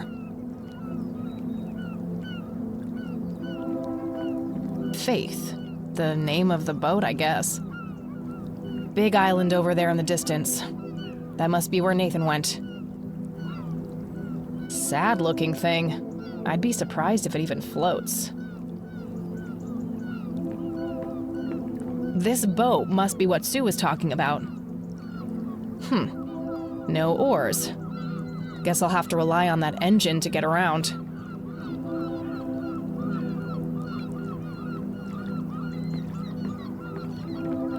Alright, let's see here. Well, crap, the tank's empty. I'll have to find some kind of fuel for that, which means that I need to get my hands on a gas can first. Looks like one of the spark plugs is busted too. I'll take that with me. Hopefully I can find a matching replacement plug somewhere.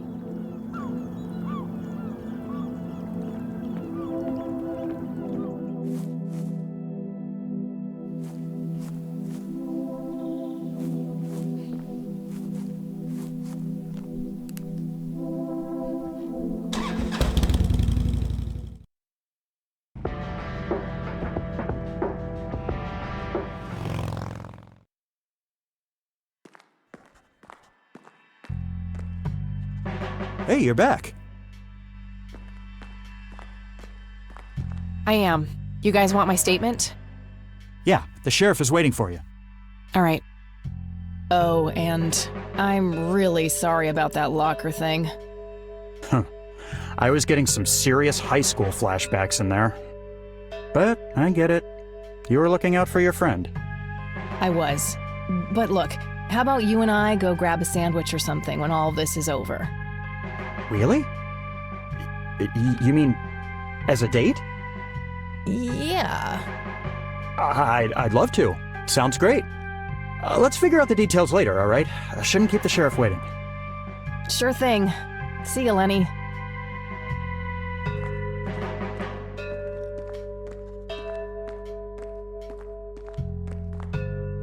Let's talk, Sheriff. And that's when I found that creep with her tied up in the crypt. Jesus, I had my suspicions about that church, but I never thought it went this deep. Yeah. So, what happens now? I'll call the judge and get a warrant.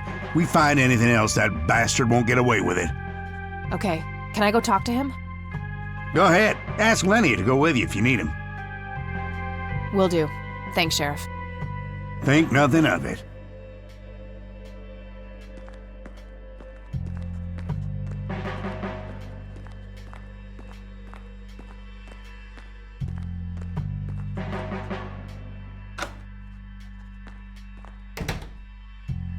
Don't be sure.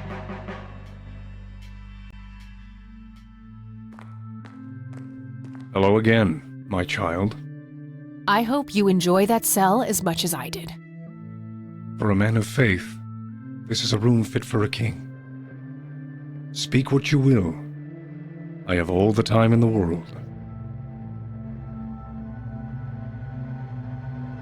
What do you really know about Lily Myers? Oh, the drowned girl is a conundrum. God gave her the gift of prophecy, a blessing and a great honor. In return, she spat in God's face, cursed him for what he had done, and mocked his design by taking her own life. You're wrong about that. She made her brother do it. Suicide by proxy. Tricking the slow of mind into committing sin for her? Her wickedness was even greater then. Alas, there is no hiding from God. Her soul knows only fire and brimstone now.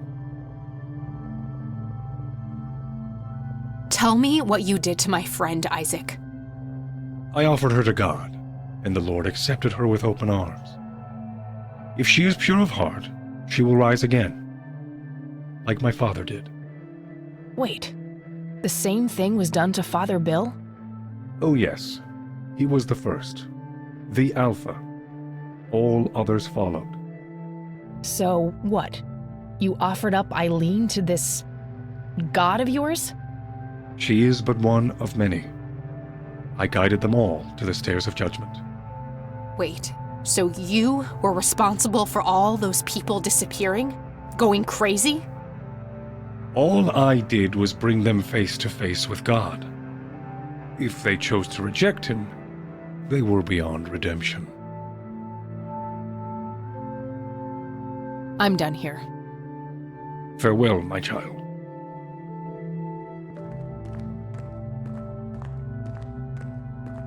I'll just borrow this for a while.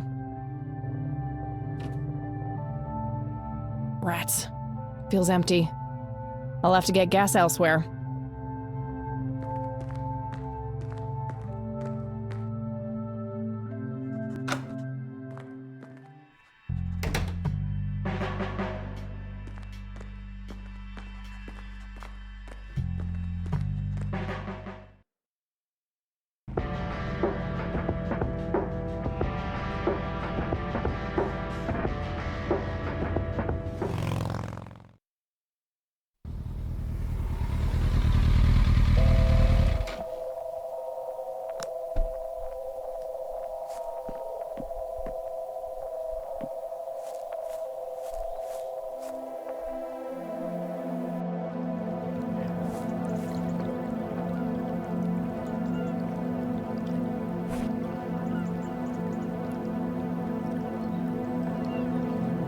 Good idea, but it needs to be filled up with gas first.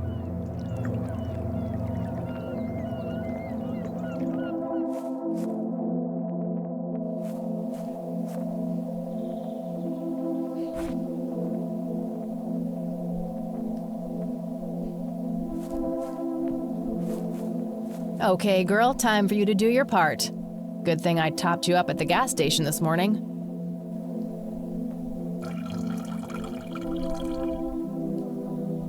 Okay, that should be enough.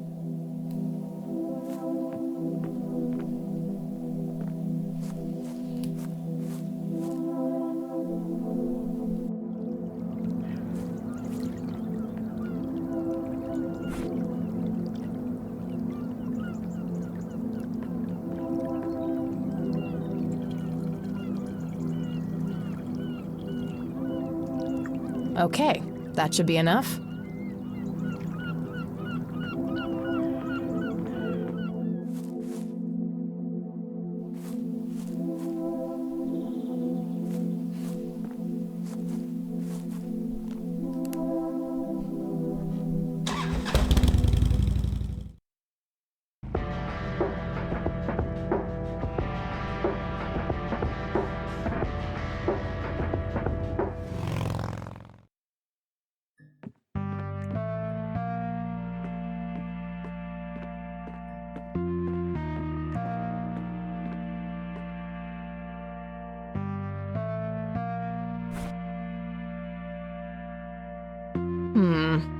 Let's see here.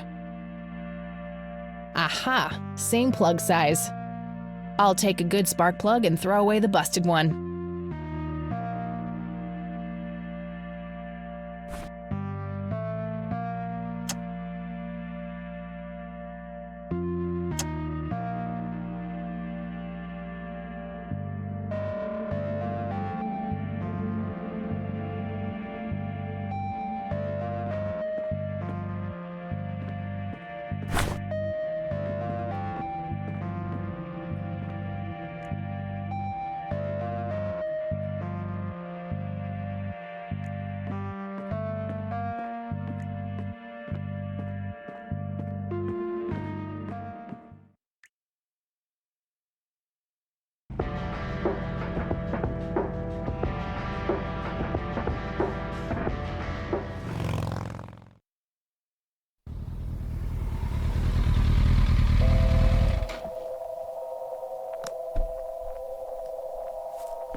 All right, moment of truth.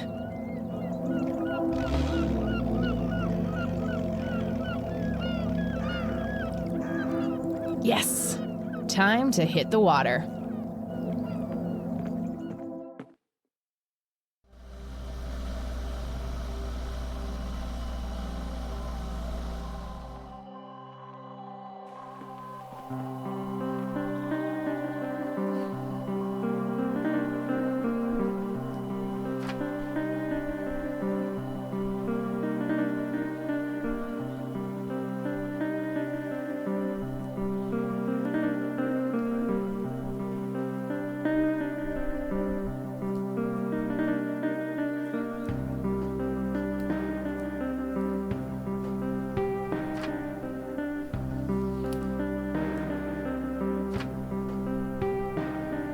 Now that's a big tree. Good choice for a treehouse. I don't see any low branches, so it doesn't look very climbable.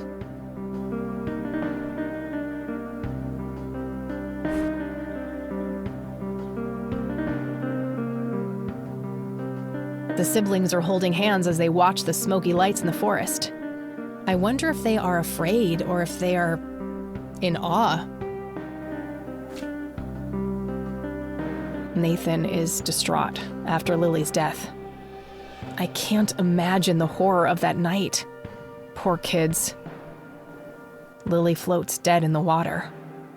Did she truly want to die like this? Lily is painting a happy landscape on a canvas. This must be the early days. Nathan is happily drawing something on the floor.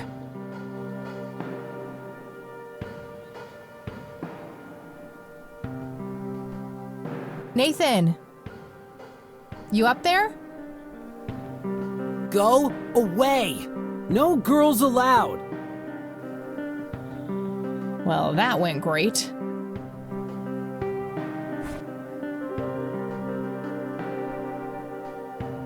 Hey, Nathan! I know what happened with you and Lily. Nuh-uh! Yes, I do. In the beginning,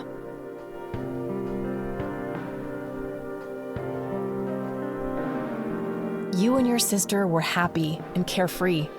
You both enjoyed drawing. Then, one day, you met the strange floating lights in the forest. After that, Lily started painting scary things.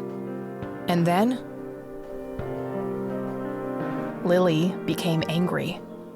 She wanted you to do something. In the end,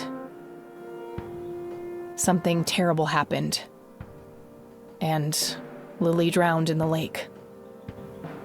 I had pruny fingers. Yeah? It's hard to hear you up there, Nathan. Can you come down? Okay.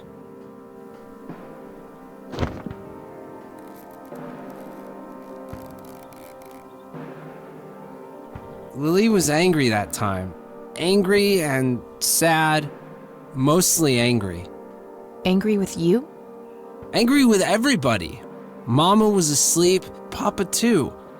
Okay, what happened next? Lily wanted to go down to the lake. She told me to hold her under the water for a while. She said I had to. She had painted it, and everything she painted was supposed to happen. I didn't want to, but Lily said she would tell Mama that I was bad if I didn't. But the Red Man says it was an accident, and that Lily is in a better place. It's okay, Nathan. Lily was sick. It's not anyone's fault. When did you first meet the Red Man? I don't know. I see him in the woods sometimes. He and Lily always fought. They did? About what? He wanted Lily to take her medicine. What kind of medicine? Pills to make her less sad and angry? I don't know. Just medicine. But you know what? It's okay. I still talk to her all the time. You talk to Lily? And she talks back? Yes. Take me to her, Nathan. Take me to Lily. Okay.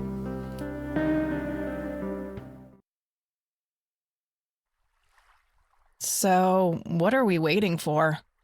Shh! They're close! '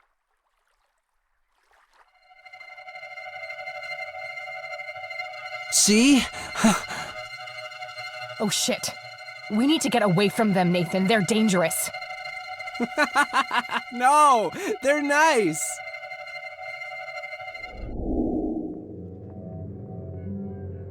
Poor little Mender met her end, witnessed so much she couldn't comprehend. Claimed by the lake, she screamed to her god, struggled for air as she twisted and clawed. But all was in vain, and her cries went unheard. 'Twas a heartbreaking theater of the absurd.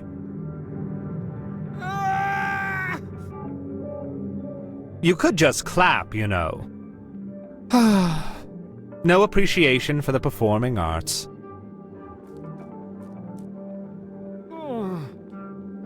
There. You're being dramatic. Is it all those secrets piling up behind your face? No pain, no gain. At least that color looks good on you. Well then, it's always a pleasure, Bill. Jesus. Wakey, wakey! They're gone now. You know what, Kathy? What? I'm hungry. All right, Nathan. Let's get you home.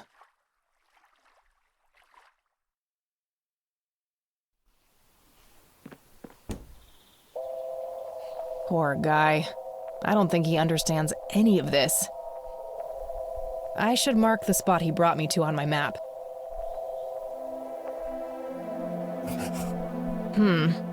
2 points can make a line, but that's not really a proper shape yet. Oh, and what did the red man say? The secrets piling up behind your face?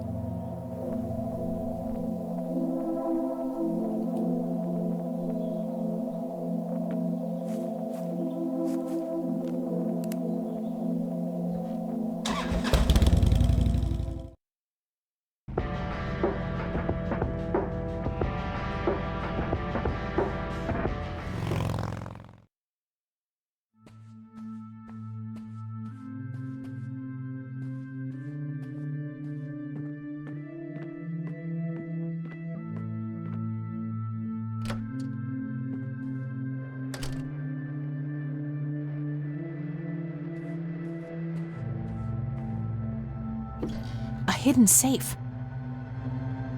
There's also a poem here written by Father Bill. I copied it to my notepad. The code to the safe must be hidden somewhere in this poem. Father Bill mentions his wife and children. Maybe there's some connections to his family? I'm sure there's a hidden meaning in this, but I think I'm missing something in order to make sense of it.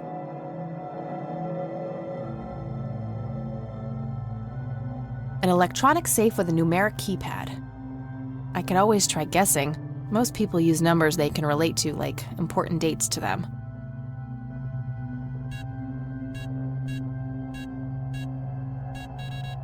Six-digit code. Good to know.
In the text, Father Bill's family members are used as reference points. Could he be referring to the physical layout of the graves?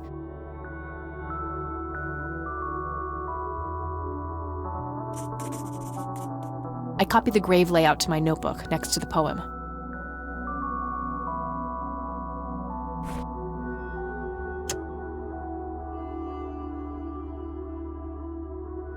I don't have anything to say about that.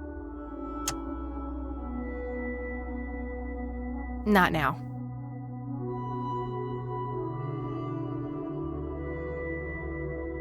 This information should relate to the poem somehow. Center, above, below. Is he defining reference points on some kind of shape? I think I should figure out the previous part first.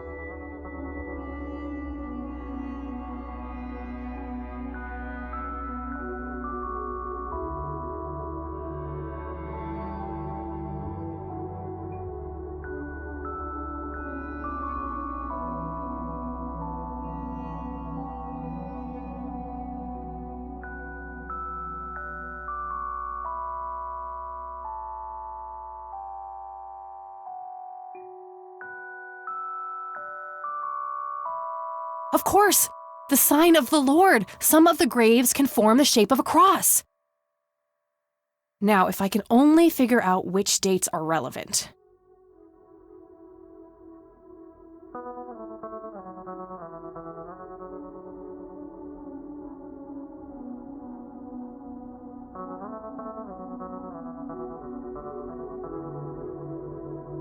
Yes, that must be it. 3 dawns mean 3 births, and they're all adjacent to Father Bill's grave. I'm sure I'm close now. I just have to somehow narrow down these to the correct number of digits.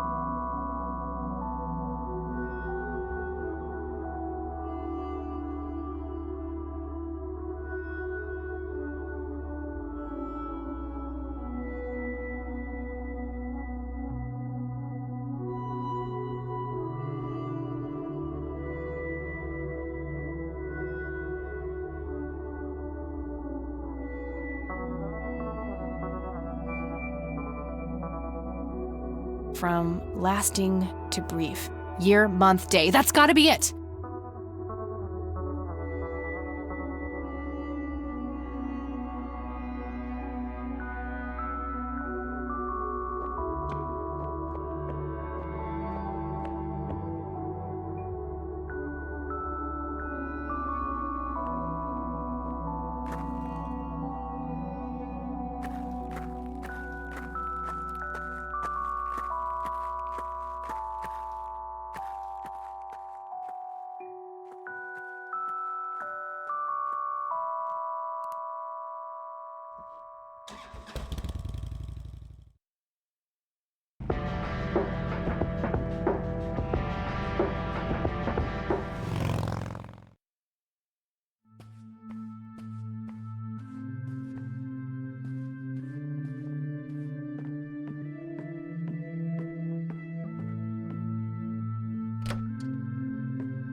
Yes!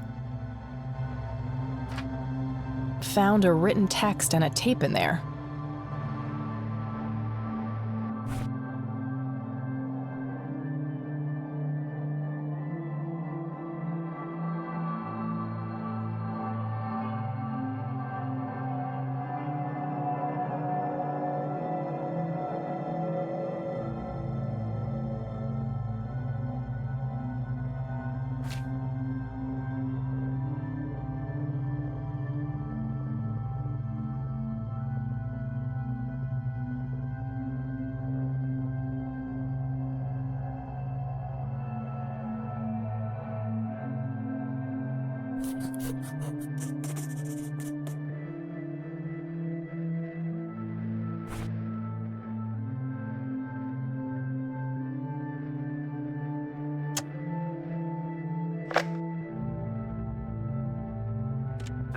is William T. Price.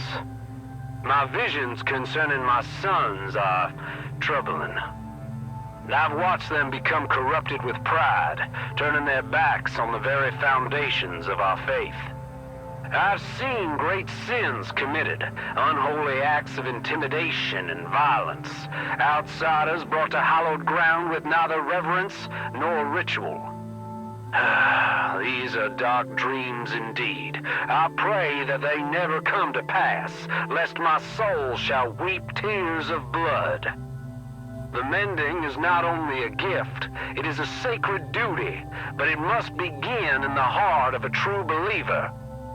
Someone who yearns for change and possesses the dedication and perseverance to achieve it.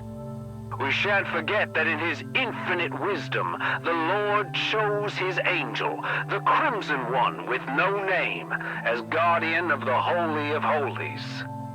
Only he is poised to understand the struggle of those who are lost, the broken, and the guilt-ridden. Be grateful for his sacrifice, for his existence is one of meek servitude. To have no name is to have a shattered spirit. Now I will speak directly to the mender, the one filled with passion and indomitable purpose. I implore you, Mender, trust in your fiery heart and save us all from the darkness.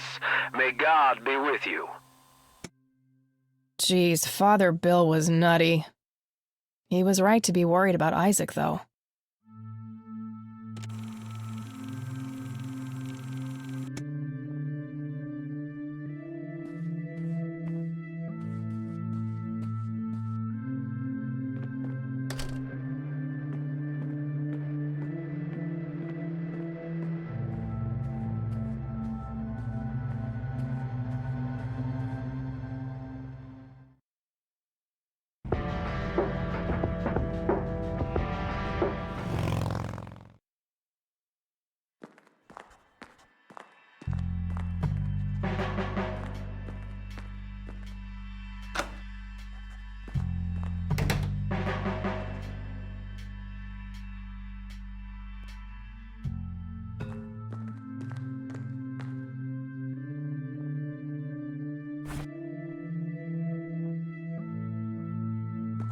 Listen to this, Isaac. This is William T. Price. My visions concerning my sons are troubling. What is this? I've watched them become corrupted with pride, turning their backs on the very foundations of our faith. I've seen great sins committed, unholy acts of intimidation and violence, outsiders brought to hallowed ground with neither reverence nor ritual. These are dark dreams indeed. I pray that they never come to pass, lest my soul shall weep tears of blood. I don't believe it. Father saw all of this coming. God, have I strayed from the faith? It's not too late to redeem yourself, Isaac. I've met the Crimson One. We're on the same side. Preposterous! No one has witnessed that apostate since Father's death. I've been praying for his return for years. I've walked this sacred path. I've been atop of the cliff where the holy lights first graced Father's presence, yet they elude me, and so does the Crimson One. My faith never faltered, but in his absence I have had no choice but to assume the divine work myself. You believe that you are carrying out the work of the Crimson One? Don't think I can't hear that mocking tone of yours. I will speak of this no longer. So Father Bill saw the lights on a cliff. Was he talking about Parowan Peak? Probably worth going there and having a look.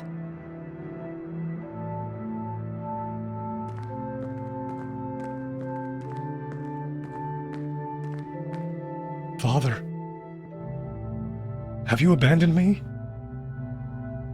I will atone for my sins, I swear it. God, have mercy on me.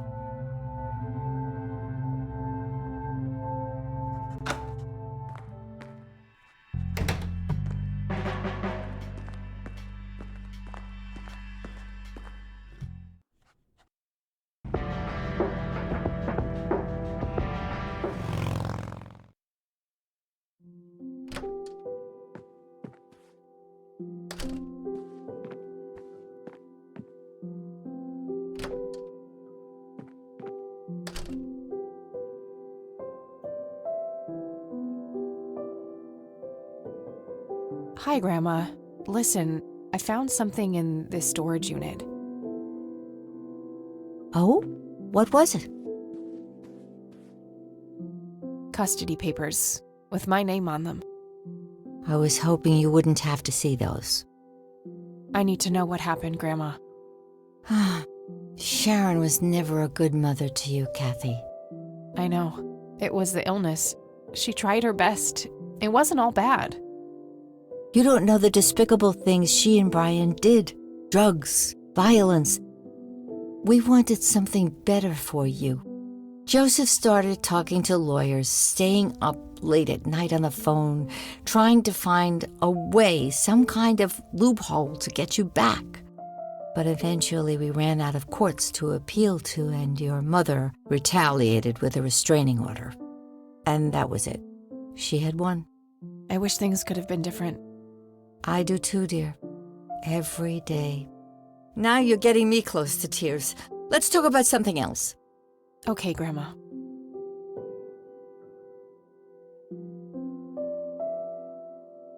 There are a few things I need to ask you, Grandma. Very well, dear. How is she? The same. Don't worry about us. Okay, that's all I need. Good luck out there.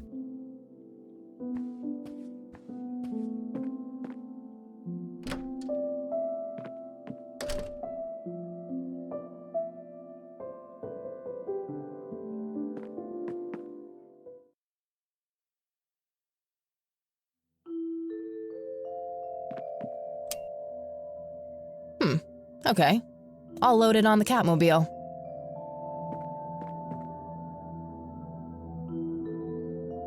All right.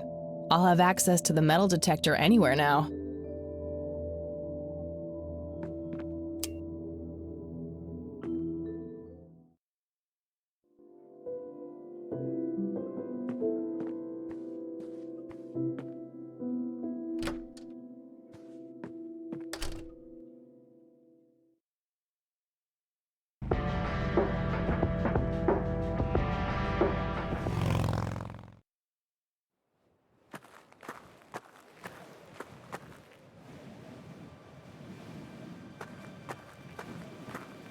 Guess some graffiti artists like to live dangerously.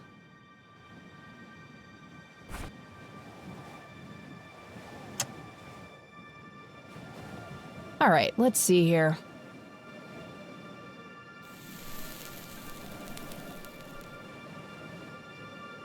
That's better.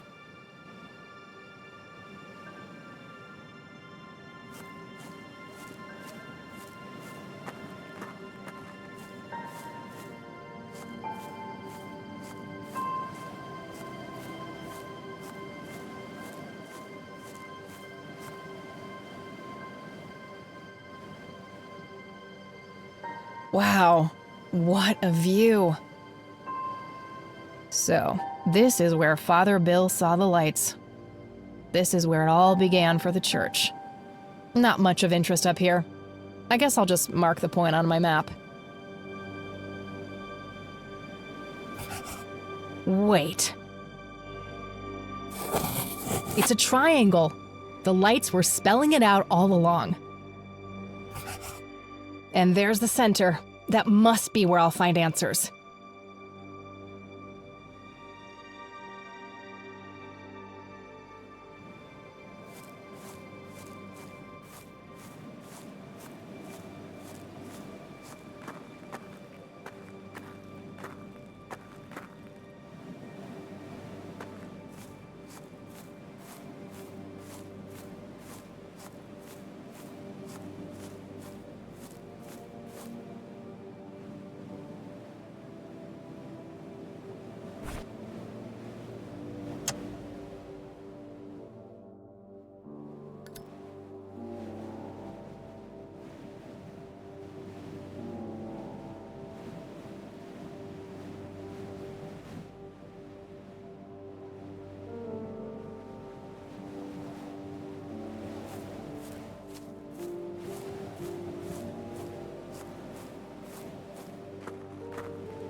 I'll go grab the metal detector off the bike.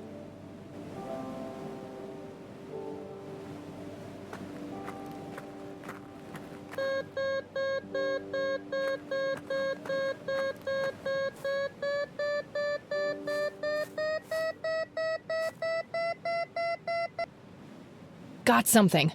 I'll mark the spot on the ground. I'll go and put this back on the Catmobile.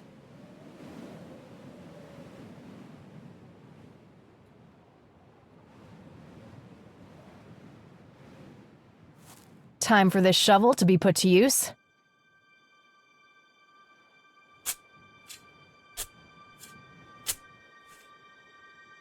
There was a metal box buried here.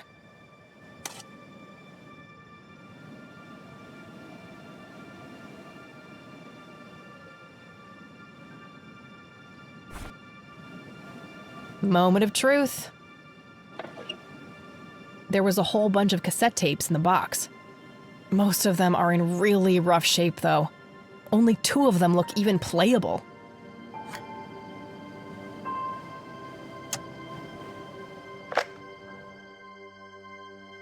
August 6th, 1981. I've come to understand that the environment in the source is formed by the mind that inhabits it. That's essentially how the so-called mending operates. I also believe that certain objects in the real world can survive the transition. These things are made of strong materials, often metal, and can potentially be used to create a form of a discrete pathway. However, to do that, an item must be innately imbued with a mutual significance for both subjects. A shared truth.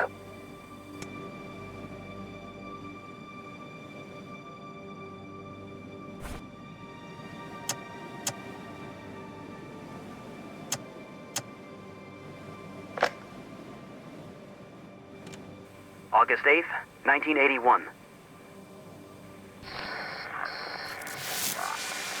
Along the outer perimeter, I've determined that some kind of endothermic reaction is taking place.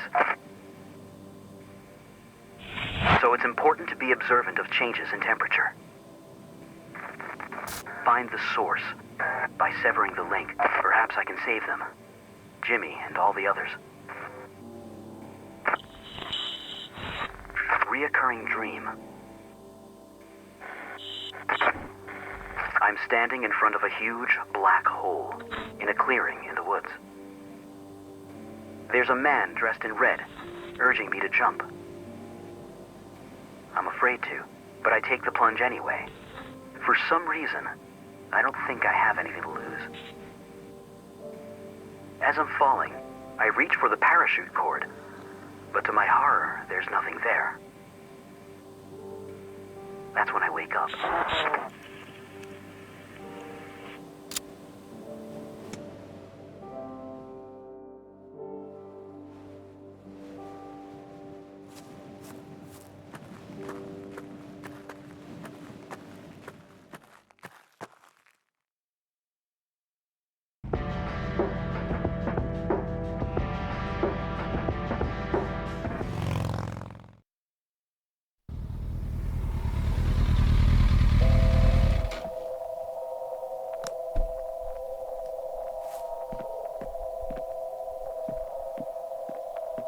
I'll just borrow this for a while.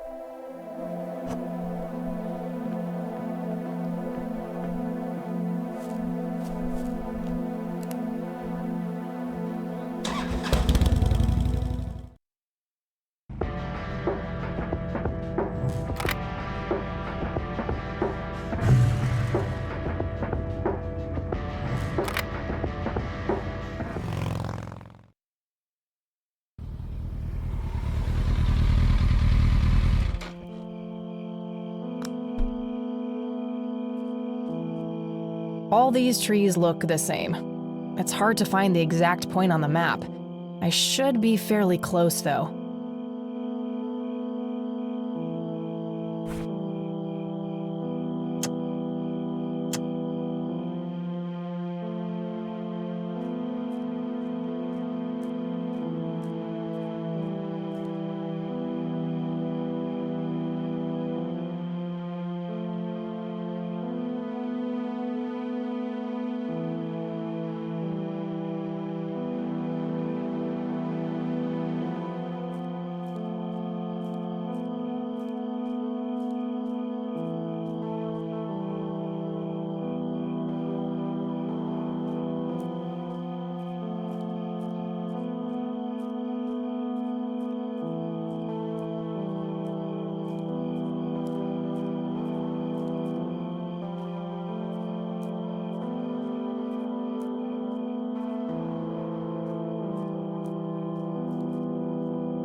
What the?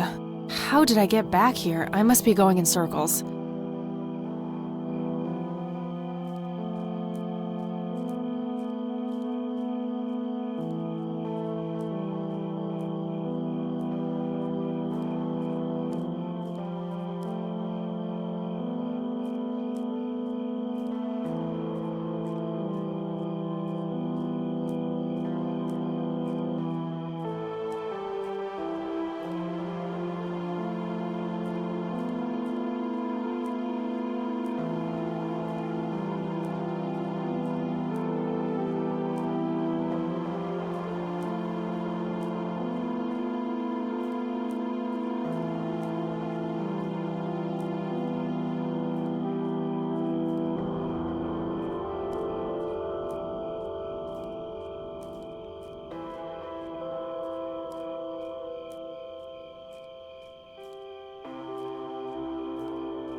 My God, what is this place?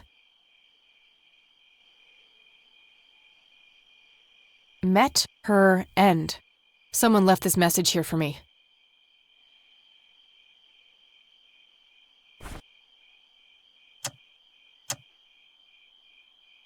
I don't want to throw that in there. What's that? I can see something, faintly.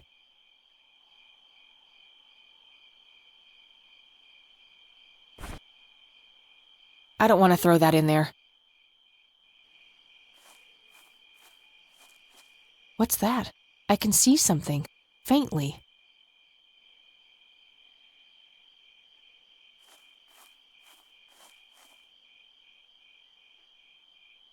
Met her end. Someone left this message here for me.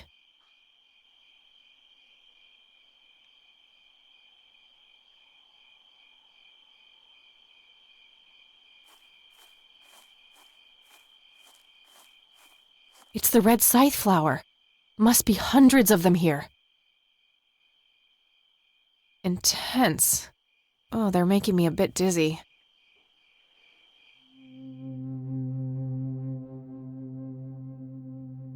Greetings! You again.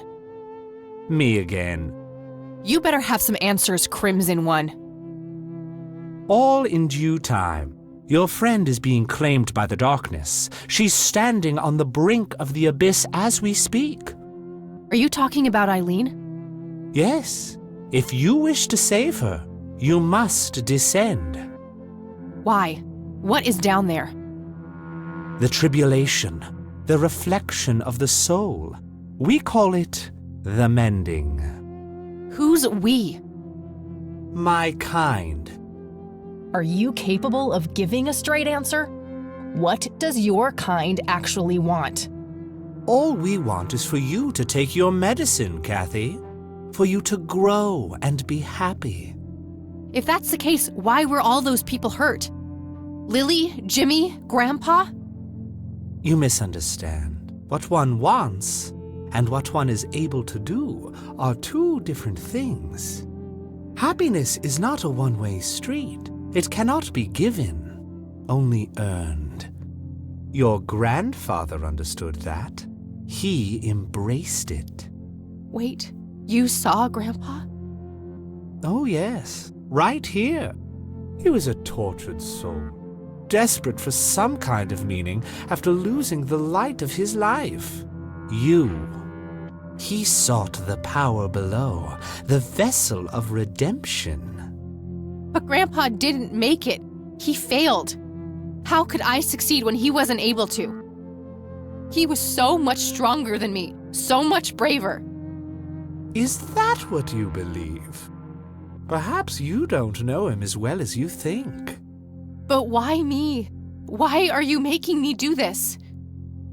Because you so desperately need it, Kathy. You're haunted by your past, by all these painful memories long forgotten. They follow you like a shadow, pulling you down. They taint your every thought.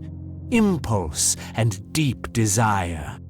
It is foul to us. This is crazy. I could just walk away, get on my bike and drive, forget I was ever here. There's nothing stopping you. Eileen. I can't leave her like that.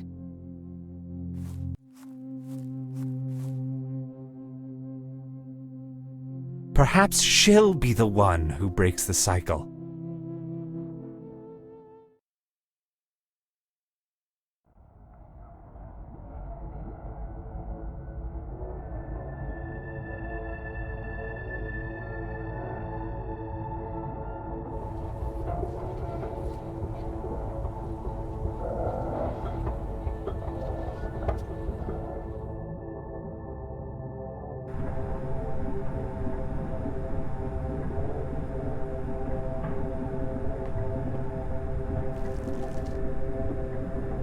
What have you gotten yourself into, Kathy?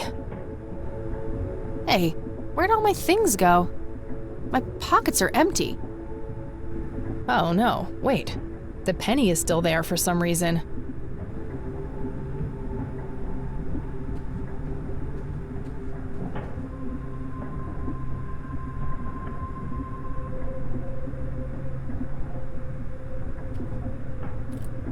There was a pen hidden inside.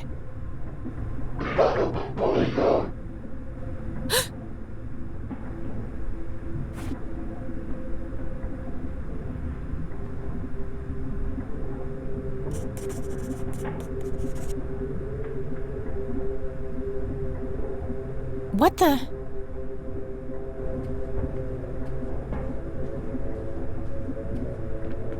You're not supposed to be here. Who are you? You look just like me. I should ask you the same thing, imposter. Do you like what we did to Mom? Don't you just want to kill her sometimes? I know I do.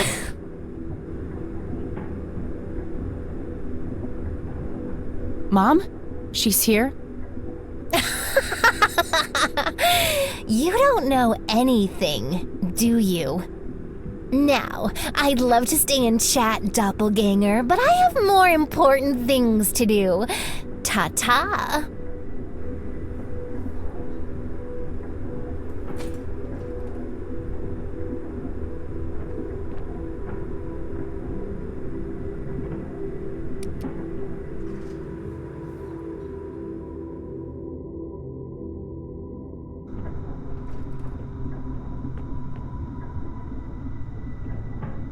There's a cluster of vines growing here. Could be used as a rope, but I'm not sure what for. More gears grinding away. Something about them makes me uneasy.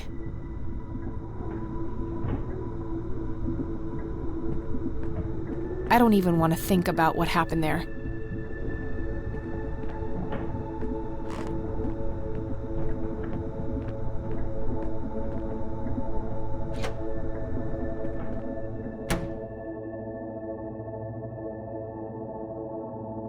Oh my God. Mom? You're here?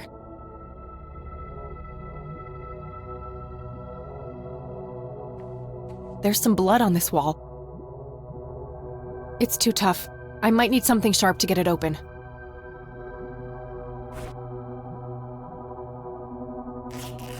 There was a scalpel hidden inside the wall.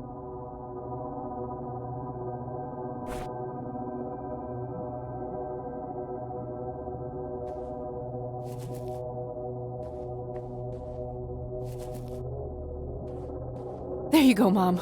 Are you okay? No!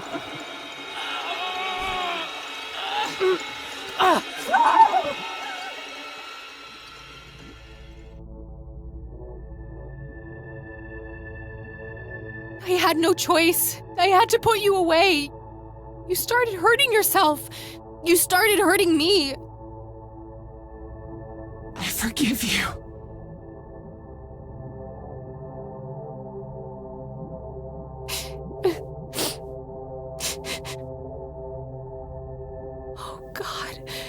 Get me out of this place. There's a weird scarab thing in there. There's also something here on the door itself. Refrigerator magnets in the shape of Scrabble tiles. The score values are off, though. I remember because the game I played with E the other day. Hopes in jar, an inkier heart, rule me nemesis.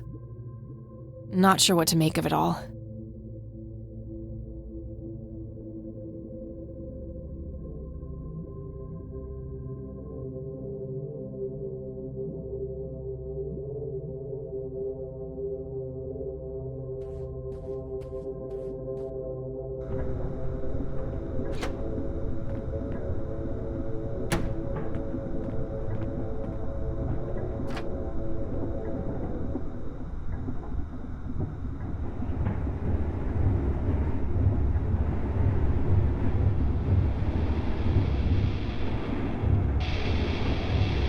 You killed Mom! That wasn't Mom, it was some kind of monster. We're all monsters to you, aren't we? Kill her, Dad! No, it can't be. Who's your daddy now, bitch?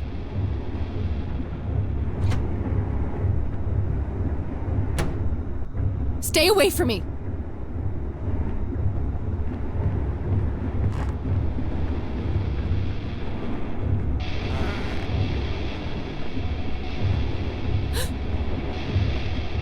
No time. No.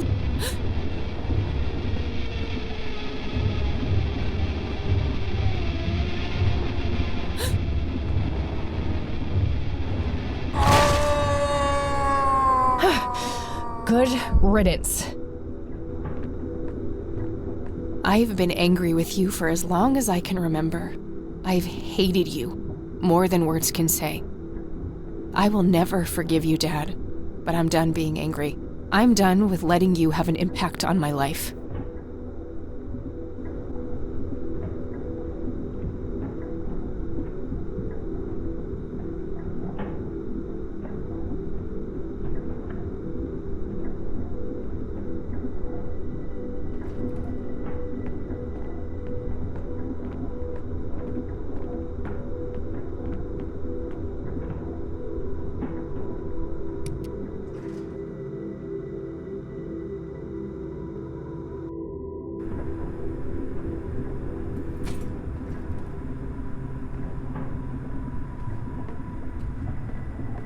There are 2 padlocks here. One requires a key, the other is a combination lock.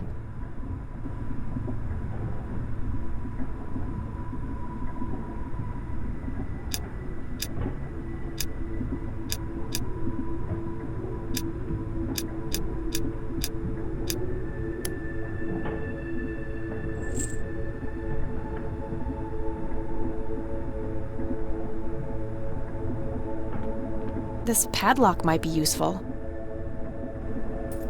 I don't think I need to use the chain itself for anything right now.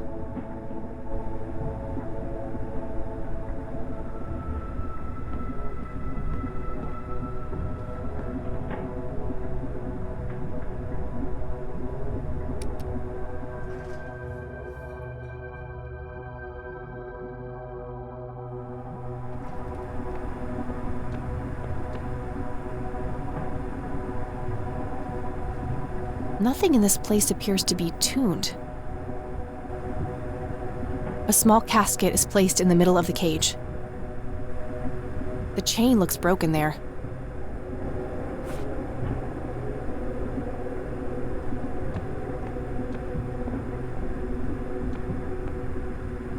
That should work.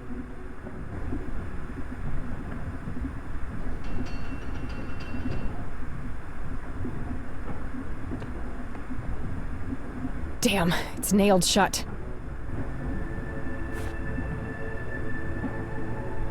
No, that won't help. No, I don't think the penny should go there.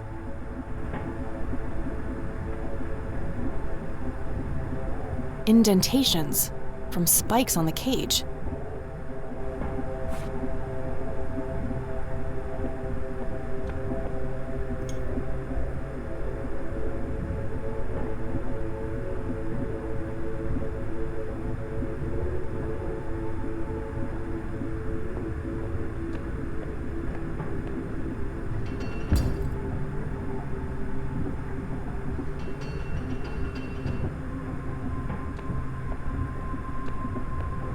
There was a key hidden inside the scarab.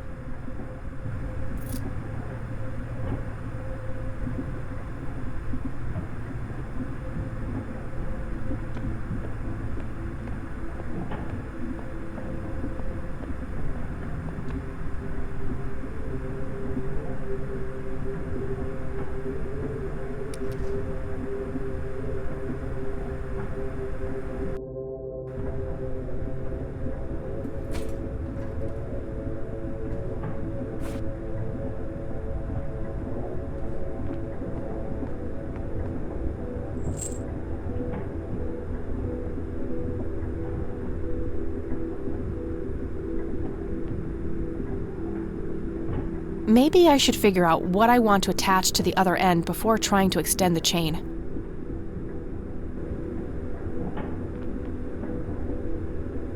Damn, it's locked. I don't see a keyhole. It must be bolted from the other side.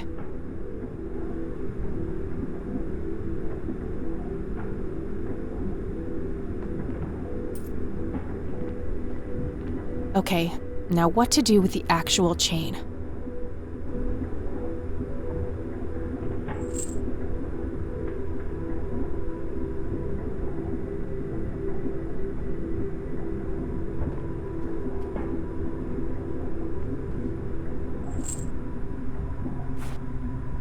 A sturdy iron padlock.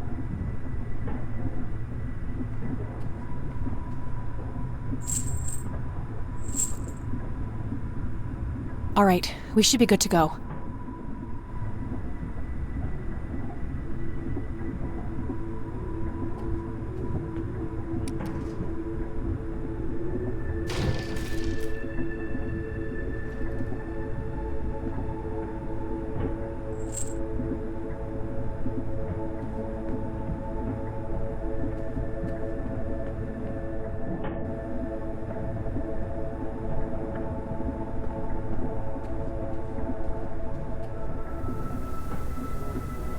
Nothing but static, just like everything else in this place.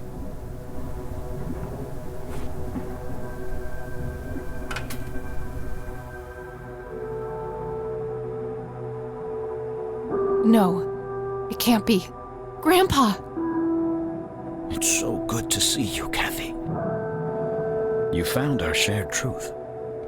Well done. Is it really you? You've been here for all this time? It hasn't been that long from my point of view. I've missed you, Grandpa. I wanted to come back so many times. I know you did. I've been watching you every step of the way. I found out how you tried to get me back from Mom and everything.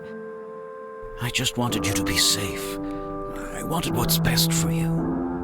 Can I get you out of here somehow? I don't know how all this works. I'm afraid that's not possible. Upon my death, I knew I was finally free. I felt myself pulled away from here. But then I saw you on that screen. I chose to remain until we could meet. One last time. What is this horrible place, Grandpa? I feel like I'm dreaming, but I'm not. I don't even know what's real anymore. I can only give you my pointless theories, which range from everything between divine punishment and a mindless force of nature. What truly matters is not what it is or where it comes from, but what it does. It takes each of our fears, every source of guilt, and turns them against us. When I came here, I had hubris. I thought I was the one who could beat it. I thought I could kill it somehow. Like all those men I butchered in the war. I was wrong. So, it's pointless. We can't stop it? I believe there is a way. The red flowers, Kathy. I've come to understand that they anchor this realm to the real world. When you make it out of here, you need to destroy them. You need to burn them all. If I'm right, this place will be ripped away. But if I do that, what will happen to you? Don't worry about me. I'll just go where dead people go. There are worse things than dying, kid. Believe me. But I just got you back. I can't bear to lose you again. You don't need me, Kathy. You never did. You're stronger than you'll ever know. I'm so proud of the woman you've become. This is so unfair. This fucking sucks. I know, darling. I know. We don't have much longer. Remember what I said, and stay strong. Grandpa! You can get through this, Kathy. This wasn't here before.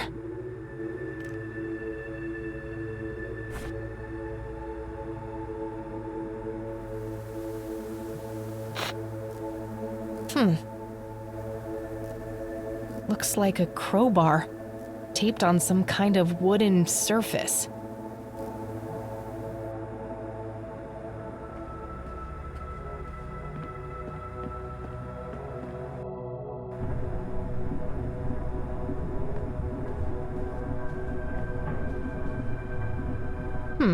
This desk does look similar to what I saw on the TV. Found a crowbar taped under there.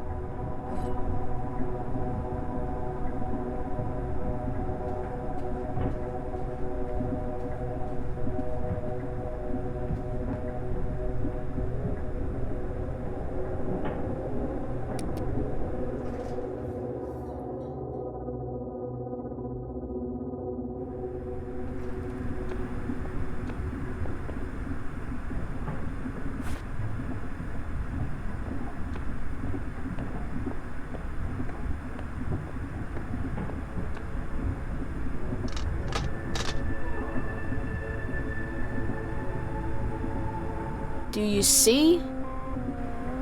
I don't want to see. Do you see?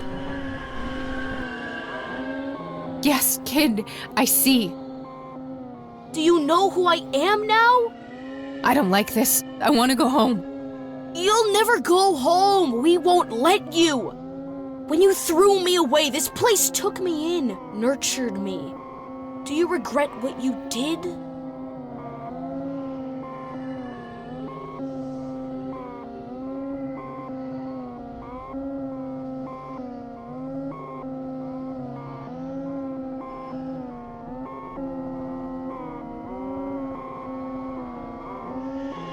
I just couldn't repeat the mistake my parents made. I couldn't bear to put a child through life in a broken, damaged family like I was. You're just here to test me, to try and break me.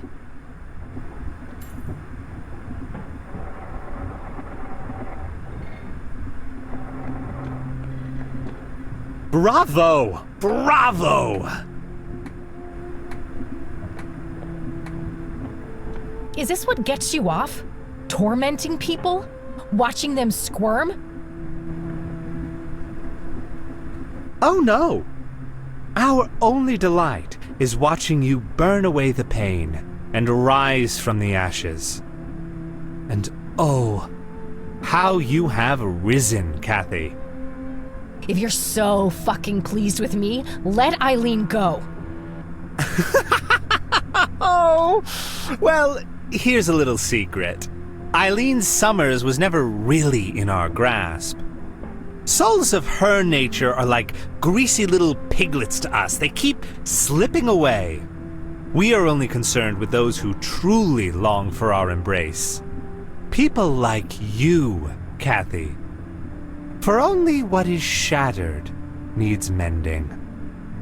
You can fuck off. I'm not some broken thing for you to toy with. Whether you accept it or not, you are mended, Kathy. The collapse comes next. The collapse?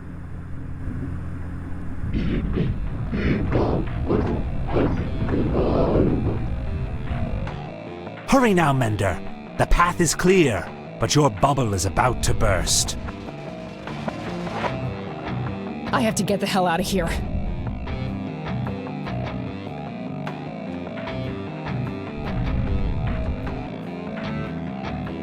Shit, it broke. I can't get all the way down.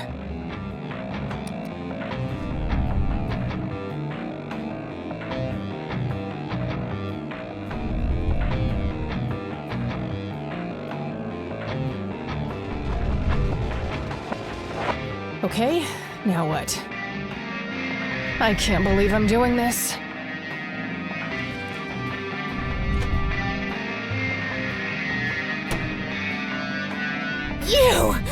You have ruined everything!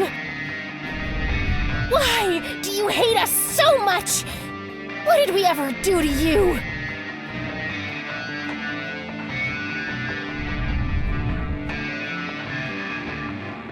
You again. I'm getting sick of your bullshit. And I'm not afraid anymore. I see you for what you are. You are nothing but a fearful little child, and there's nowhere left for you to hide. Get the hell out of my way. No! You look a bit pale. No! I am the original! I am! This can't be happening!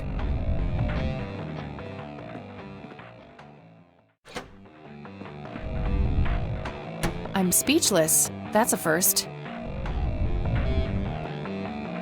Well, here goes nothing.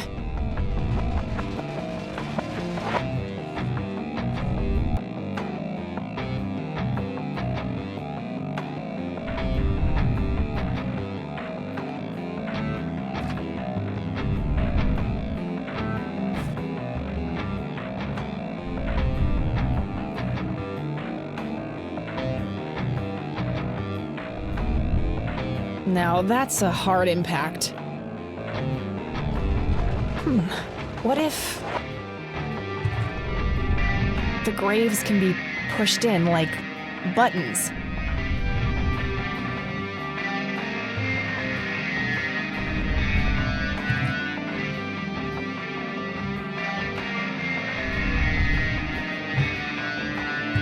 Damn.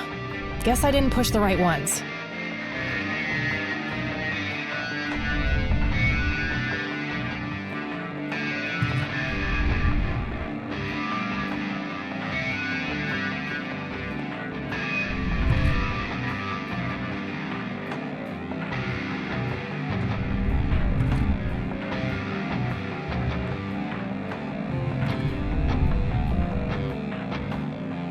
It's a shaft leading down.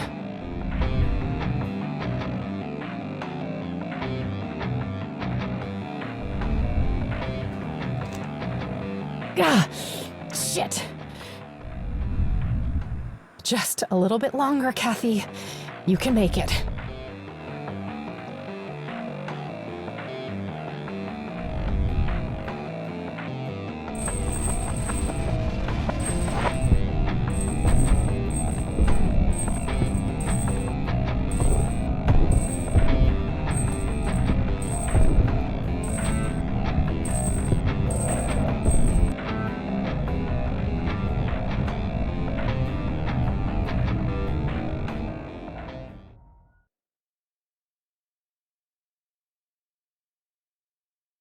Ugh, my head. It's like the worst hangover ever.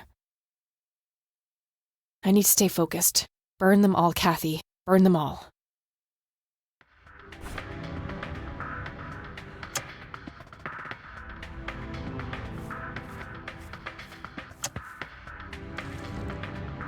That should be enough.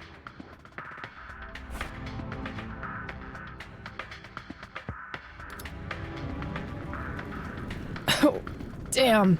That's a strong smell.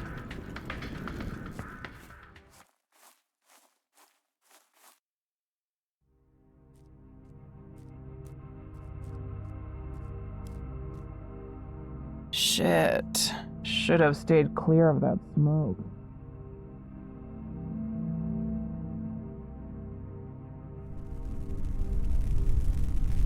Ugh. Oh, fuck. I gotta get out of here.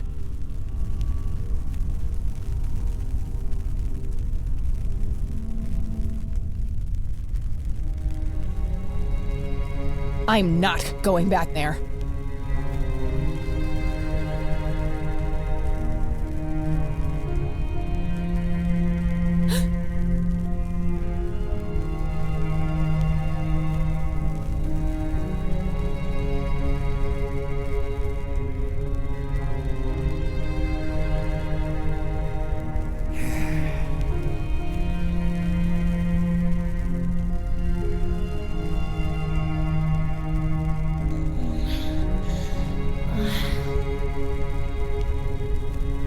Oh, thank God. There you are, girl.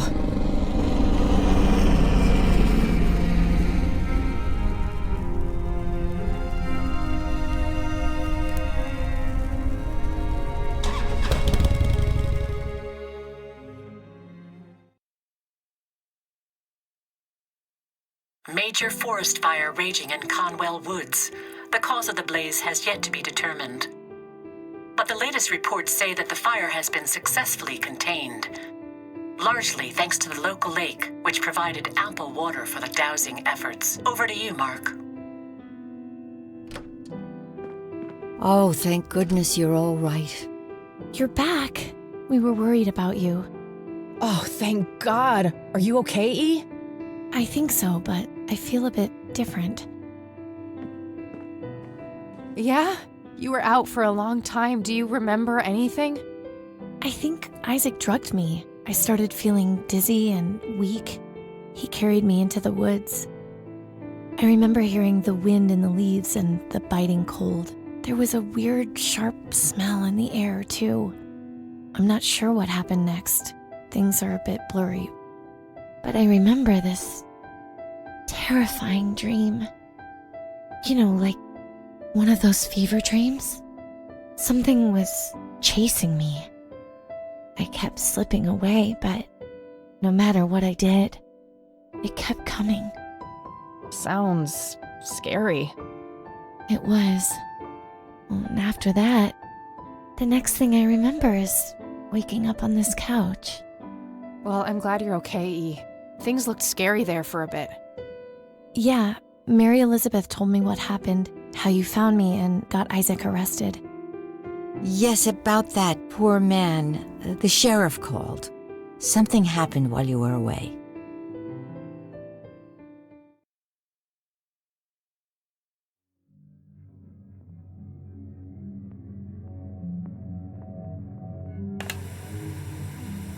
Welcome home, son.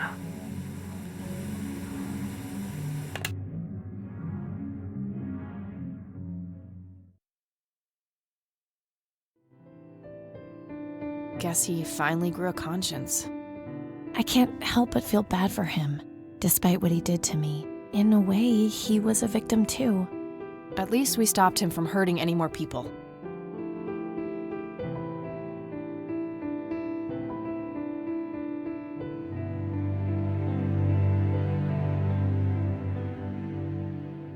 So, I guess this really is goodbye. A stupid part of me thought that if I would find the truth, I could be close to him again. It's not stupid. We all look for love in the strangest of places. It's an inseparable part of human nature. Jeez, when did you become so philosophical, E? I told you, I feel different. Yeah, me too. You know, despite everything, I think we made a half-decent team. Really? You do? Well, except for the part where you got yourself kidnapped. Try not to do that next time, okay? Wait, there'll be a next time?